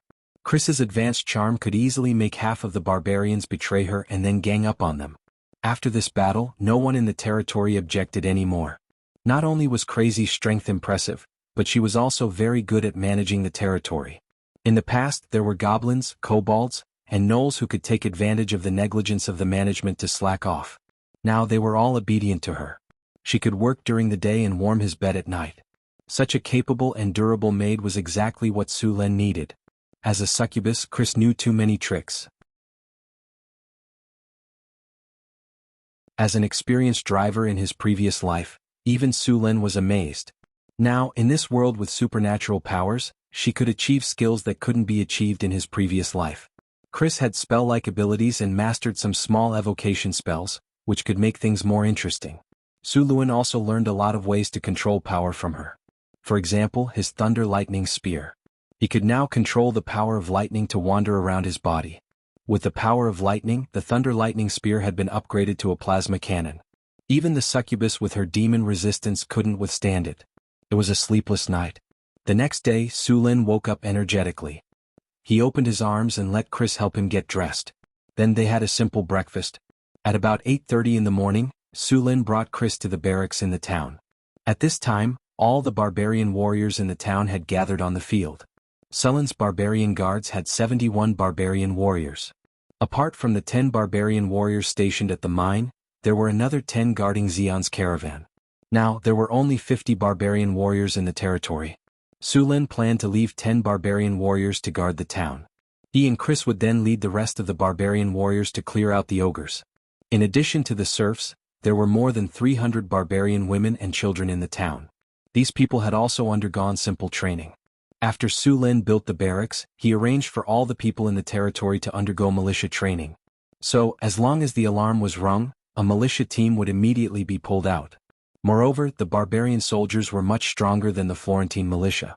Although the female barbarians were not as strong as the male barbarians, they could survive in the harsh environment and dangerous wilderness. The strength of these female barbarians could be imagined. The smithy in the city had been forging equipment all this time. There was no problem in arming 100 soldiers. He left Boulder in the camp to command. After escorting the caravan and clearing out the monsters around the territory, Boulder had been upgraded to a barbarian giant axe warrior during this time.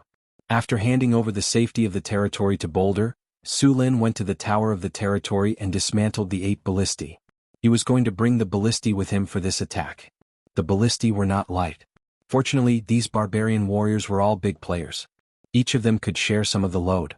If it were humans transporting the ballistae, they would not be able to move it without a few carriages. After the preparations were done, Su Lin took the team to the Whitewater port ship and went down the river to the mine's wharf. After yesterday's investigation, the location of the ogre camp was clearly marked on the strategic map. Su Lin led the army ashore and then directly traveled through the wilderness. After several exterminations by Su Lin and the ogres, the number of goblins and gnolls had decreased by a lot. Along the way, the gnolls and goblins would turn tail and run when they saw Su Lin's team from afar. After traveling for some distance in the wilderness, Su Lin once again saw the war flag that marked the territory of the ogres. Destroy it. Su Lin directly ordered the barbarian warriors to destroy the war flag and the stone altar below it. Bang! The pile of stones was pushed down and the flagpole was cut in half. Su Lin led the army forward. The success rate of a night attack against the ogres was very low. This race was born with night vision, and the barbarians did not have an advantage in fighting in the dark. Thus Su Lin planned to attack openly. With him and Chris, he was confident that he could win even if they were outnumbered by the ogres. Although they were carrying a lot of weight, the barbarian warriors did not move slowly. Around noon, Su Lin could already see the hill where the ogre camp was. Su Lin did not continue to approach. If he did, he would be easily discovered by the ogres. Even a barbarian would be tired after such a long journey, so he needed to rest and eat something.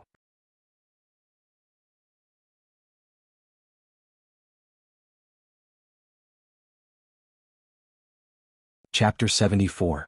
After the meal, everyone was back to their best condition. Su Lin began to instruct the barbarians to assemble the ballistae. After half an hour, all 8 ballistae were assembled. Su Lin tested the ballistae and made sure there were no problems before setting off again. As they approached the ogre camp, it was difficult for Su Lin and the rest to hide their tracks from the ogres. However, there was no need to hide here. When Su Lin and the rest appeared at the foot of the mountain, the gnolls had already discovered them. Ogre camp. A muscular ogre sorcerer raised a heavy spiked club and roared, "Prepare for battle. All ogre warriors gather. You fools, the enemy is at our doorstep. Gather the slaves and give them weapons. Kill anyone who dares to escape. Tell them that as long as they kill one enemy, I'll give them freedom."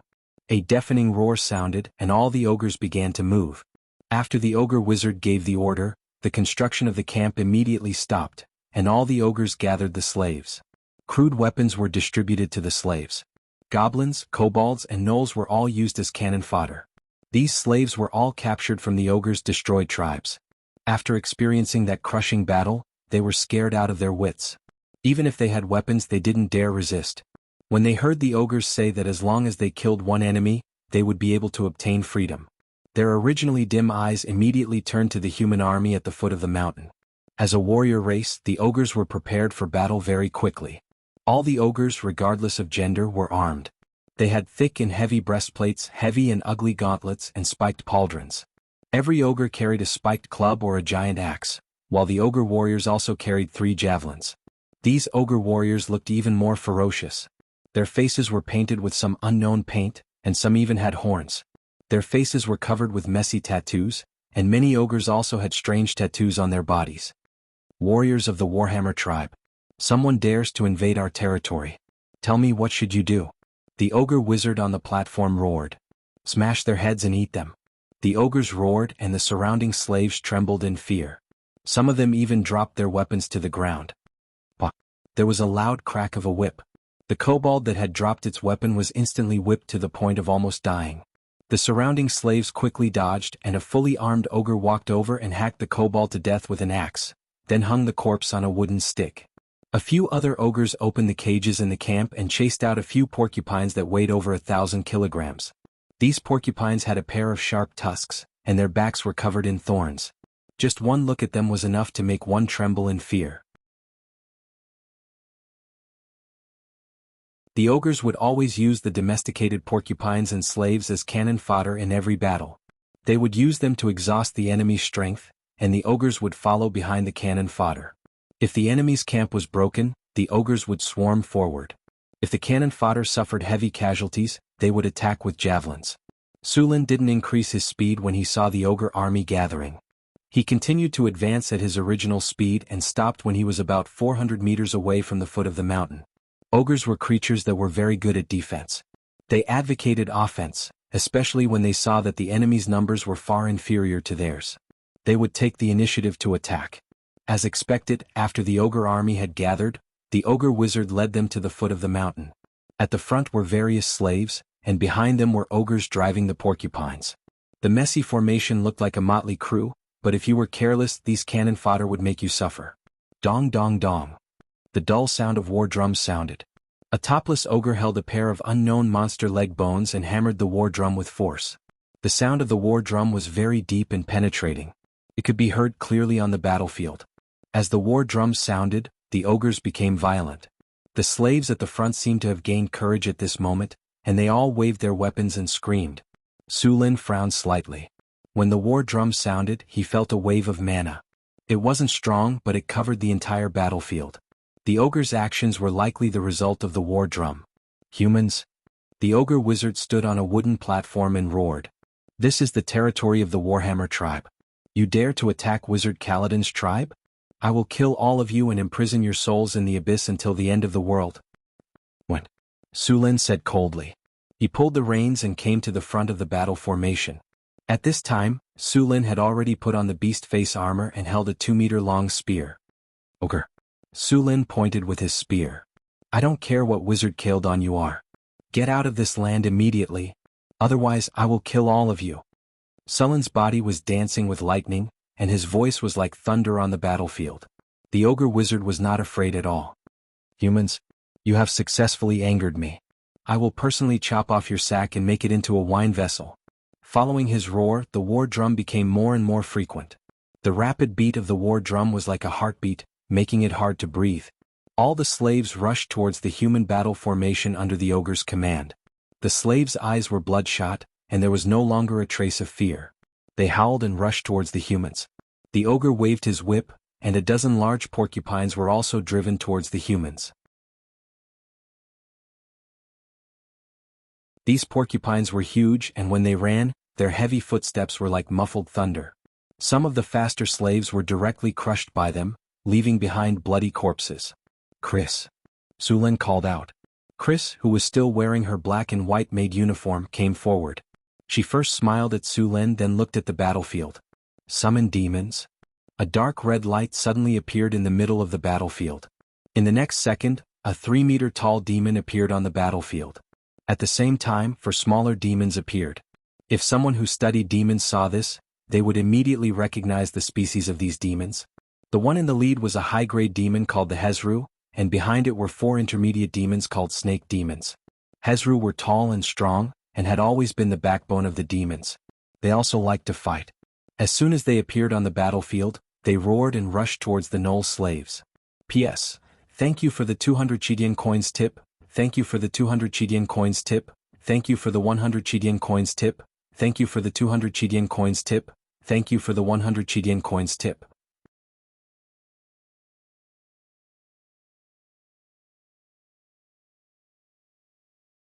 Chapter 75. Hezru were high-grade demons, but they didn't have high intelligence and were easily controlled by succubi. They and Vrox were the easiest high-grade demons for succubi to control. Seeing the enemies around them, the Hezru showed no fear. Its huge body and powerful strength allowed it to easily tear apart the bodies of the enemies. The Hezru's body emitted a foul stench. This was their innate ability, a type of poison.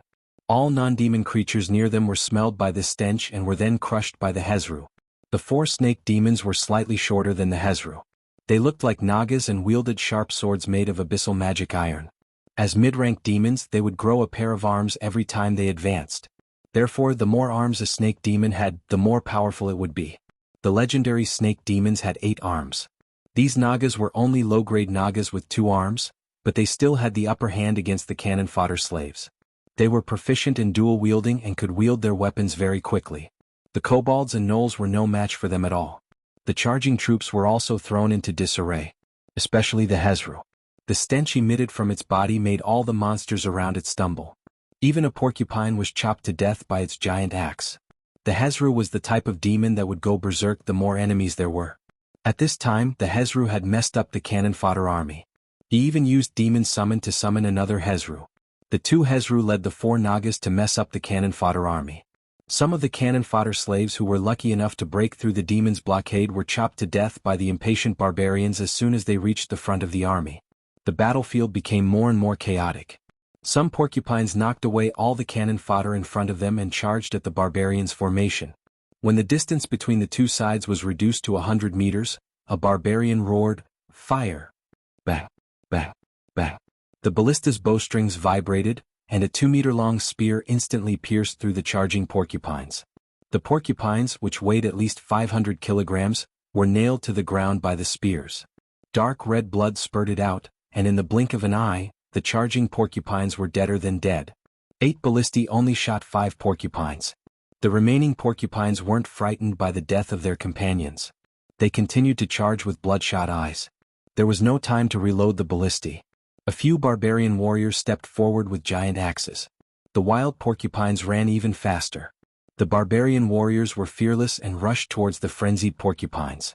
Just as the two sides were about to collide, the barbarian warriors suddenly dodged to the side and then drew a beautiful arc with their sharp two-handed axes, instantly slicing through the bodies of the charging porcupines. Blood splattered.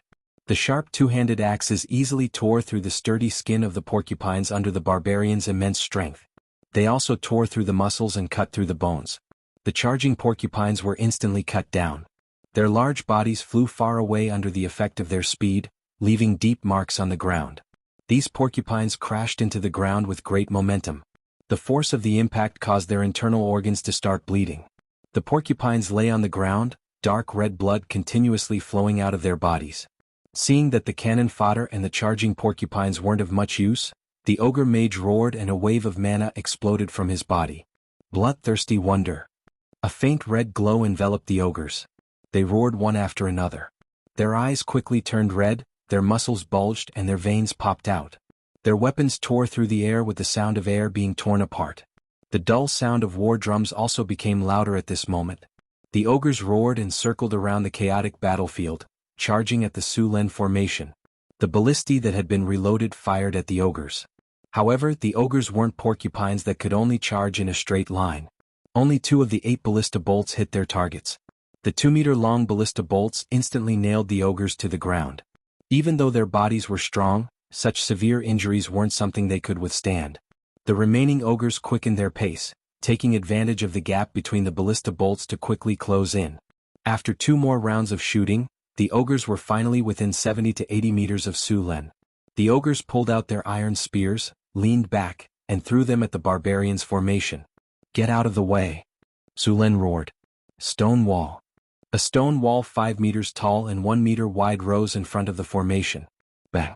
Bang! Bang! Stone fragments flew everywhere. Dozens of iron spears hit the stone wall. The entire stone wall only lasted for a few seconds before collapsing. A few iron spears that flew over the stone wall were smashed away by the barbarians' giant axes. This round of spears didn't cause any casualties. Stone to mud. A ray of light flashed from Sullen's body, and instantly merged into the ground in front of him. The hard ground beneath the ogre's feet instantly turned into a pile of mud. When the ogre warriors stepped into it, their bodies couldn't help but sink. The heavy armor made the ogres even heavier. The soft mud beneath their feet made it impossible for them to bear any weight. The ogres quickly sank into it. Fireball. Just as the ogres sank into the mud, the ogre mage suddenly summoned a football-sized fireball. The fireball dragged a long trail of flames behind it as it appeared and smashed towards Sulen. Absorb energy shield. Chris, who was standing beside Sulen, immediately covered Sulen with an energy-absorbing shield. As soon as the shield appeared, it was hit by the orange fireball. The fireball continuously shrank, and the energy-absorbing shield began to tremble violently. In the end, the two disappeared at the same time. Without Sullen's continuous casting, the effect of stone to mud disappeared. The remaining ogres continued to throw iron spears at Sulen as they charged. The ogre warriors that came from the left and right did not stop. They hurled their spears at Sulen as well. These ogres were very smart. They knew that Sulen was the greatest threat.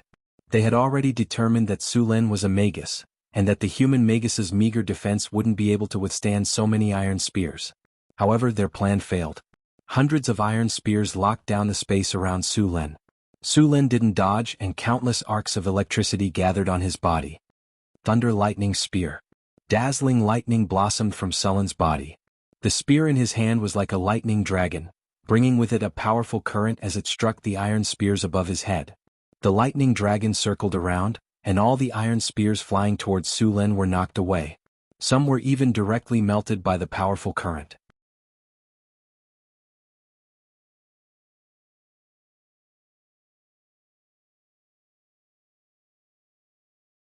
Chapter 76. The ogres had completely lost their rationality after activating Bloodthirsty Berserk. Apart from not attacking their comrades, they would kill anyone they saw as their target.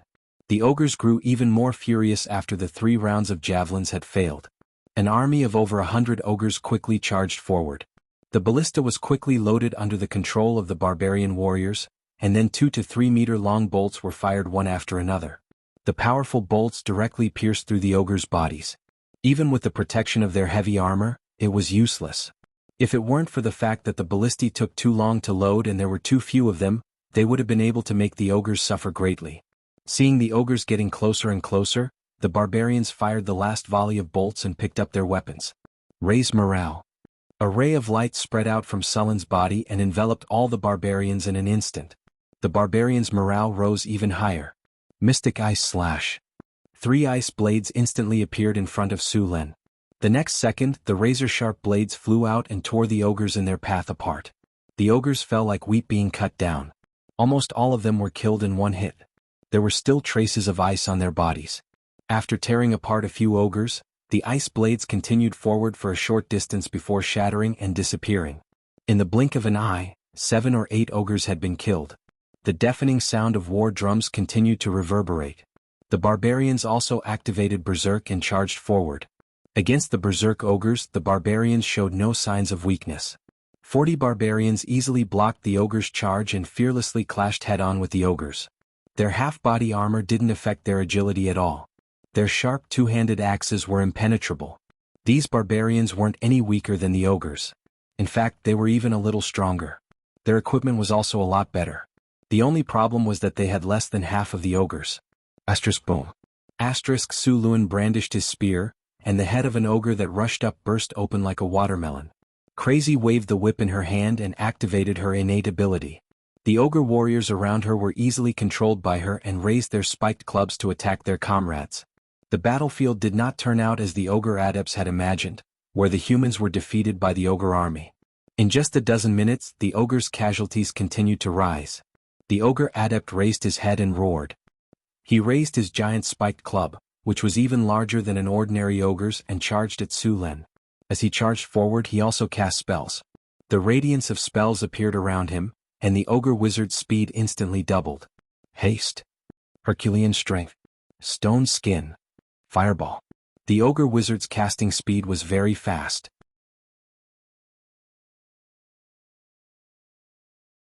All the spells were released in the time it took to take a breath.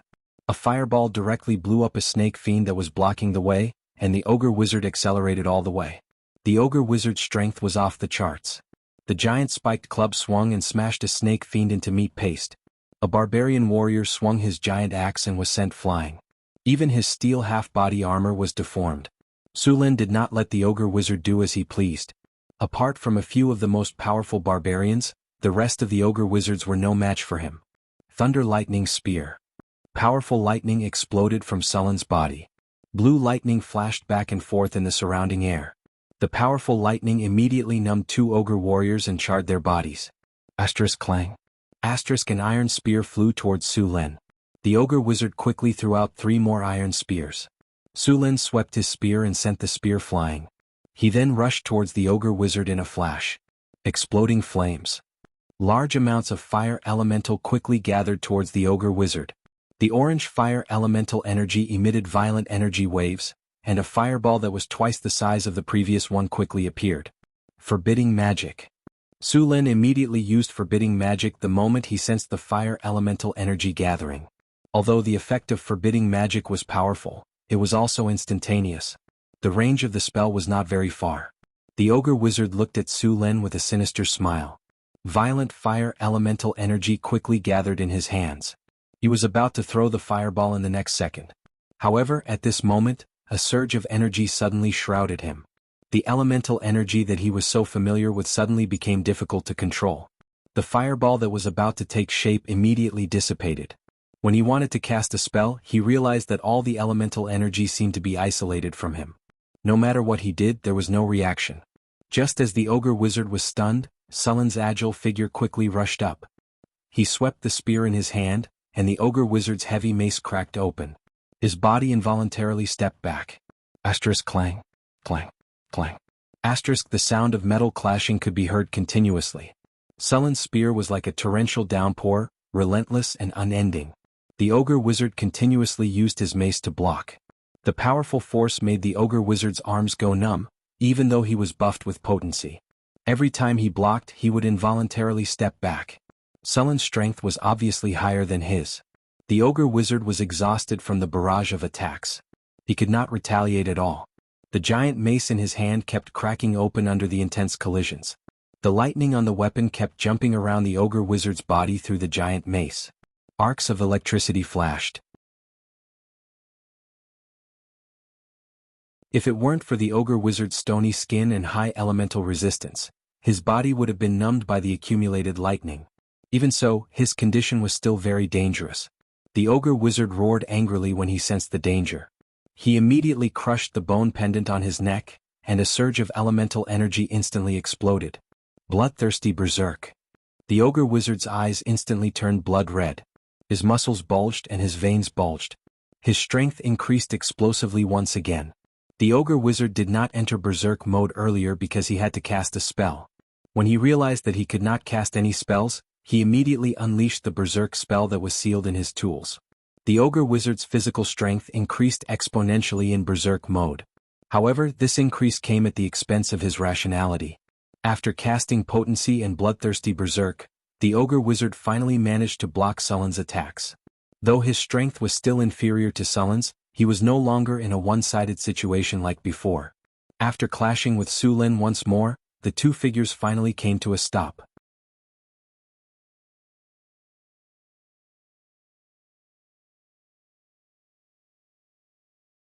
Chapter 77. I'm going to kill you. Your flesh and blood will make me even stronger. The ogre sorcerer roared in anger. His muscles bulged and his veins bulged like dragons, making him look even more ferocious and terrifying. Su Lin was expressionless as he coldly looked at the ogre in front of him. Lightning constantly danced around his body, and the powerful lightning energy resonated with the elemental energy in the air.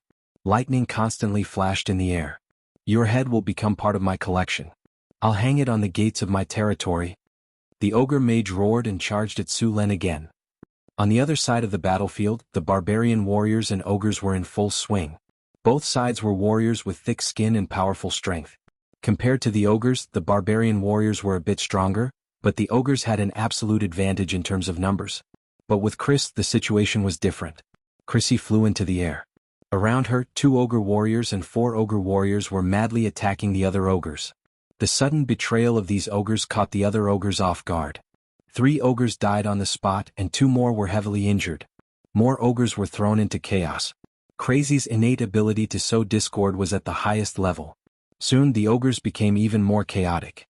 With Crazy's help, the barbarian warriors didn't suffer too much damage. Ogres didn't have a sense of teamwork and neither did barbarians. Although Su Lin had taught them many times, these barbarians could only be rash when their blood rushed to their heads and they went berserk. An ogre's bone-shattering hammer swept across, but the barbarian warrior didn't back down. He swung his two-handed axe in a roundhouse chop. The sharp axe spun with great force and directly broke the ogre's bone-shattering hammer. Then, without slowing down, the ogre's arm was cut off. The spinning axe was like a large windmill, barbarically breaking through all obstacles. The heavy armor on the ogre warrior's body didn't protect him at all. The barbarian warrior's axe directly chopped off the ogre's head. Blood splattered everywhere and the watermelon-sized head flew high into the air. After finishing his whirlwind slash, an ogre sent him flying before he could even regain his balance. The battlefield was completely entangled. Be it the barbarians or the ogres, both sides fought without any formations or formations. However, the barbarians were like fish in water. While the ogres had the advantage in numbers, they still couldn't gain the upper hand. In reality, the main battlefield was still Su Lin and the barbarian wizards. Bang! Su Luan's figure flashed, and his long spear swept out with a lightning aura. The layer of stone skin on the ogre adept's body was easily torn apart. The ogre wizard didn't seem to care about his injuries at all. He held a battle axe in his other hand and swung it at Su Luan.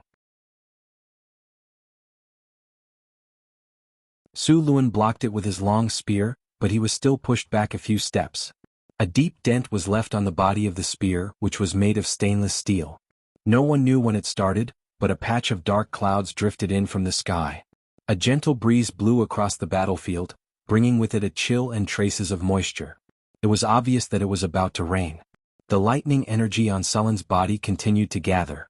The dark clouds in the sky grew lower and lower, and the lightning energy in the surroundings grew more and more. Following a furious roar, bolts of lightning struck down from the dark clouds in the sky. The lightning instantly turned a few ogre warriors into charcoal. Su Lin had a strange feeling. The lightning in the sky had a strange connection with him. While he couldn't control the violent lightning, he could use his own strength to guide it. Lightning snakes dance. The lightning in the dark clouds grew more and more violent. Countless bolts of lightning rolled in the clouds. Everyone on the battlefield could see the strange phenomenon in the sky. The goblins, kobolds, and gnolls woke up. Seeing this apocalyptic scene, they couldn't care less about anything else. The Hezru and Naga also returned to the abyss because their summoning time was up. The berserk ogres didn't notice what was happening outside.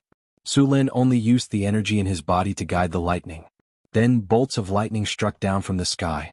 Sensing Sullen's aura growing stronger, the ogre adept roared and charged at him. Crackling lightning surrounded her body, and countless tiny lightning bolts drifted in the surrounding air. When Chris got closer, she felt her body go slightly numb, and tiny lightning bolts jumped on her body. Seeing this situation, Chris immediately retreated from the area. The ogre wizard's body was surrounded by a large amount of electricity. The layer of stone on the surface of his body had become tattered. Su Luan's body moved, and the surrounding electricity instantly gathered on his weapon. The steel spear seemed to have turned into a bolt of lightning at this moment. Sullen's figure appeared beside the barbarian adept in an instant. The weapon in his hand left after images as he attacked the ogre adept. The ogre adept couldn't resist at all. Soon wounds appeared on his body. The flesh around the wounds was burned to charcoal by the lightning. The ogre adept roared again and again. But anger was useless. Soon, his anger turned into screams of agony. He swung his heavy mace wildly. He wanted to fight Su Lin to the death. But at this point he couldn't keep up with Sullen's rhythm. Su Luan dodged the ogre wizard's dying counterattack and stabbed his spear into the ogre wizard's chest like a bolt of lightning. A bowl-sized wound appeared on the ogre wizard's chest with lightning surrounding the wound. A large amount of blood gushed out from the wound and came out from the ogre wizard's back. The heavy mace slipped from the ogre adept's hand. The ogre adept took a few steps back and collapsed. Su Luan roared, thunder and lightning surged in the sky, and his whole body was surrounded by thunder and lightning. Su Luan waved his long spear, and thunder and lightning flew out from his body. They hit the ogre warriors who were fighting the barbarians. The lightning surrounded the ogre warriors and paralyzed them for a few seconds. The barbarians were very experienced. They took this opportunity to kill the ogres. In just a few seconds, more than 90% of the ogres on the battlefield were dead or severely injured. Dozens of lightning bolts shot out. Sullen's figure gradually appeared. The lightning energy around him had dissipated. Only the flashes of lightning told the story of what had just happened.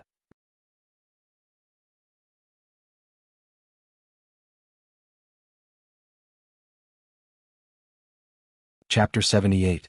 Su Luan arrived in front of the ogre wizard's corpse. He lightly tiptoed and reached out to catch the battle axe. He looked down at the ogre wizard and chopped off its head with the axe. Su Lin put the head in a bag and looked at the other parts of the battlefield. "Master, the rest of the ogres have been killed." Chris landed beside Su Lin and waved her whip back and forth. "How are our casualties?" Su Lin asked. "None dead yet, but there are 5 seriously injured. If we don't treat them quickly, they won't make it." "The rest are all injured," Chris said.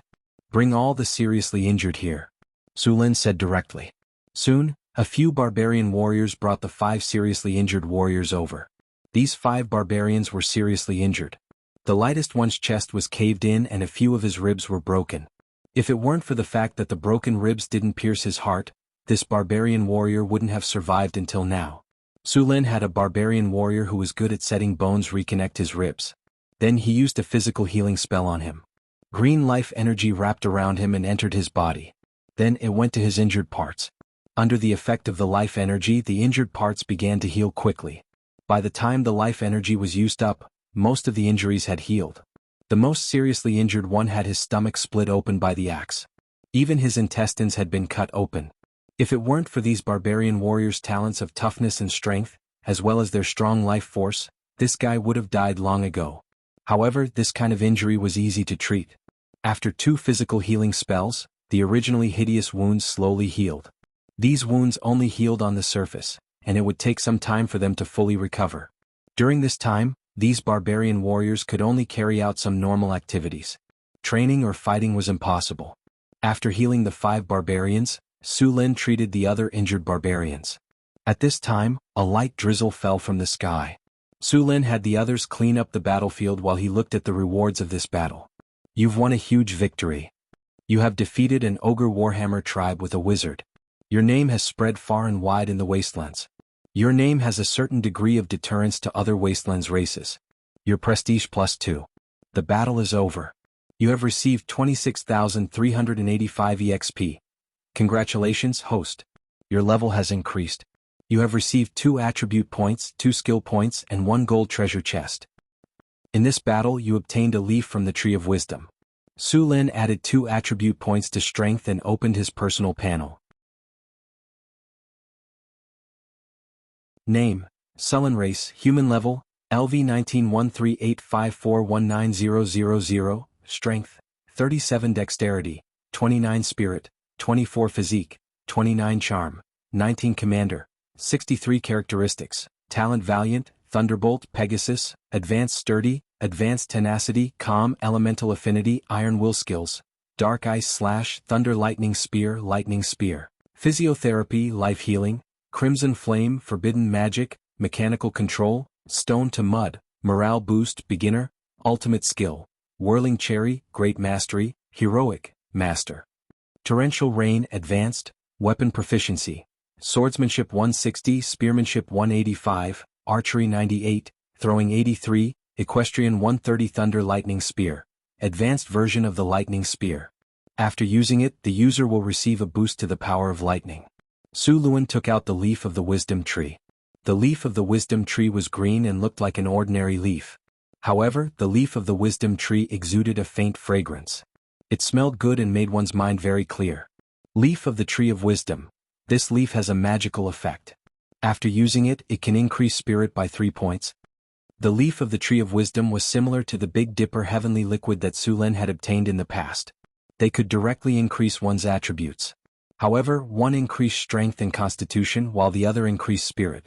Su Lin didn't need spirit at the moment, so he stored the leaf in his storage space. Then, Su Lin opened the golden treasure chest that he had just obtained. As the golden light dissipated, a system notification sounded in his ears. Congratulations, host.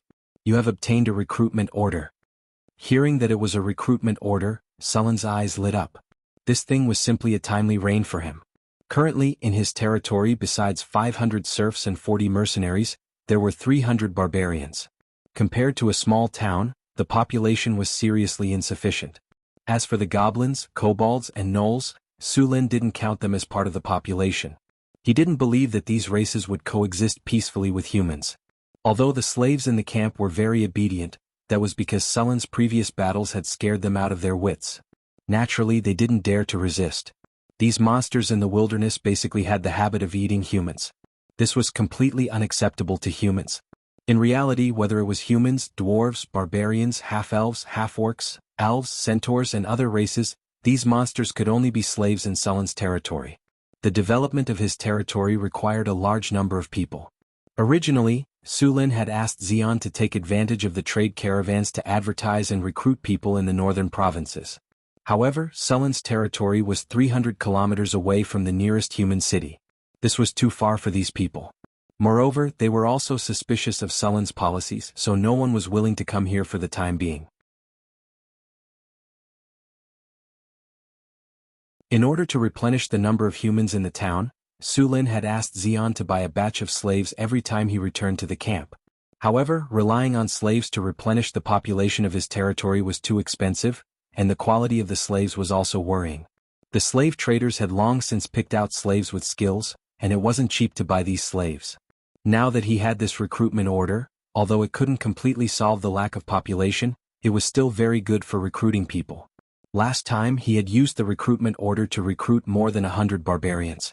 He didn't know how many people he could recruit this time, and what race he could recruit. Of course, as long as it wasn't a cannibal race, Su Lin would accept it. He took out the recruitment order and chose to use it. The recruitment order, which was made of an unknown material, turned into a pile of dust in an instant, and then a gentle breeze blew past, leaving no trace behind. After using the recruitment order, Su Lin no longer paid attention to it. This kind of thing had a long-term effect. Soon, a group of people would come to apply to join, and he only needed to wait quietly.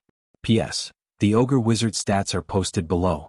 Ogre Wizard, Kalando, Race, Ogre, Class, Wizard/Berserker, Strength, 21, Potency +6, Berserk +6, 33 under Berserk, Agility, 16 +4 Haste, Vitality, 23, Spirit, 22, Charm, 8. I really don't understand such an ugly ogre's charm can reach the standard of a normal person. Skills: Fireball, Exploding Flames, Potency, Haste, Stony Skin, Short Distance Displacement, Voodoo Curse, Magician's Hand, Bloodthirsty Berserk. Innate abilities: Sturdy, Tenacious, Intelligent. Every creature will be different and have the talent to become a wizard. Spirit +4. Instant cast, dual wielding weapons.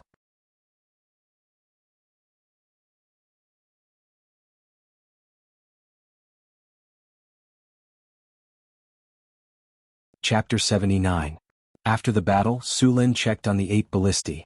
Fortunately, they weren't damaged. Only 2 of them had some small problems and they would be fine once they got back. The surviving ogres were stabbed, and the injured goblins, houndhead men, and gnolls were also killed. Su Lin didn't have any medicine to treat them, and the uninjured were all locked up. However, there weren't many goblins, houndhead men, and gnolls captured in this battle. Most of the slaves had escaped during the battle and the rest had been killed. The slower ones had been captured by the barbarian warriors, and the total number of captives was just over 100. Apart from the captives, the spoils of war were the most abundant. The ogres' armor and maces were all made of iron. Due to the craftsmanship, they weren't light. An ogre's full set of armor weighed close to 200 pounds. Only ogres and giants could use such heavy equipment. Su Lin was prepared to bring the equipment back to the furnace for recasting. There were close to 200 ogres and all of their equipment weighed more than 2 tons. Moreover, they were made of iron, not ore. Even if Su Lin's territory had iron mines, it would take at least half a month for the houndhead men in the mines to produce 2 tons of iron. After cleaning up the battlefield, Su Lin didn't leave immediately. It was still drizzling and he didn't want to rush back in the rain. There weren't many roads in the wilderness, and it would be even more difficult to travel if it rained. It wouldn't be good if he couldn't make it back in time and had to set up camp in the wilderness. However, he had to send someone back to inform the territory. He found 2 uninjured barbarians and had them send the message in the rain. Su Lin brought the others into the ogre camp that hadn't been completed yet. Although the camp wasn't completed yet, the houses had been built. However, the ogres' houses still needed to be cleaned. After all, ogres weren't very particular about hygiene, and their houses couldn't be expected to be very clean. However, it was good enough to have a place to shelter them from the wind and rain in this weather. Although the autumn rain was as thin as a cow's hair, it carried a chill. Although the barbarians had strong bodies, it didn't feel good to be in the rain for an entire night. After letting the slaves clean up the camp, Su Lin moved in. The barbarian warriors went to make a fire and cook. Chris went to deal with the aftermath of the battle. Su Lin brought the ogre wizard's body to a room. The ogre wizard's body was placed on a large stone platform. Normal ogre corpses weren't worth much, so Su Lin gave them to the gnolls as food. The ogre wizard's body was still valuable. Su Lin took out a sharp knife and slit open the ogre's chest. The ogre looked fat, but after cutting it open, Su Lin realized that it wasn't bloated.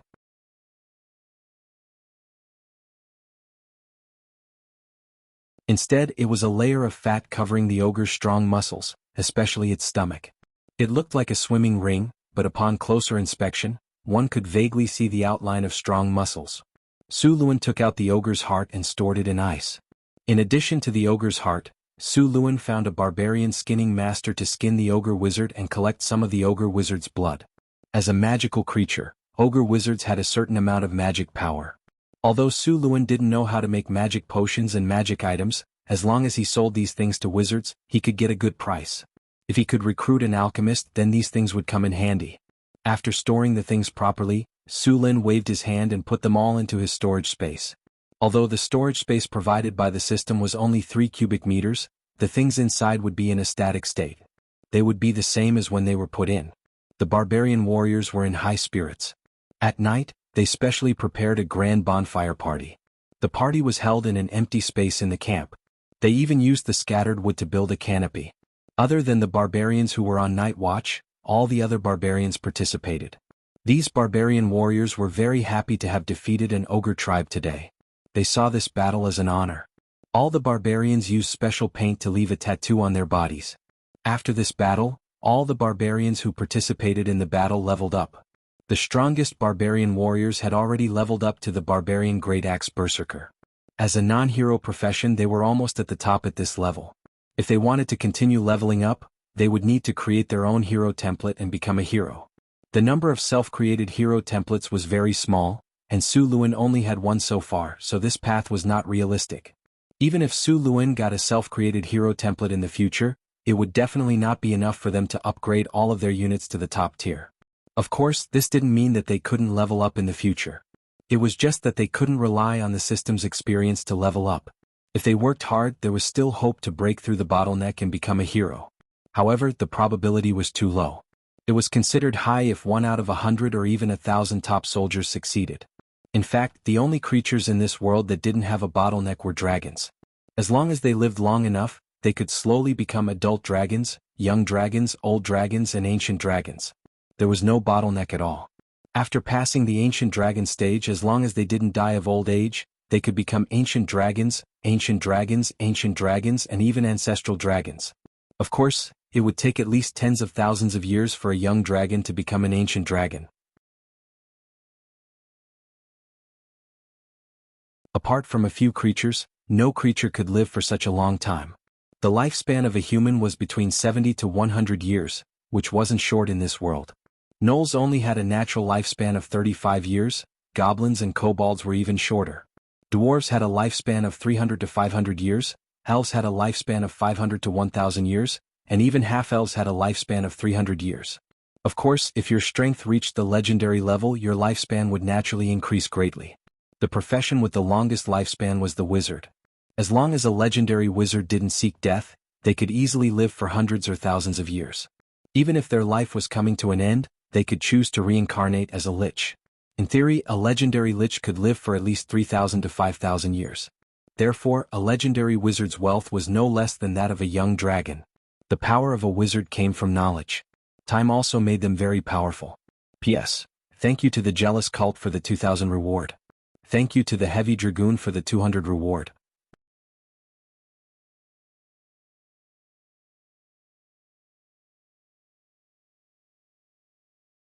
Chapter 80. As for liches, if you encountered one, you'd have to pray for luck. After a wizard reincarnated into a lich, every lich would be at least a legend rank expert. They were also proficient in all kinds of spells and could be said to be one of the most dangerous creatures in the world. What was even more troublesome was that even if a lich died, it would revive through its phylactery. As long as the phylactery was not destroyed, the lich would not truly die. Among all the classes, the warrior class could be said to be the most miserable.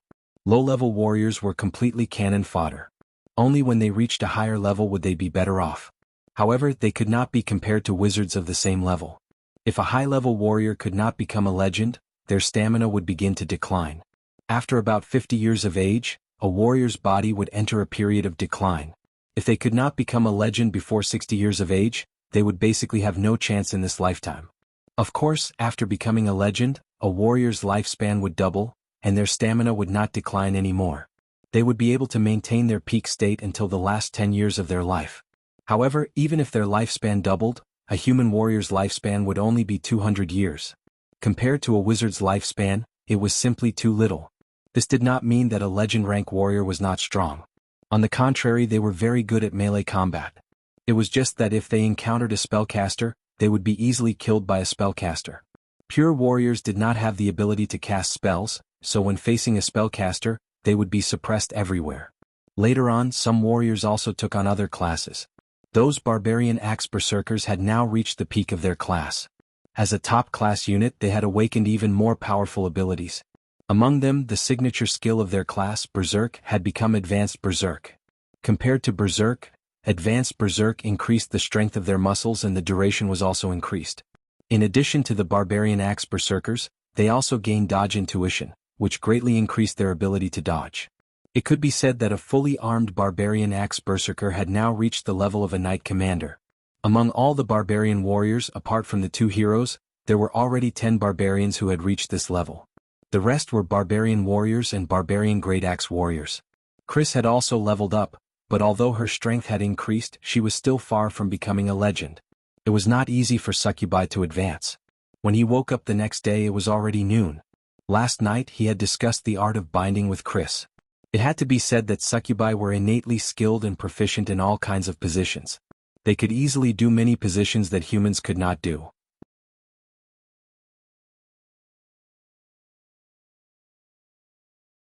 Furthermore, Succubi had far superior physiques and recovery abilities than humans.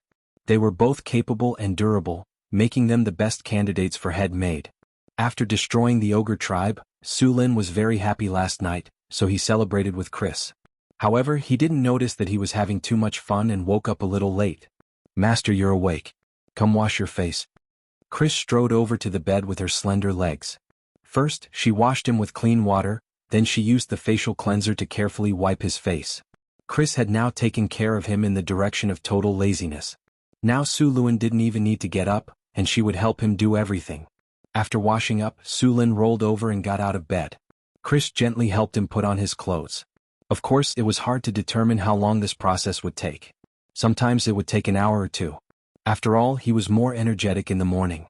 However, they had to return to the territory today, so Chris quickly dressed him. After a simple breakfast, the group was about to leave. The weather had cleared up, and the damp soil from yesterday's rain quickly dried up. Su Lin led the barbarians to escort the captive out of the ogre territory. There were many spoils of war this time. Fortunately, the ogres had tamed a few camel beasts here. These camel beasts looked like rhinoceroses and had bad tempers. Moreover, their appetite was shocking. Although they were strong enough to pull things, they were not popular in the human world. Only the powerful ogres liked them. In addition to transporting resources, these camel beasts were also the ogres' food reserves. Ogres were carnivores. Besides various human-like creatures, they also ate other animals. However, they had a preference for human-like creatures. These camel beasts were probably the ogre tribe's food reserves. Although these camel beasts were difficult for normal people to tame and control, Su Lin now had a group of barbarian warriors who were not inferior to the ogres. They could still suppress these camel beasts. More than 10 camel beasts left with the spoils of war, along with the slaves they had captured. The ogre camp was also burned down when they left. If the camp was not completely destroyed, it would be occupied by other tribes in 2 days. This place was indeed easy to defend and difficult to attack. If Su Lin wasn't short on manpower, he would have wanted to occupy this camp. After destroying the camp, the ogre tribe's resources all fell into Su Lin's hands. Other than iron ore, the ogre tribe had many furs. However, ogres weren't proficient in the art of making furs. Many of these furs were already damaged and rotten. After loading the relatively good ones into the carts, they burned the rest. After summoning Red Flame to set the camp on fire, the camp was soon engulfed in a sea of fire. Although they carried many spoils of war on the journey back, their speed was much faster. The strong camel beasts were much stronger than horses. There were many weeds growing in the wilderness and there were no roads. The wheels of the carts were often entangled in the weeds. Although horses didn't know how to drag, this wasn't a problem for the camel beasts. More than 10 camel beasts formed a simple road in the wilderness. Of course, this road didn't exist for more than a few days in the wilderness. It was quickly covered by weeds. Because the camel beasts were huge, the boats built in the territory couldn't carry them. Therefore, Su Lin and the rest didn't return by boat. Instead, they traveled along the river. After returning to Northgard Castle, it was still in a state of alert. When he saw Su Lin return with the team, Boulder heaved a sigh of relief. Although he already knew that the army had defeated the ogre tribe yesterday, Anything could happen in the wilderness. Before the team returned, he didn't dare to let his guard down. "Boss, the welcoming ceremony is ready," Boulder said fawningly. "Welcoming ceremony?" Sulin was a little surprised. "Yes, boss. Let's go into the city now." When they entered the town, the army received cheers and welcomes. The two sides of the road were filled with people. The serfs looked excitedly at the ogre corpses and exclaimed from time to time. Some hot barbarian girls even boldly blew kisses to the team. "Boulder, keep this welcoming ceremony in the future." "Boss, as you wish."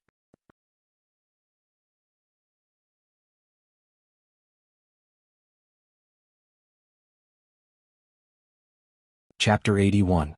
The corpses of the ogres were salted with lime and hung on the walls of the town. This was actually a strategic deterrent.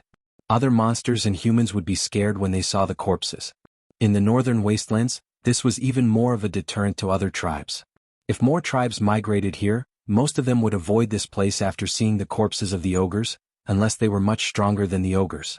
After eliminating the ogres, Northgard Castle was filled with cheers. However, after a short celebration, the town returned to its original state. Because the planting season was coming to an end, all the land in the territory had been put on hold for a while.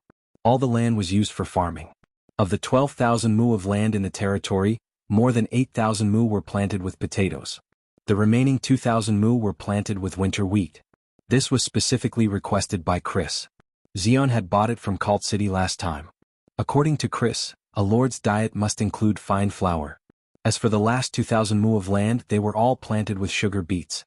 These sugar beet seeds were all collected from the wild. It could be said that more than 90% of the sugar beets within 30 kilometers of Sulin's territory had been collected. The yield of the sugar beets was still unknown, but it shouldn't be too low. The sugar beets that grew in the wild were the size of small radishes. The yield of 1 mu of sugar beets was probably close to that of potatoes. Territory farmland frowny face quantity, 12,000 mu. Current status, planting complete type, 2,000 mu of winter wheat, 2,000 mu of sugar beets, 8,000 mu of potato diseases and pests, health fertilization, little or no maturity. Winter wheat, 237 days, potato 104 days, sugar beets 352 days, agricultural special effect. None. After seeing that the sugar beets would take a year to mature, Sulin was a little anxious. After all, the sugar trade had just started. The demand for sugar would definitely increase in the future. The sugar beets collected from the wild wouldn't last long. Only by planting them on a large scale could they provide sufficient production. Without sugar beets, there was no way to extract sugar. Sulin's sugar trade would probably end prematurely. There were other ways to speed up the growth of plants. For example, the elves had ways to speed up the growth of plants. However, the elves hadn't appeared for hundreds of years. The other option was for wizards to cast spells that could speed up the growth of plants, or druids who were proficient in planting. Of course, they could also ask the priests of the goddess of earth for help. They also had spells that could speed up the growth of plants. However, these methods were not very useful for Sulin since his territory was so remote. For the time being, there was no way to speed up the growth of plants. Sulin could only continue to collect sugar beets in the wild. At the same time, he limited the amount of sugar he could trade. He would start implementing it after Xion returned. After the farmland in the territory was planted, the construction of the town was once again put on the agenda. Previously, because of the rush to plant the farmland, the construction of the town was basically stagnant. Now that the farmland was planted, only a small number of people were needed to maintain it. The extra people could start the construction of the town. The dozen or so camel beasts obtained from the ogre tribe were not killed. Although they had bad tempers, they were strong and could carry a lot of weight. They were very useful for transporting goods or building roads. The dozen or so beasts weighed several tons, so it was very convenient for them to transport wood and stone. Sulin specially made a few huge stone rollers and let the camel beasts roll them back and forth when they were building roads. The effect was not inferior to the professional road rollers in his previous life. With the addition of the camel beasts, the construction of the roads in the territory was very fast. In addition to the roads, the construction of Sulin's Lord's Castle also sped up. Due to the small size of the town, Sulin's Lord's Castle was not built too big. Apart from the town hall, there was also his residence, a small drill ground and a garden where he lived. The garden was built with pure white marble. Sulin specially found these marbles in the nearby Sierra de Lotus. Sulin also used stone to mud to remove the impurities in the stone, so the marbles were as white as jade. According to Sulin's idea, he also wanted to build a fountain. However, he did not have a skilled sculptor, so the statue in the fountain could not be made. He did not want to just find a random statue, so he could only wait for the sculptors in the territory to improve their skills. A week later, Sulin's Lord's Castle was finally completed. Congratulations, host. The Lord's Castle is completed. The city management interface has been opened. Lord's Castle, simple. This is a simple and crude Lord's Castle. The bonuses to the territory are limited. Note: a dignified and majestic Lord's Castle can better set off the Lord's dignity. Dignity +2, Security +2, Defense +2, Popular +1, Comfort +1. City Management Interface. City: Northern Fortress, Small Town. Location: Northern Wastelands. Popular: 90. The highest popular rating is 100. When the popular rating is lower than 60, the townspeople will express doubts about the Lord. When the popular rating is lower than 40, the townspeople will begin to leave. When the popular rating is lower than 30, the townspeople will have a few chances of riots. When the popular rating is lower than 20, the townspeople will rebel. Please treat your people well. Tax: 0 can set tax standards. Currently lacking a tax officer.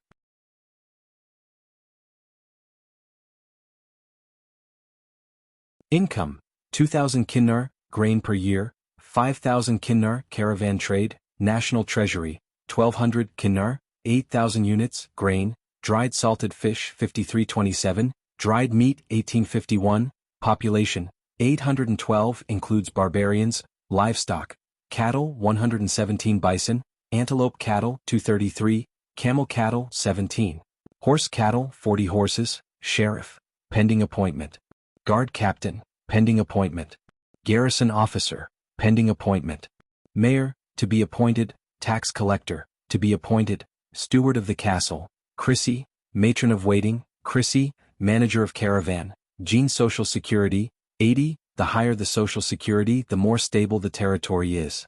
A safe town can increase the sense of belonging of the townspeople.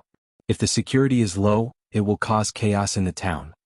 Prosperity, 12. Please increase the commercial activities of the town as soon as possible. The more prosperous the town is, the more people will be attracted to live there. Population required to upgrade: 5,000 current population growth, 2. 1% troops, barbarian guards 71, longbow archers 5, town defense, beginner stone wall territory specialties, sugar, dried salted fish, dried meat, potatoes, fur, ironware territory buildings, mayor's mansion, houses, barracks, market, warehouses, farmlands, blacksmiths, port, mines. With the territory management system, Sulin could clearly see the current state of the territory. It was a lot easier to manage the territory. The main problem now was the income and population. Other than the sugar trade, the territory's income was almost zero. The population was the foundation of the territory's growth. He was severely lacking in population. Relying on natural growth was too slow. Luckily, he still had the recruitment order. However, the recruitment order was too hard to come by. Sulin needed to find other ways to increase the population.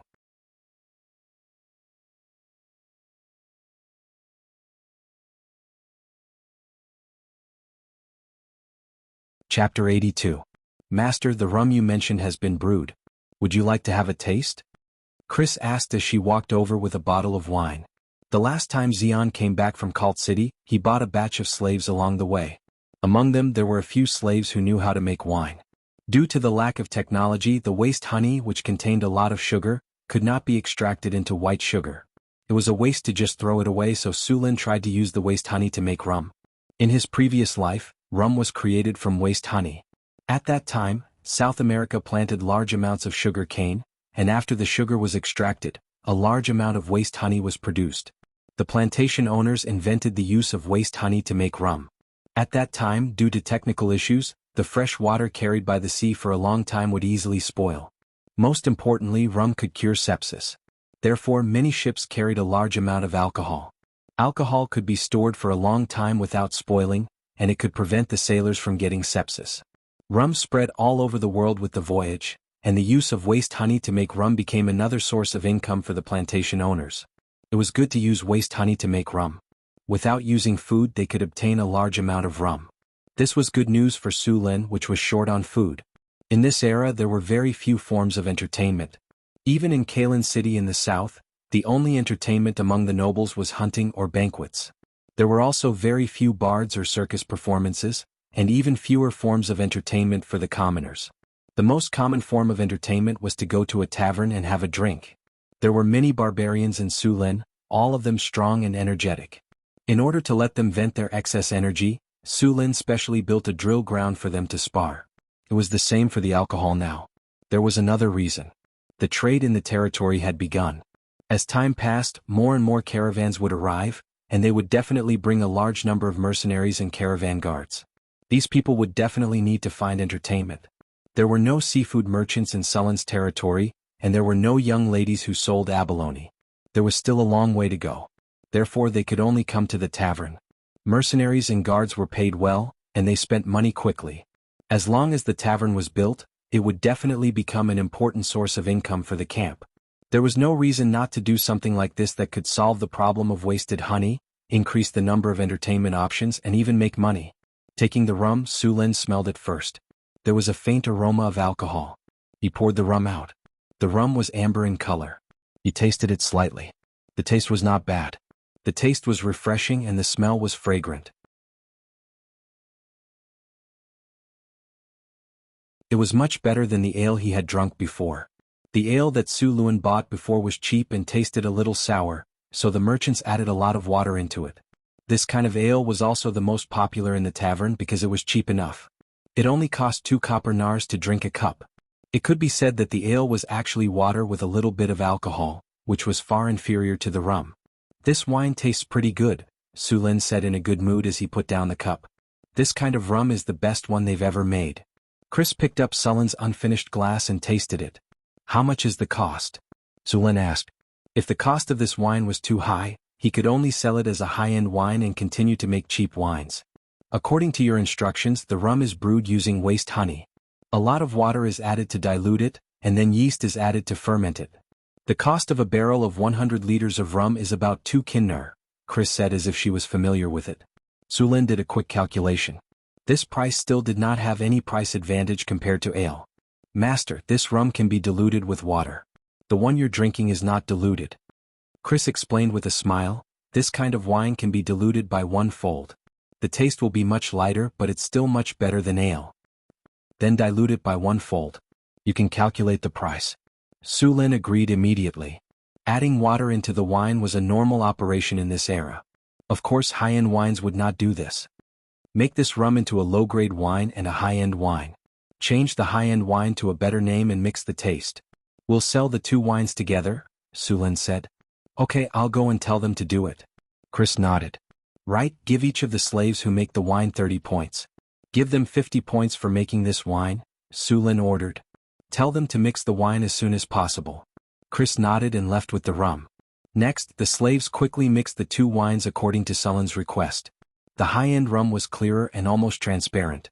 It had a strange fruity smell. The taste was refreshing and sweet, and the taste was sweet and fragrant. It was very good. The taste of the low-grade rum was much worse, but it was refreshing and had a translucent reddish-brown color. From its appearance to its taste, it was still much better than ale. At the same time, the cost of producing it was only 10 silver nars per barrel, which was already close to the price of ale. The high-end rum was more expensive. After mixing, this kind of rum cost 2 kinnar per barrel. Su Lin was going to build a glass factory in his territory and bottle it for sale. He was not going to sell a bottle more than 2 kinnar per bottle. 1 barrel could hold at least 200 bottles. Su Lin also came up with a name for this wine, Cold Dew wine. He also made up a story to raise the price of this wine.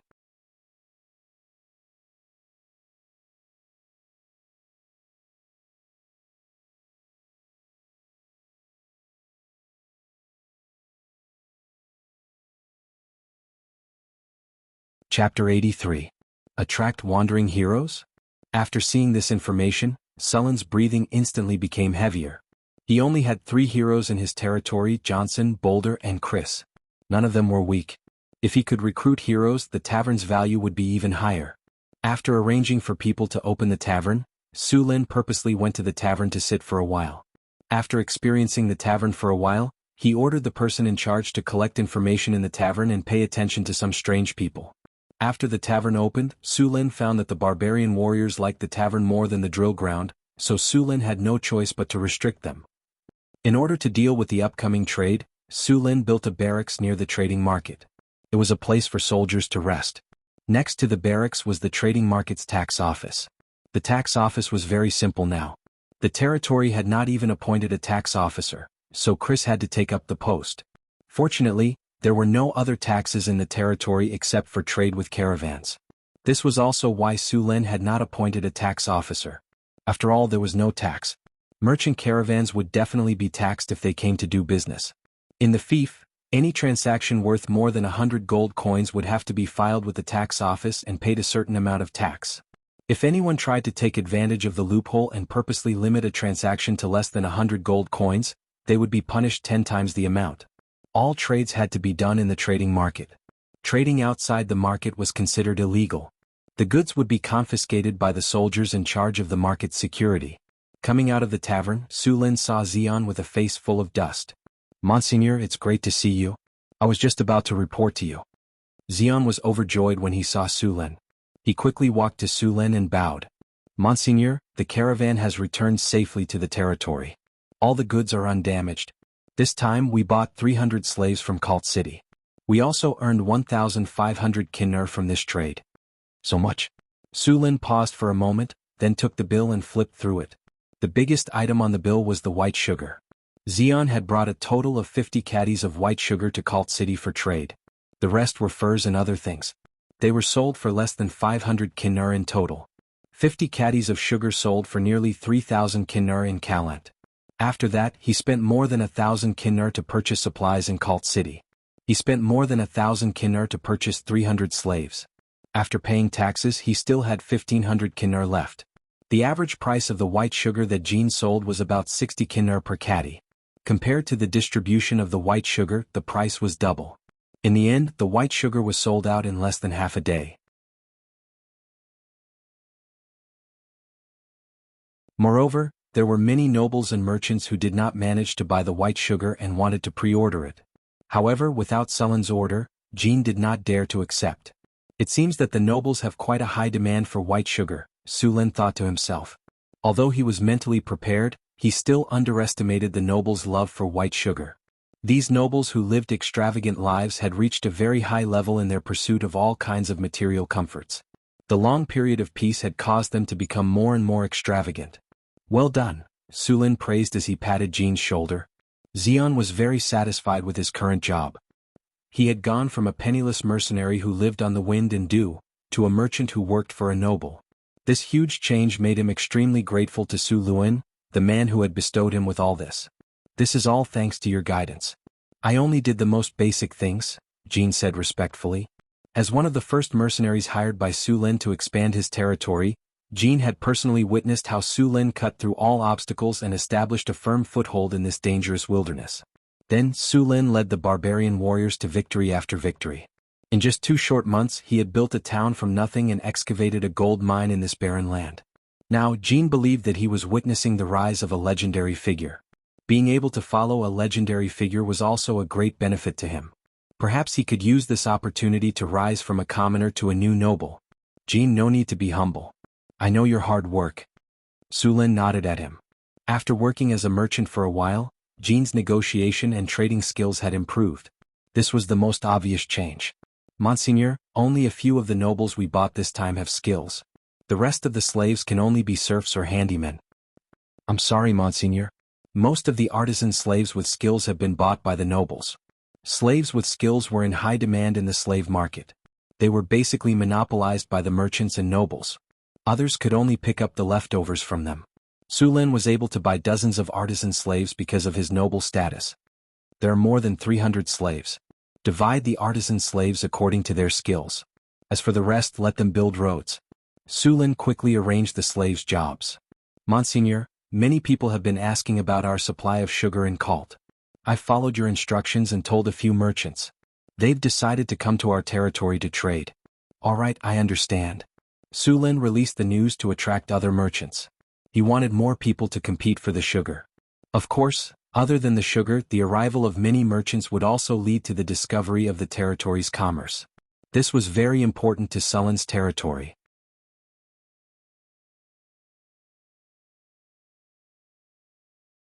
As for the sugar, he planned to take out 500 pounds of sugar every month to trade. The 500 pounds of sugar would be divided into 5 portions and auctioned off one by one. The highest bidder would win. To prevent the merchants from secretly colluding with each other to suppress the price, Sulin used a secret auction. The price was kept secret. Each person only had one chance to bid. This way, even if they had discussed the price beforehand and divided the shares, it would be useless. In order to not be eliminated, they had to raise the price. The merchants did not follow Jean to Northtown Castle. They were prepared to come together. For the upcoming trade, Sulin gave the slaves priority to build roads to the market. At the same time, the roads in the territory began to expand. In this era, it cost a lot to build roads. Sulin required the roads in the territory to be at least stone. Some places even needed to be paved with stone slabs. The roads would not be dusty on a sunny day or muddy on a rainy day. You're tuning in to the Han Li's Wuxia Adventures YouTube channel. We're so grateful for your support, and don't forget to subscribe to join us on this incredible journey through captivating stories. Your generosity through donations truly makes a world of difference, as it's the primary source of revenue that allows me to expand and enhance this channel for you. Thank you from the bottom of my heart for being a part of this adventure.